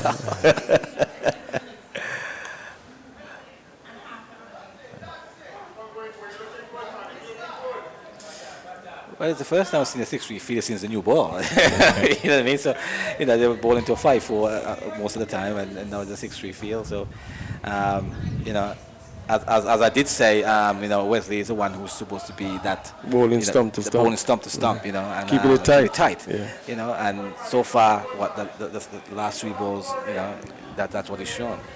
Well, they would definitely need to maintain it. The fielders need to come in tight. Don't give away that easy single. Keep the pressure on, and he's fishing. Yeah, that's when you're going to create the rash shots. That's You want right. to keep the pressure on them, they're not scoring. They're going to do something to score. That's correct. They have to do something else to score. And I said this early on, when you can bowl 6 balls to someone, the pressure mounted on you, There we go again. The pressure mounted, because once you have a few dot balls past you, your mind think, I need to do something else. And for Malik, you should just get off strike. Yeah, what we're seeing here now is that just as we've alluded to early on, that line just outside our stump has been posing some problems for the Police batsmen. And Freetown want to hang around that area for quite some time and try to see if they can make a breakthrough right there. Well, they've gotten a wicket in that area, second wicket in the area there. So right now they need to be hanging around. You see, Malik is back in the way, he's doing all sort of stuff to try to score from that line and that length that they're bowling there just outside our stump. So 21 overs in the bag, 117 for 2. 117 for 2, so exactly. Keith coming back as you. Keith is coming back, all right. So 61 talked about runs. Early on. 61 runs needed. 14 overs to get that in. Just a little over 4 runs and over. So pendulum, I would say, still swinging strongly in the favor of the Police team. 1 second. Nazi Henry saying, listen, me sleepy now, do something Freetown. And Nazi is saying, sorry, Naz Jerry, let me pronounce the name correct, he's saying, the pressure is getting worse. Wassera. So Freetown supporter definitely they can't take it, asking her team to do it. Good effort there by Gerald. See, so this is what I'm talking about. I don't know if young Baltimore's going to bowl a short ball here, but there's a deep guy square the wicket there. Deep mid wicket. A deep mid wicket there. So I don't know if you need that person out there. You know, that's the thing. But he shouldn't be looking to bowl that ball at this point. Yeah, you know, the ball is a bit older now. What, 21 overs old? Yeah. You know, you should have that guy maybe. You know, should be square the wicket where the umpire should have been. You know, just to save. I'm not certain that's in Valentine's repertoire. To hit the ball out there, right? Yeah, there we go. So he shouldn't have that guy out there at all.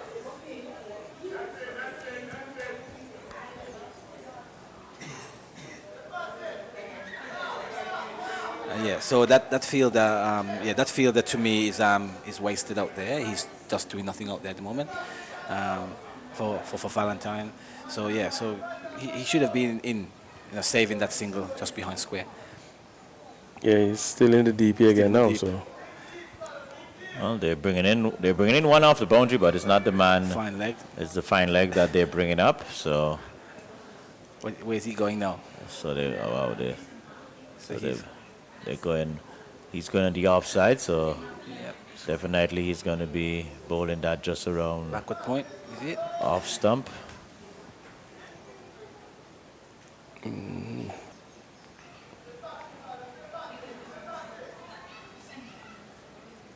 So bowler cannot be straight. No, Can't be outside off middle stump. leg or anything like that. And can't be too wide either. It's going to be called wide. Yeah. This one is slashed into the offside for a single.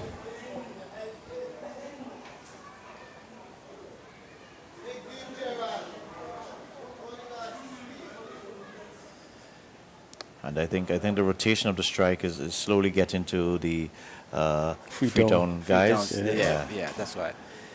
Yeah, that's what the single is all about. That's what the single does. And again, it's a left and right hand combination that upsets the bowler's line too. So you got to make sure you be on spot on target when you're bowling here.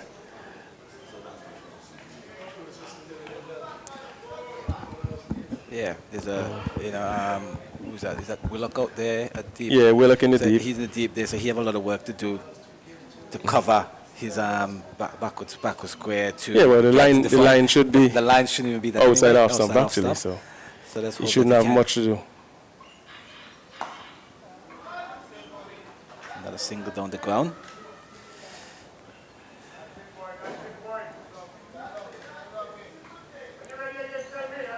See the fieldsmen out there just ambling across the limited energy, really.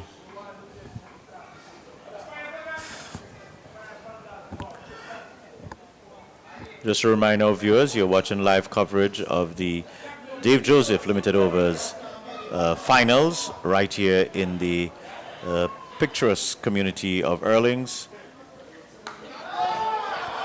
Short and wide, and that deserved what it got. Slashed away. Backward a square for 4 runs.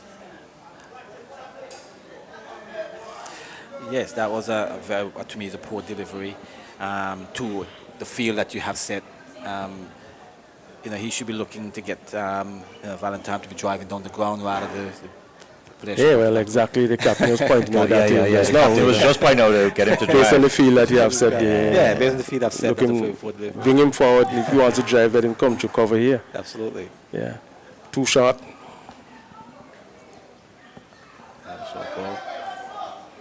Another extra again. Scorer, when you have a chance, can you just let us know how many extras? Well, the completion of another over. So 22 overs in the bag. And at the end of 22 overs, 122 for 2. And just give me the extras when you get a chance.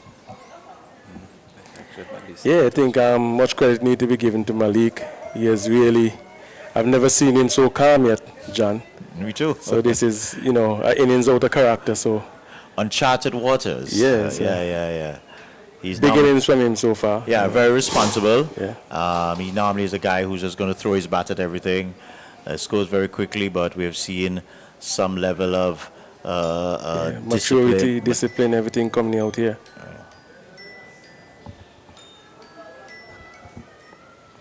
Yeah, I think so far Malik probably have a very good game. Bowling for the Police at the back end, and then now here, getting past 50. So so far, he's had a pretty good game. So let's hope that Malik can stay there and see this innings right through. Yeah, it shows that he has a lot of character, Dallas, because he actually started badly. And then he came back and bowled beautiful at the back end, and now he's past 50 and he's been open batsman. He past 50, that's a real plus for him. He's looking real good, real competent so far. This must be the last over for Wesley. How many overs have Wesley bowled scorer? He's been on for quite a while. 5, wow. So this is 6th over. So skipper obviously is impressed, or I don't know if he doesn't have much choices by what Wesley's doing. Here's Valentine. Poor fielding there by the youngster.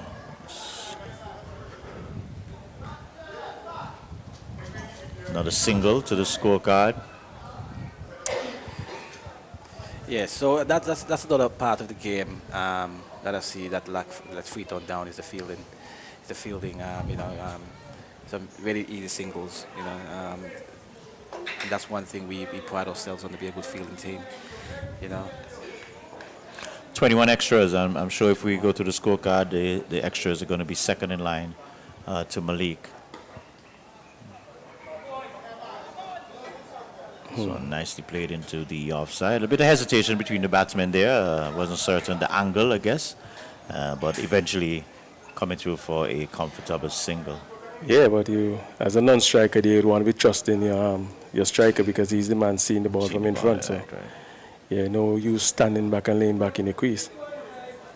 And as the way Freetown is at right now, the more pressure you could keep on them, the more they're going to go into a hole.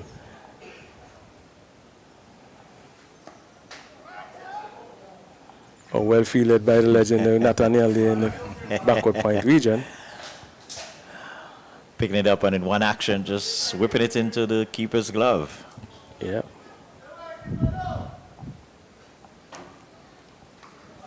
That is short again, and that's hit. Oh. That was a bit dangerous, but very effective in the end, getting his body behind it, that one. Yeah, he's a young fella, that's what he should be doing. That's what feeling's all about.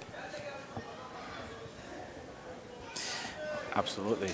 The old cliche, John, I know you heard it before, catches with matches, and that's so true. Yes. And Freetown have put, 3 of them down, I think? About 3 catches, 3 down we put down, yeah. This one is going high and hard. Does it have the legs? Yeah, man, that's gone. Yes, that's a big one. That's gone. That's out of the park. I wonder if it's in the Caribbean Sea.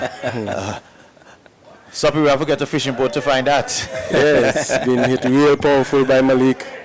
He got the width. Yeah, good strike. Yeah, man, good strike. So, Police marches on.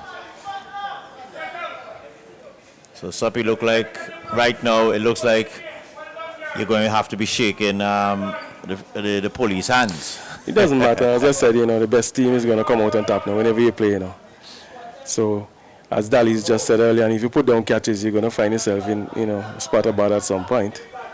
You got to take your chances. That's right. Especially in the finals game, all those half chances, they're got to count for something,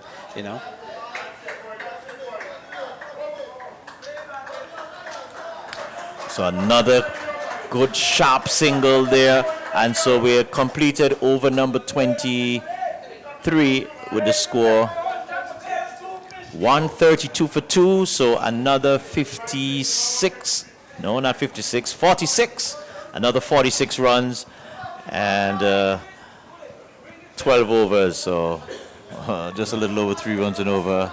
Suppi. Yeah, it should be easy picking, for Police from here on in, once they can keep their wickets intact. And as I say, Malik is really batting with some maturity. I've never seen him this calm, I'm telling you. Yeah. Scorer, can you give me Malik's individual score this time? 70? 70, yeah. 70, so. Yeah. Well, looks like Freetown is pulling another plug. They're trying now, the veteran and Austin Richards Jr. This might be the last straw to the bag for them to try. And they're sticking with this offside field, really sticking, trying to be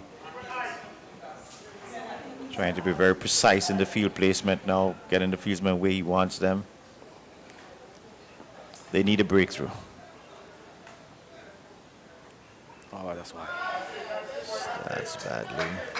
It's a poor delivery by Austin Richards. You know, when you look at the extras, I don't know how many extras Freetown bowl, Police bowl at the start. But if you're playing 35 overs, I'm telling you, I'm pretty sure that they would have bowled more than 35 overs. Because, you know, for every wide you bowl, you have to bowl over that delivery.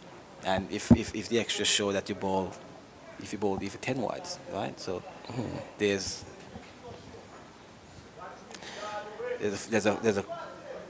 an over there, per se, plus the score, right? So, you know, that's something there as well you take into consideration. Off of out a half, but not half chance there. not carrying. Coming forward for a dive or something. I think that was an excellent effort by that fieldsman there. Maybe a younger fieldsman, I could say.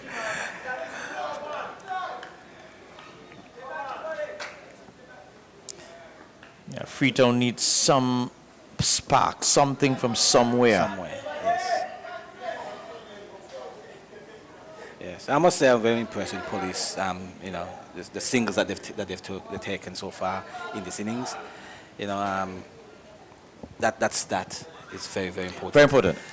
Actually, I think those singles and those twos that they have run so far in this innings, those have done more damage to me, to the Freetown team. Yeah, they have hit as much boundaries Yeah, like yeah. the Freetown batsmen, but as I say, singles will always upset you as a bowling team. And it makes it worse when you have a left and right hand combination. It's just gonna rattle you. That's a loud appeal, and the umpire says not out, and the Freetown guys are very animated. And here it is now. Leg by. Police is on the game, taking advantage of everything. Leg by signal there. Wow, gentlemen. That was very close, and that must be a very close shot there. Yeah, that one looked pretty straight to me. Yeah, so.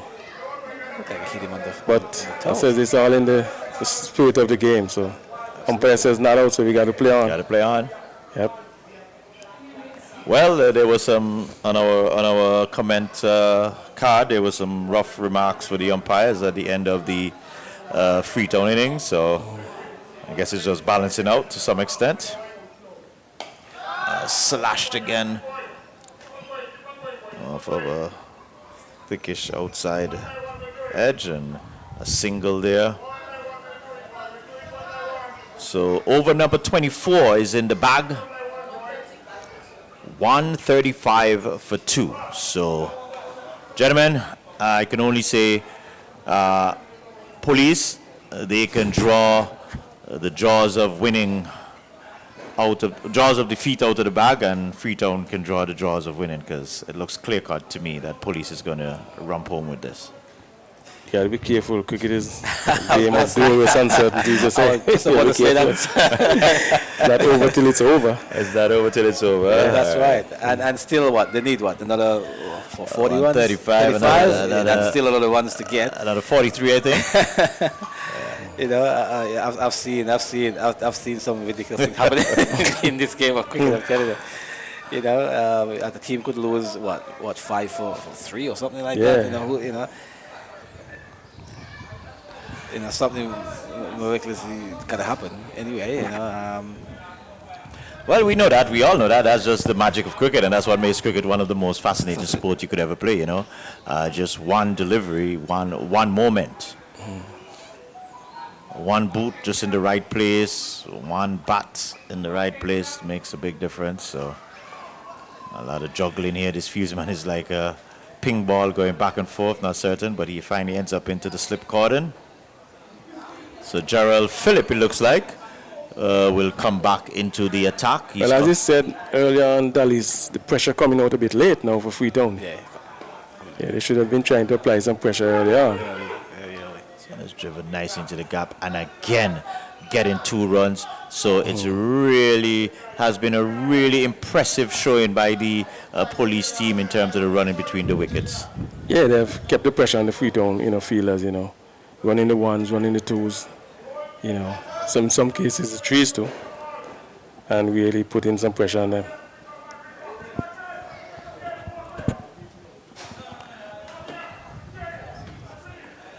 Freetown trying to make an adjustment there, getting a more nifty, feated individual there, but don't know if that's going to make a difference at this moment.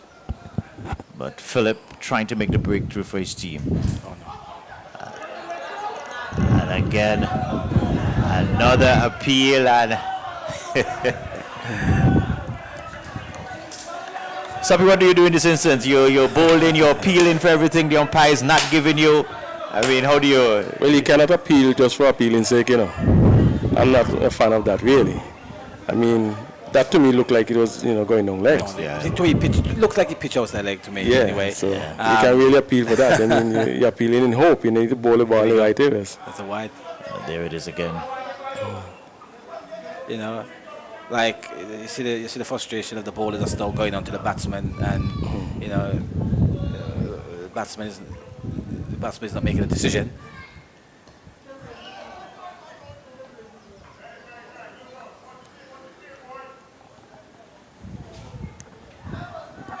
See something like this happen in a game in Australia, and that bowler would have been on report. It kind of showed that type of thing. That sort of dissent, yes. Which. Yeah, I was watching, a couple of these games you all were, carrying live, John. And I was saying some of these fielders, some of these players on a whole need to keep themselves under check, because you're going to be found wanting when you get up to the next level. You're going to lose some of your match fees and all that kind of stuff. Yep. Yeah, that behavior just now wasn't really, too good on the bowler's part. The umpire says not out, you got to play on. Move on. Yes, correct. Move on. But Sapi and Dallas, doesn't that come from a coaching perspective? The coaches, when we get them young, when we get them at that 10 age, isn't that something that we should be instilling with them from the onset? Because that's a very good run. Another good run again. So yeah, Freetown are well on their back foot now. They're being pushed back. Yes, John. We have in Australia, yes, we have something called the spirit of cricket. Which we get everyone together in a room, on a training night, maybe after training, and just talk to them about the spirit of cricket. When umpire make a decision, the decision stick with the umpire. Whether you agree or disagree, how it works, gotta move on. You move on from it. Yeah, if you, as I said earlier on, if you don't, move on and you exhibit those kind of behavior, you'll be, charged or fined your match fee. And they say, I believe 24 overs in the bag. 25, 141. Soppy, hold your thought. We're going to come back to you. We're going to take a little break.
So we're back here, and Austin Richards Jr.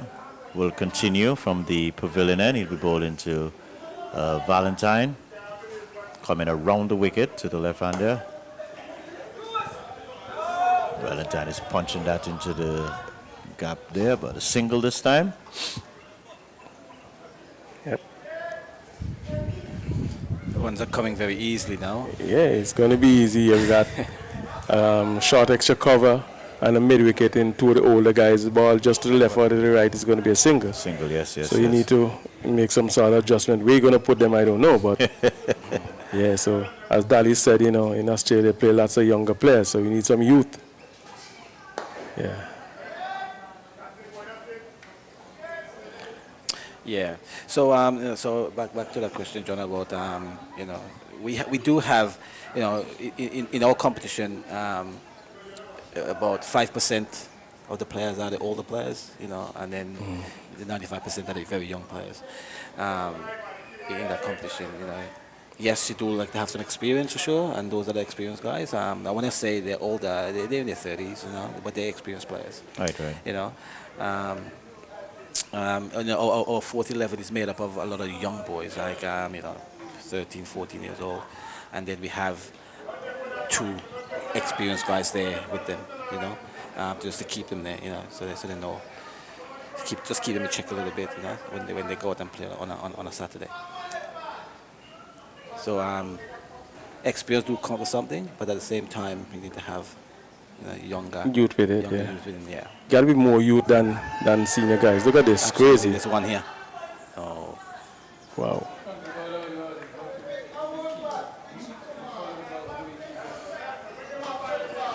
So that was a little bit crazy there. This is crazy, sure. Gerald just hit it out there and was barreling down. Something happened to Gerald on the ground there? Or That's Gerald on the ground, but He's happy to be yeah.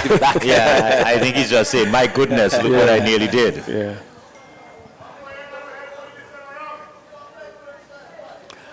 Well, we're coming down. We're bringing down the curtains on the Parish League season. We've had a wonderful year of cricket, and we're just one of these teams trying to bring home this final crown, the Dave Joseph Championship. That's well bowled by Austin Richards there. So over number 26 completed, and after 26 overs in pursuit of 178 for the championship, 142 for 2. So 35 runs needed, guys, in 9 overs. My maths tell me that's just a little under 4 runs and over. Yes, I think with the dismissals not going Freetown's way, I think that's a small part of the game. You know, there's a lot of things that could have gone right in this game, and one, there's a lot of singles happening in this game, which are The drop catches. within the circle, you know, and then those drop catches, you know, they just didn't help, you know, Freetown defense of their total. And I think Freetown also will feel it when after, if they go on to lose this game and they really do a deeper introspection, they would also feel a bit aggrieved. Soppy, we were here, we saw the fine start that they had, and they were looking to put well over 200 runs on the board, per se, and then they just withered away to that 178. So they would also look at their batting also to see that would have played some role in not getting that total that they could have gotten based on the position they were in. Yeah, they really faltered, you know, in terms of, based on the runway they were going at, you know, they lost some quick wickets and, you know, some cheap ones, you know, and put them in a real bad position as they find themselves in, you know, again, even in the bowling, you know, some drop catches again. So the cricket on a whole for Freetown, you know, they need to, you know, do some introspection and, you know, have a look at, you know, where they want to go, what they want to do. That's a big shot down the ground. Oh, well saved. Well saved there. Yeah. But another question also that will always linger, Soppy, is the decision of Austin Richards, the junior, to drop himself down the order.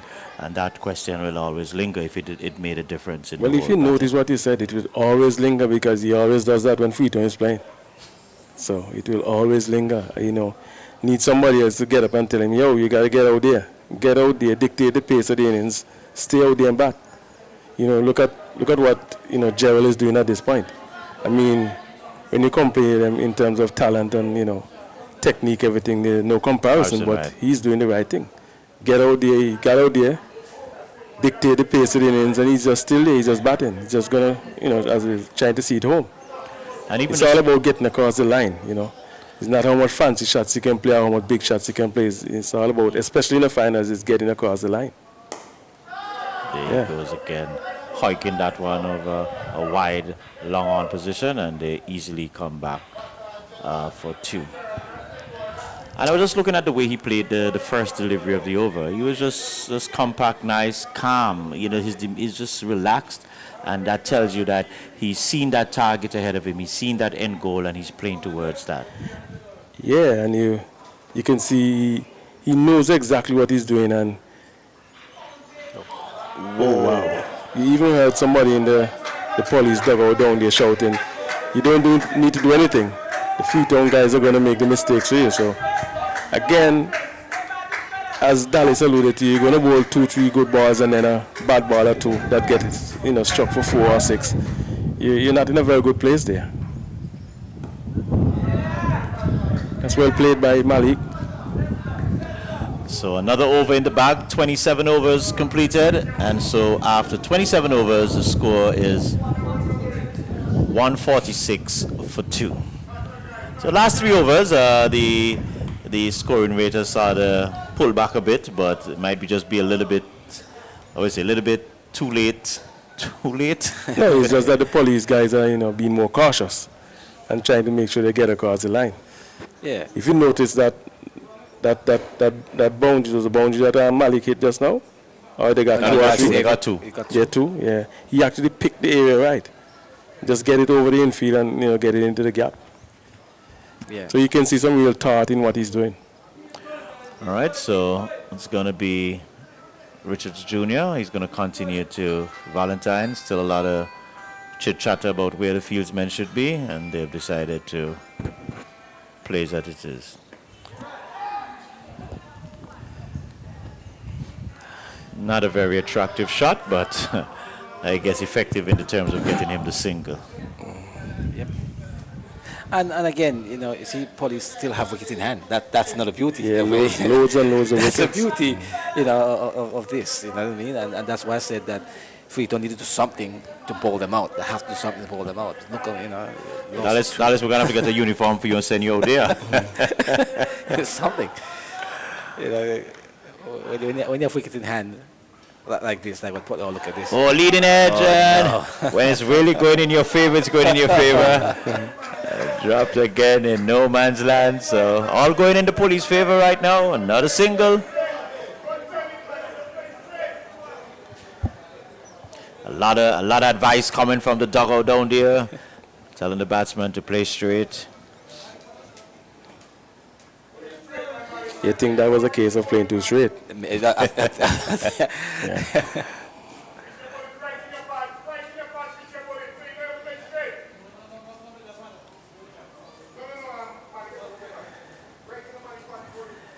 You know, to me, just now Malik was trying to hit the ball to be too square. You know, mid off and mid on, long on the way out. You know, either single down the ground. Yeah. But there's a single there. Another unforced error, so really Freetown has not had a good day at all in the field. About 3 catches we would have counted up here, quite a few overthrows, extras. Really not a good combination in defending. Yeah. And one of them was Malik Gerald. So, and look, he's still there, you know, so. Yeah, you got to take your chances, and as Dallas rightfully said, that's one thing you really pride yourself in. Try to be a good fielding team. You know, back yourself to defend any total that you make in the field, you know. So once you can't do that, you're going to be in trouble. That's correct. Fielding take-up. Fielding take-up what? Well, how many percent is fielding take-up? You take up quite a big chunk of the game, Yeah, right? I would think, yeah, it's probably up in the maybe 80s. Maybe close to 90s, right? Yeah, 90s, Yeah, because if you, like, look at this. They probably won't stay on the ground for the full 35. Probably not, right? But at least they're still out there. You Yeah, understand? right. So it's all about So fielding. it's all about fielding. Yeah. Well, I remember I did an interview with, I think it was Evie Richardson. And, okay, let me get back to that in a bit. So we've completed over number 28 after 28 over. 149 for two. Yeah, I was just saying, I remember doing an interview with Evie, and Evie was saying to me when he was practicing his football, the coach had him running without the ball a lot of time. And he was like, Coach, I'm playing football, I need the ball. And the coach said, you'll be doing more running without the ball on the field, so just continue running. That's all part of it, you know. So, but we're just looking at Gerald. We must give Gerald some real credit. He's batted right through the innings thus far. And one thing I've liked with him, he's kept his composure. He hasn't felt cocky, overconfident, and he's really trying to bring his team home, bring this championship home to his team. Yeah, most definitely has played pretty well, you know, for the police team. And he's really batted with some, you know, good character this time around. As you say, he's a man that normally loves to throw his bat, but he's totally a different player today, you know, and looking to get police across the line.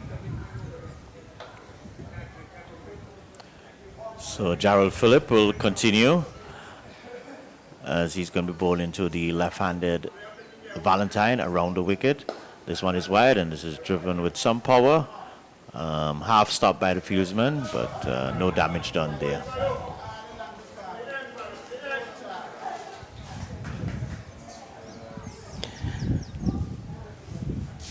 Catch. And there we go.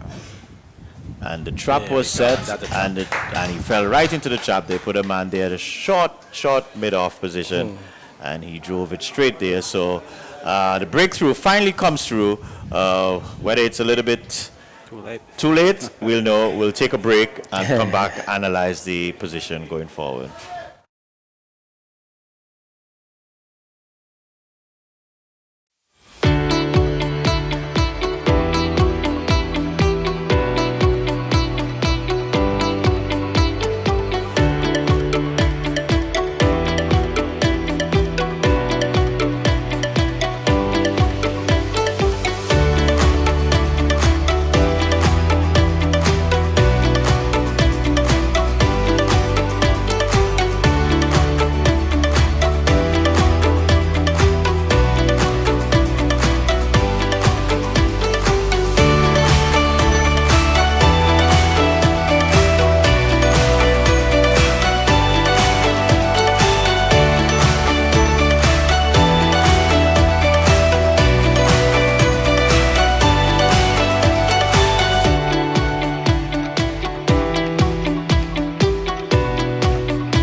All right, so ladies and gentlemen, we're back.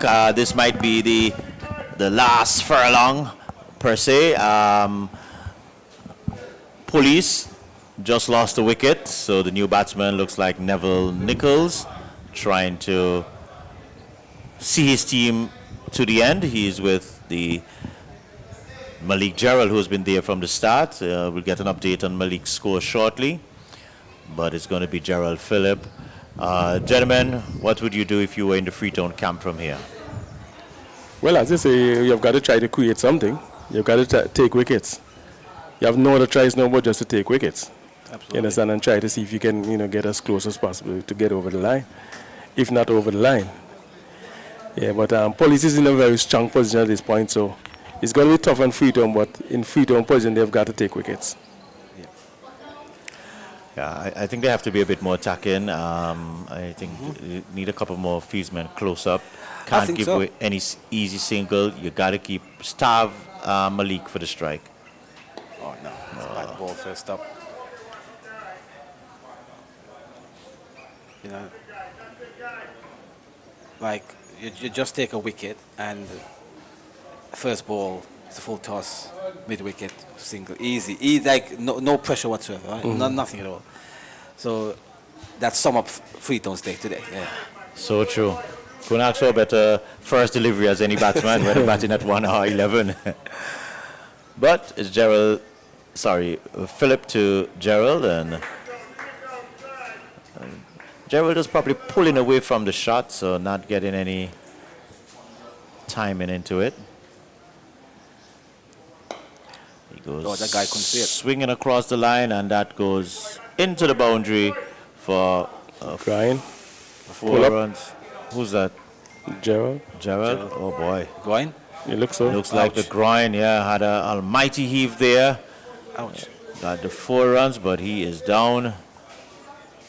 Can he get a runner, or he can't get a runner this time? Is this rule here? Or? I'm not certain. We can check with the coordinator. Because I know definitely in Australia can't have a runner. Can't have a runner. In the field. Once you don't have a run on the field. So. Okay. Well, he kind of popped up. Look like he. Yeah, maybe just felt a twitch, but Yeah, the twitch. Yeah. I guess when you have 70-something, 80-something runs, I mean, You want to come to the back? Yeah, he looks like he's going to get 100 out of it. Yeah, he might. 80. How much is Gerald? 80, 20. Yeah, even the fieldsmen out, they didn't even pick the ball up. You know. It's a little dangerous there a while ago. That kept a bit low. Oh, Gerald seems to be moving quite okay there. It's a bit of twitch that happened. Wow, the overs are going through quickly. So over number 29 is in the bag.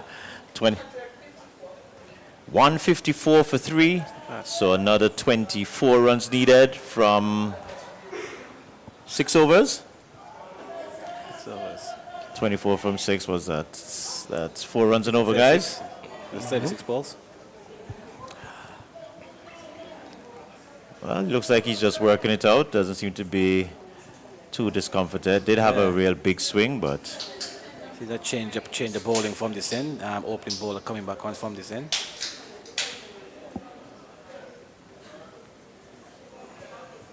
interesting move. He bowled a pretty decent spell from the CN, the Caribbean Sea end earlier, and switching him over now. It'll be interesting to see how he comes through here. Yeah, he didn't bowl to me that badly. He bowled a few short balls,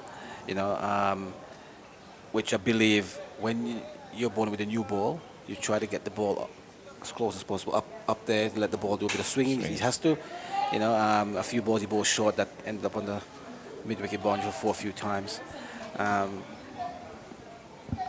So now it's at the back end of the game now. Let's see if a few variations or something like that come into play. If he can have a few variations.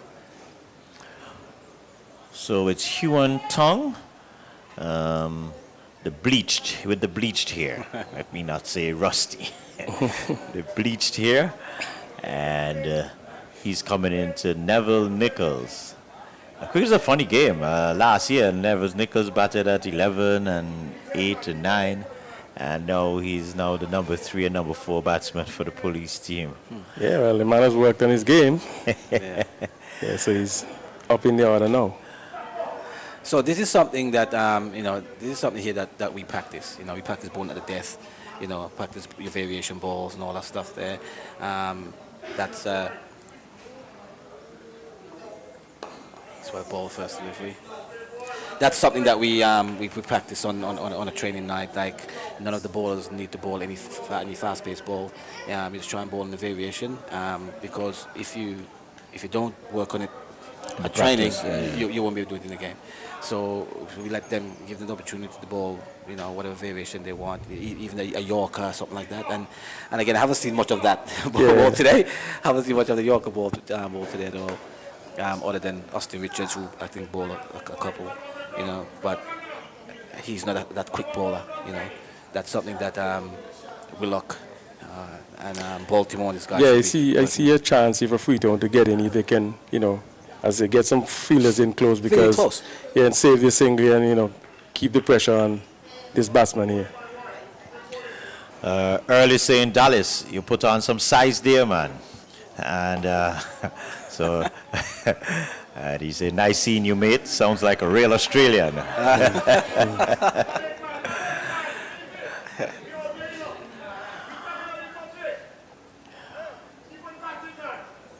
Well, the police team also has to be given some credit, guys. They're without two of their senior players in Linton, Africa, and their regular captain, Derek Maryland. And so, not a bad ball. That's a nice shot there. Can he get the maximum? Yes, he does. So that was short outside the off stump. And Gerald doesn't need invitation for those. Slaps it. Not at all. But again, the field That's is not Gerald. That's that's the new batsman. new batsman. That's Nichols. Wow. Nichols, yeah. And again, the field is not set for that type of ball. No, You know, no, That's no. what I mean. Here's where, I said this should be at the back end of the game. There's only 6 overs or so left. I think he's making a good effort to bowl, back of the length, but he's a bit too wide. Too wide. Yeah. The width, yeah. Yeah, every time he tries to put that extra effort, the ball goes wide or short. Yeah. Well, I can fairly say Freetown have some good prospects in terms of in the fast bowling ranks. They have some good. I think they just need to practice a bit more. I think that's the challenge we have, Dallas. Most of our cricketers, most of our clubs, most of our teams don't practice at all. So everybody just comes on that day. This is a practice for them. Right. If you want to play this game, you need to practice. As Daddy said, when you get into a situation like this in the match now, what do? Never been put on this kind of pressure. You're just going to be found wanting. Yeah. So practice is going to be important.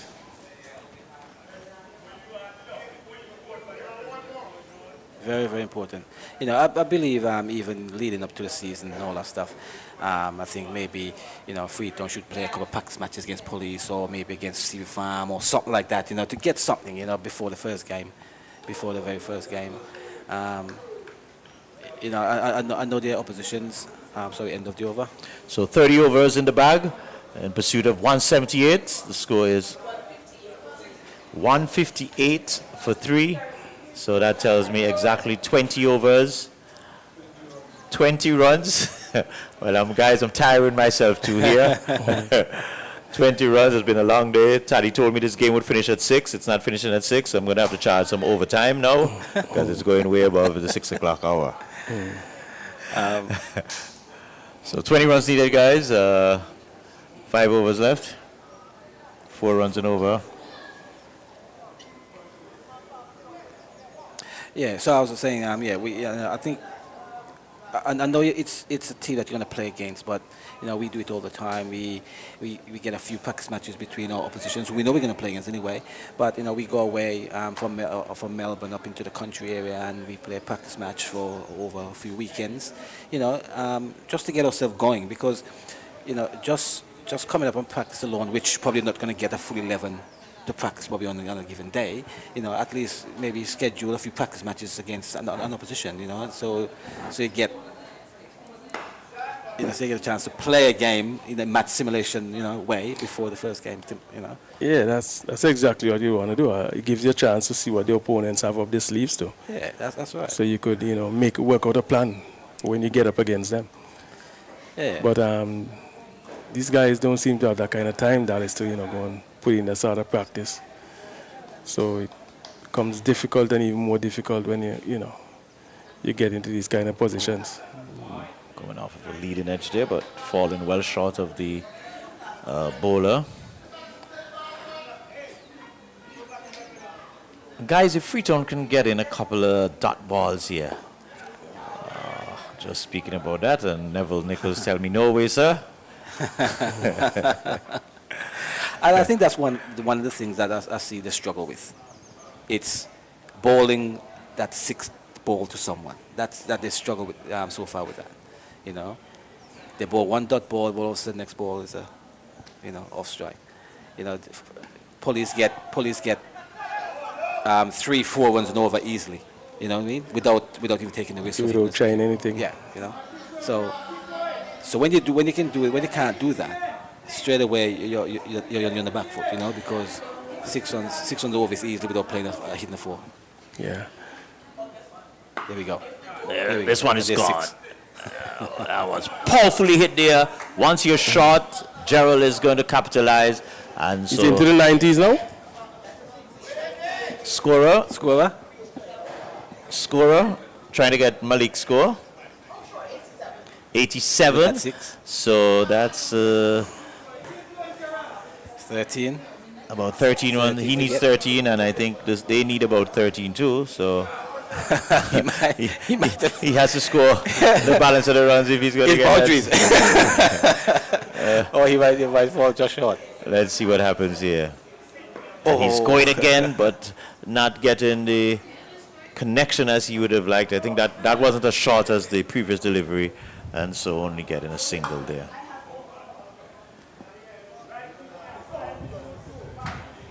Well, look like the police team would want to inscribe their initials on the coveted Dave Joseph Limited Overs competition 2023. But Gerald Phillip trying one last thing for his team. This one is It's lucky. turned onto the leg side, and they're thinking of two, and here comes Nichols, and the throw is coming to the far end. Safe. And watch, Nichols is all the way down, but there's nobody to run with him. And so 2 runs there, so we must give credit to the police team from the start, the onset. They've been running, and even to the end to bring it home. So 31 overs completed, 31 overs, and the score 169 for 3, so 9 runs needed. 169. 169 for 3, so 9 more needed from 4 overs. Oh, is it? 4 overs? 4 overs. Well, I don't think any coming back there's no coming back from this. I know cricket is a game of glorious uncertainties, but I'll have to see it to believe it. Well, so far, Freetown hasn't really done anything, in the back end here to just show that, well, something's going to happen, As I said, I haven't seen any variation in any Yorkers, which ball. Batsmen always like a ball wide. They can throw the kitchen sink at it. It's not going to hit the stump. So there we go, a free hit for me, really. So that's what happened here so far. The ball is a bit wide and get punished. For me, what I've found with the Freetown team, through most of this innings, they have been waiting for something to happen instead of pushing for something to happen. Put in an extra slip, put somebody under the batsman's eyes, let the fielders come a little bit tighter, something. Show some intent, show some cause. If it doesn't work, as Soppy keeps saying, then you resort to the next plan along the way. Yeah, but you've got to get gas in your tank to be able to do that, That's right. You got... Wow. That's hit powerful. Is there anybody there? No, that's 4 runs. That was hit with some level of authority there. And so 4 more runs, so 5 runs left. You see, it goes all the way back again, as you said, Dallas, in practice. This guy, he plays the short ball very well. So why would you want to bowl short in? I mean, the man is on what, 90 and 90, now? he's been out there from ball 1. You can't really want to bowl short in 91. now. This is what I mean. Look at the stance. The old ball, which you have here now, what is 30 something? You will do less. 31. That's right. Yeah. 30 something overs old, right? And this is where, that's why I said the variation things come in, because the ball is old. I'm sure if you look at the way of the feel is and all that stuff, the abrasiveness, the ball would be really old. Yeah. So that's where, the variations, the Yorker. Yeah, if you probably get in the variations, I'm sure that Malik probably will hold out somewhere. He'll probably hold out, because he's looking for pace on the ball, right, so far. And take the pace off, that's what they get. That's what they ball. They want his pace on. I haven't seen any variation at all. Just pace on all the time. Going for a wild swing. Soppy, I'm getting the impression Malik is playing for his 100 here. I see him going extra hard. It will be lovely if he get 100 because he batted the whole innings. Yeah, but he's 94. He has played very well, So. What's Gerald's score? 93 or 94? 94. 94. Oh, so he needs 6. So he can finish the game with one shot and get his 100. So I guess we must all admit we are rooting for Gerald in this case. But try to be on strike. That's what you have to do as well, to try to be on strike as well. That's cracked. No, Gerald does. So Gerald really wants it. He doesn't want the single. Yeah. Chinese still in game plan A. The game plan has changed a bit. It's all about Gerald now trying to get that 100. And once he gets it, then the team obviously will get that championship. See, I believe that this bowler wants to bowl a variation ball, but Yeah. because he hasn't practiced it, right? Yeah, I think he he's actually scared. tried one earlier on there. Full toss, that's it. and that's That's it. it. It is done. So congratulations to the police team, victors of the 2023 century too. Dave Joseph Limited Overs competition, and a wonderful, wonderful century by no doubt about it. Man of the match, Malik Gerald. Yeah, it's been an excellent innings, for the police team. Malik, good century, real good batting, from the time he started, he really executed well, and I would say congratulations to the police team again, tough luck to Freetown, hope they'll come back and, at least bring some younger players. You have too many old guys in this team, Freetown. Yeah, I must say congratulations to the police team as well. They've played very well from ball one, and with Malik Gerald play exceptionally well and see police home, and also for himself to get 100 at the end is absolutely fantastic for him. I did say early on that if you're out there for a while and you're in, Yeah, things gets easier. it gets easier, and Yeah. you should see the game through, and that's exactly what Malik Gerald has done today. So congratulations again to the police team, and also congratulations to Malik Gerald for bringing up the triple figures. Yeah, most definitely. It's a good 100, So, as again I say, congrats to police, Well done to Malik scoring 100 in the final. I mean, to score 100 in any final is a big innings, And I think he batted real well, I've never seen him, as I said, in this kind of mode. It's a brilliant innings. Very much so, gentlemen. And so earlier, Freetown winning the toss, police winning the toss and asking Freetown to bat. And I must admit, I questioned the decision, thinking that the police bowling attack was their trump, but they definitely proved differently today. And so Freetown batting first, they made 177 at their time, and then police opened with Malik Gerald and Jerron Jones there. They had a nice little decent opening partnership, and then Jerron Jones, he was LBW bowled Gerald Phillip for 15. James Cornelius came in, he was caught.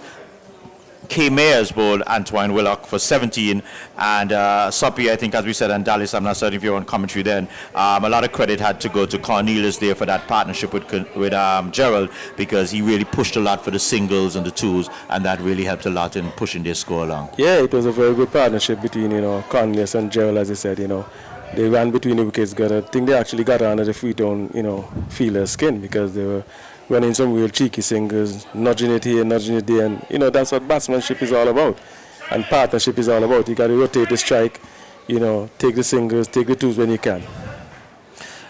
Yes, definitely, and what I saw was positive intent, to score. I think the left-hand, right-hand combination, as you alluded to, was actually something that actually rattled Freetown. Yeah. And the line that they bowl. Those singles that happened early on with Malik and Cornelius, they were very, very, very important. And although Cornelius didn't make a big score, that 17 runs that he made, have a big contribution to that partnership and to get Freetown up to that total. Yeah, it was at a very crucial point in the game that he really came to the fore and really ran some good singles, and rotate the strike. That's a big thing, as left and right, and you'll always get you upset as a fielding team.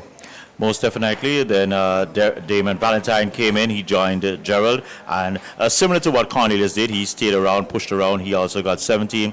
And then Neville Nichols, he came out and joined Gerald, and he was not out on 8. And I deliberately left the man of the moment, the man of the hour, the man of the game, maybe the man of the season for police, Malik Gerald. He made 100 runs not out, exactly 100 off of 107 balls. He hit 4 fours and 6 sixes. And so we want to congratulate Malik Gerald for an excellent, excellent innings there going forward. Well, looks like Malik is coming into the hot seat right now, and we're going to just have a little converse with Malik. But first of all, Malik, you said, first of all, congratulations on a wonderful, wonderful century. Thank you. And also congratulations to your team on capturing the man sitting next to you, taking his trophy, the Dave Joseph Limited Overs trophy. Congratulations to you and your team.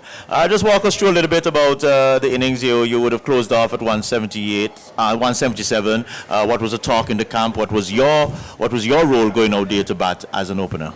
Well, first, the talk in the camp was to be positive at all times, not be irrational.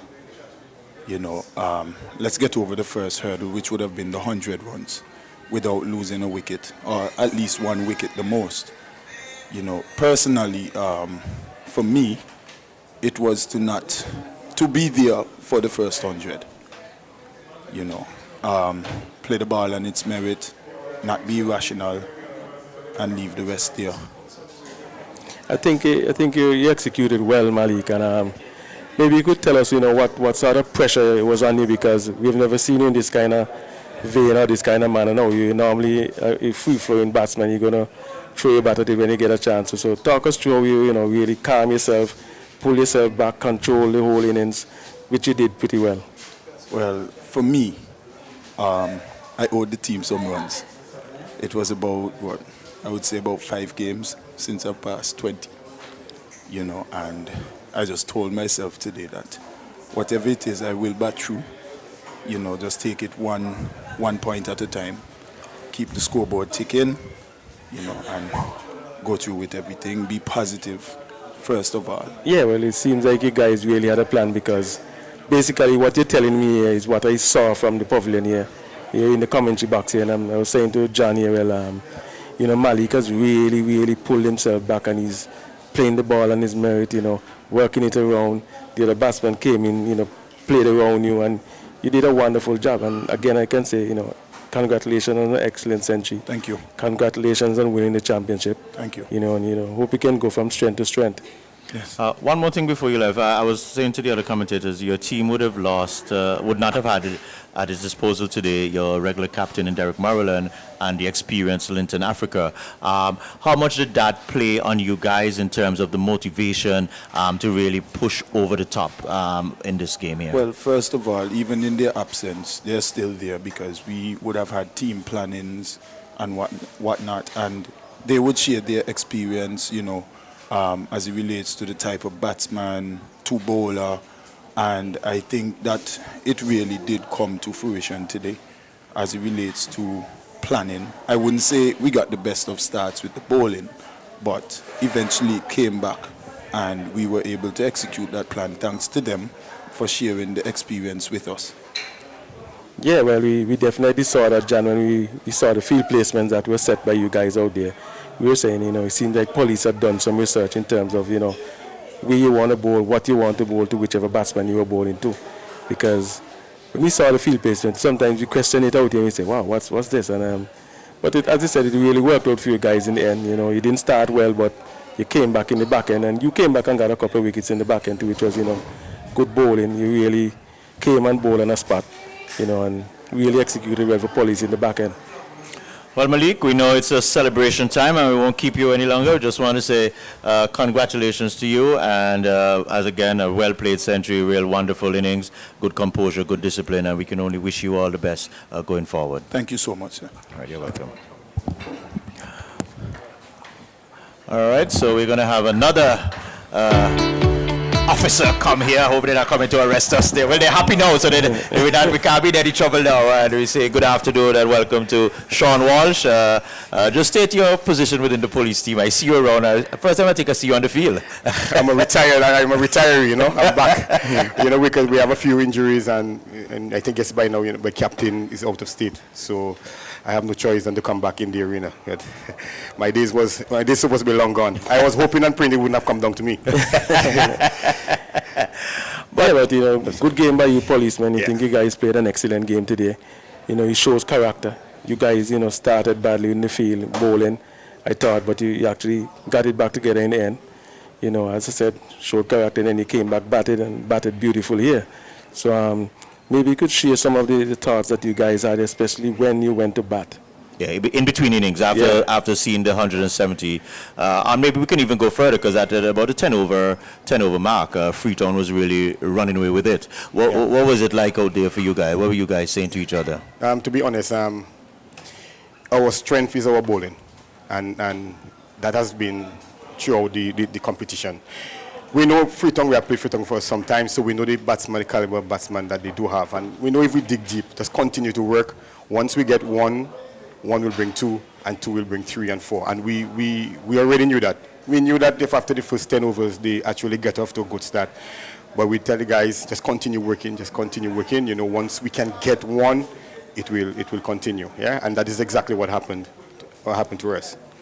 Batting-wise, we have the batsmen that can take us through.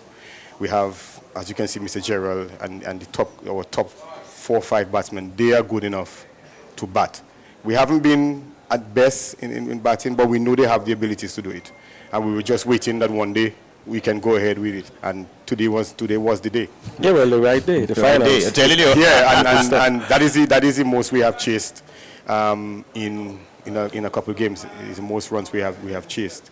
I think the most we have chased is 150 something. So 170 something was looking like a mountain, but we knew that once the guys put their head down and bat, we had the confidence that they would go ahead and do it. Yeah, because I'm not certain if you heard the conversation we had with Malik earlier. We generally know Malik as a very dashing player, but throughout this innings, he really showed some level of maturity, commitment, character. And so we want. I guess you guys are part of the management team. Has to take some credit for that, for getting him into the right space, the right frame of mind for this big game. I just got a call from Mr. Moreno, our captain, who is overseas, and he's like, how long we have been asking you to do those things, as in Malik, how long we have been asking him to put his head down. The bad balls will come. Don't force the good ones, and it actually worked out for him. I wish he could take it from there, because he have the ability to do it. Is this his first century? Yes, it's his first century. Lovely. Yeah, he got well, I hope he learned from this one, and he can, it's going to be something in his back that he can always go back to, in terms of, how did I get this 100? Yeah. So then it's going to be a good platform for him to work from. Hope that he can go from strength to strength, score some more hundreds. And I think he bowls pretty well too, and he feels pretty well.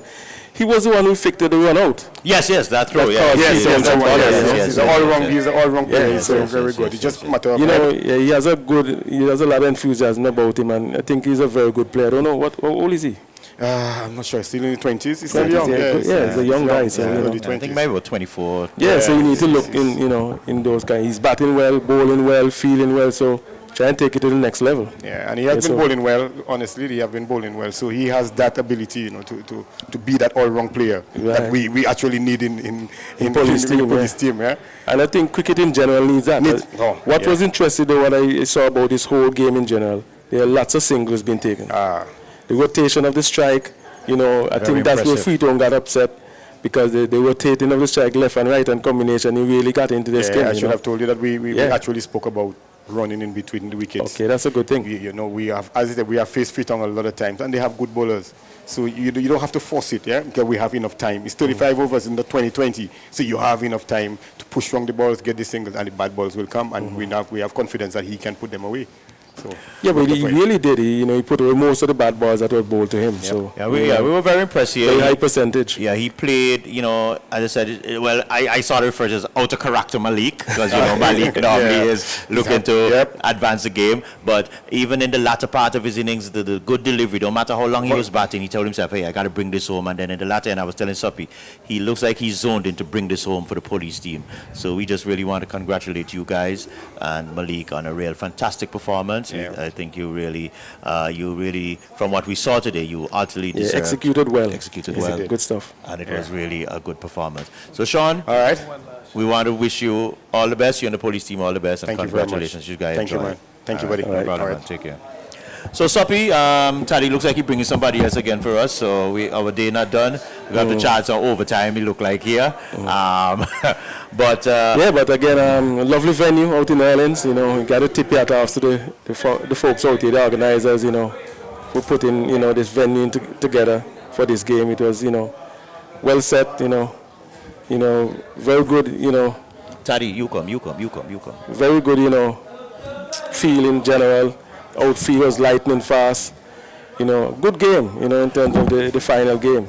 And Dave, I'm sure this would have made you proud too, as this competition is named after you, and this was a real good game.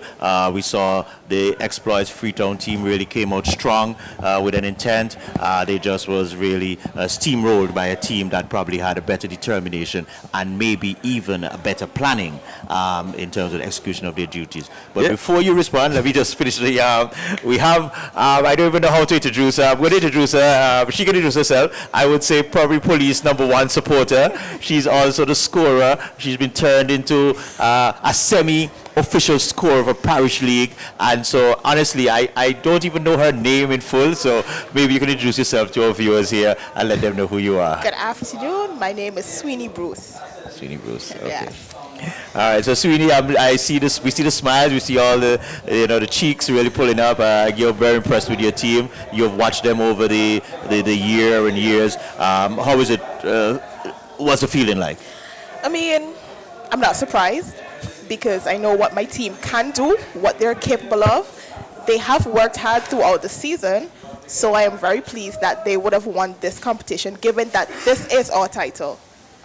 Oh, so you are the defending champions? Yes. All right, so we even left that one out, so congratulations to the police team on retaining their title. Thank Just you. quickly about your personal involvement, your scorer, how do you, is it something that you enjoy doing? A lot of time, a lot of us just think cricket is about playing in terms of batting and bowling, but you have umpiring, you have scorers, you have groundsmen, and a lot of time these little niches go unrecognized. And so first of all, let me congratulate you, but just tell us a little bit how you got into scoring and what it's like for you.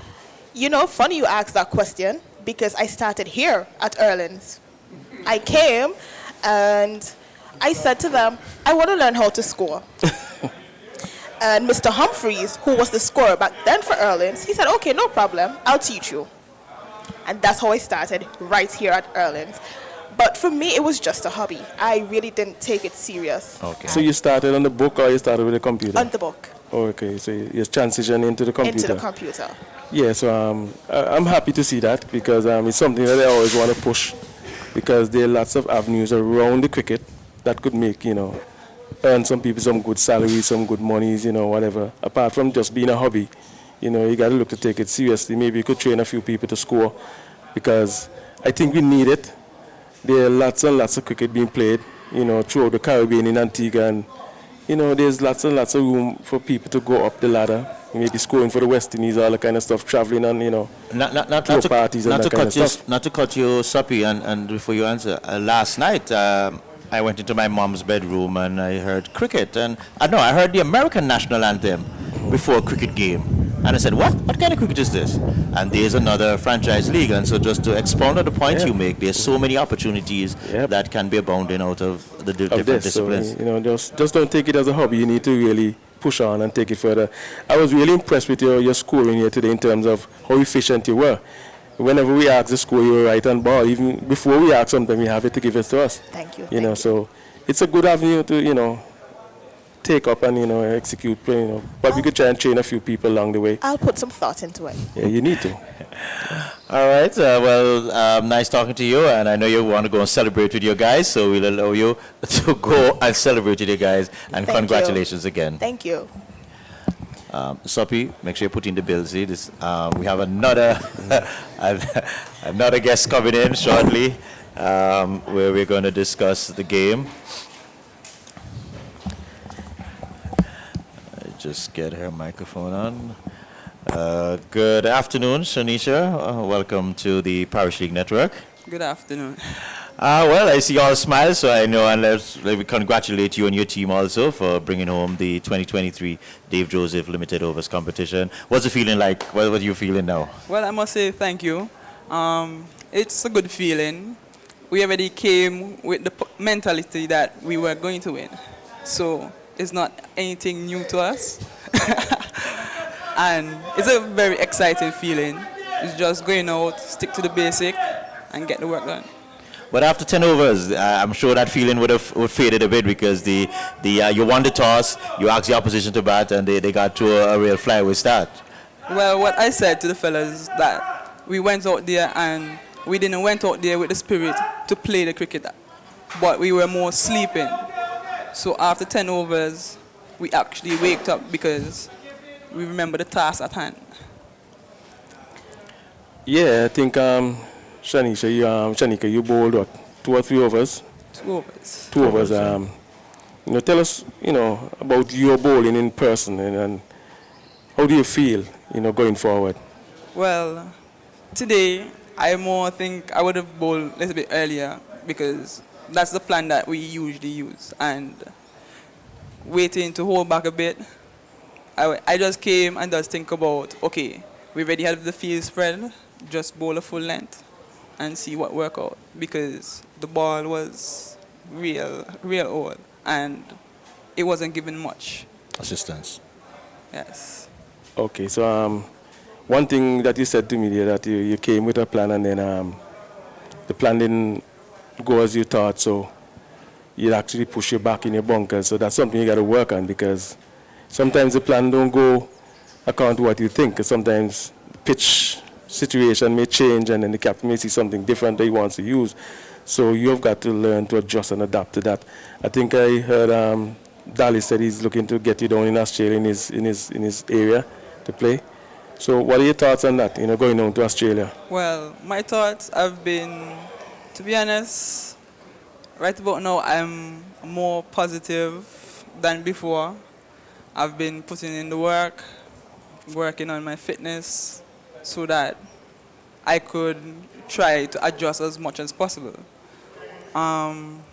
Just today, it was just kind of unfortunate because for the past couple of games, I have adjusted to the conditions, but sometimes it doesn't always work out how we want it to. Well, and I think what Soppy is basically just saying, and in life, we know life doesn't always, go the way that we would like it, and we have to make these adjustments. And more so on a cricket field, these adjustments sometimes have to be quicker than in life. You gotta be on your feet. You got to react.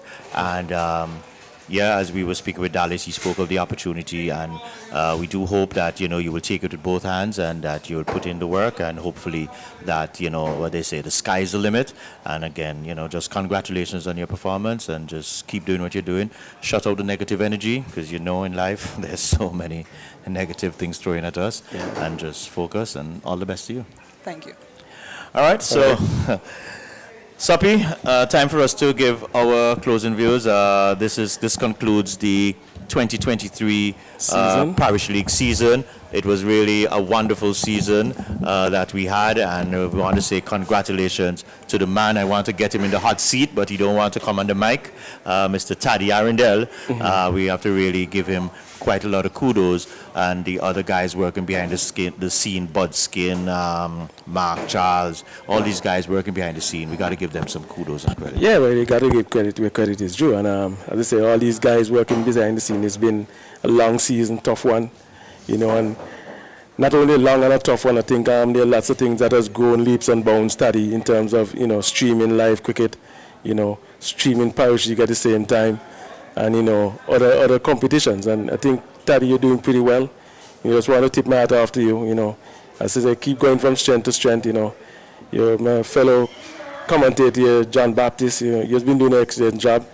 I'm pretty impressed with how you've been making strides. Hope to see you on the big stage somewhere. Doing some commentary. And again, congratulations to Police. Tough luck to Freetown. They didn't come up trumps today. But I think Police played a better game today. So again, you have to say congratulations to Police. Yes, most definitely. And as we look to wrap up this segment of our production and this year's production in terms of Parish League cricket, we want to thank all of our viewers, all of our texters, all who sent in their ideas and suggestions along the way. The sponsors, ACB Caribbean, platinum sponsor, Simply Smarter Banking. We want to say thank you to them.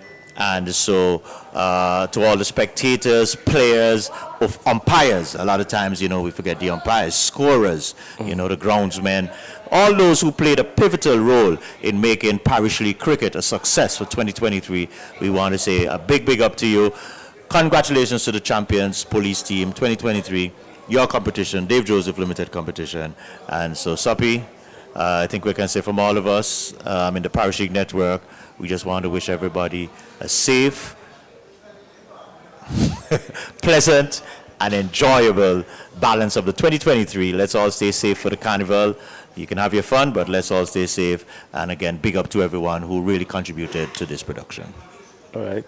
And to all the fellow commentators, I should say, Colin, James, Crive, we had Cleve today, Earl sitting a couple of times, Van Roy Burns, and I hope I'm not putting myself in trouble by calling names, but to everyone who played a role again, as I said, contributed, we want to say big up, thank you, all the best, bye-bye.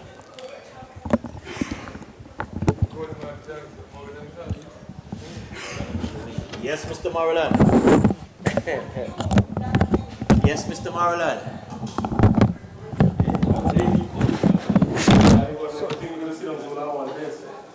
Shaiva?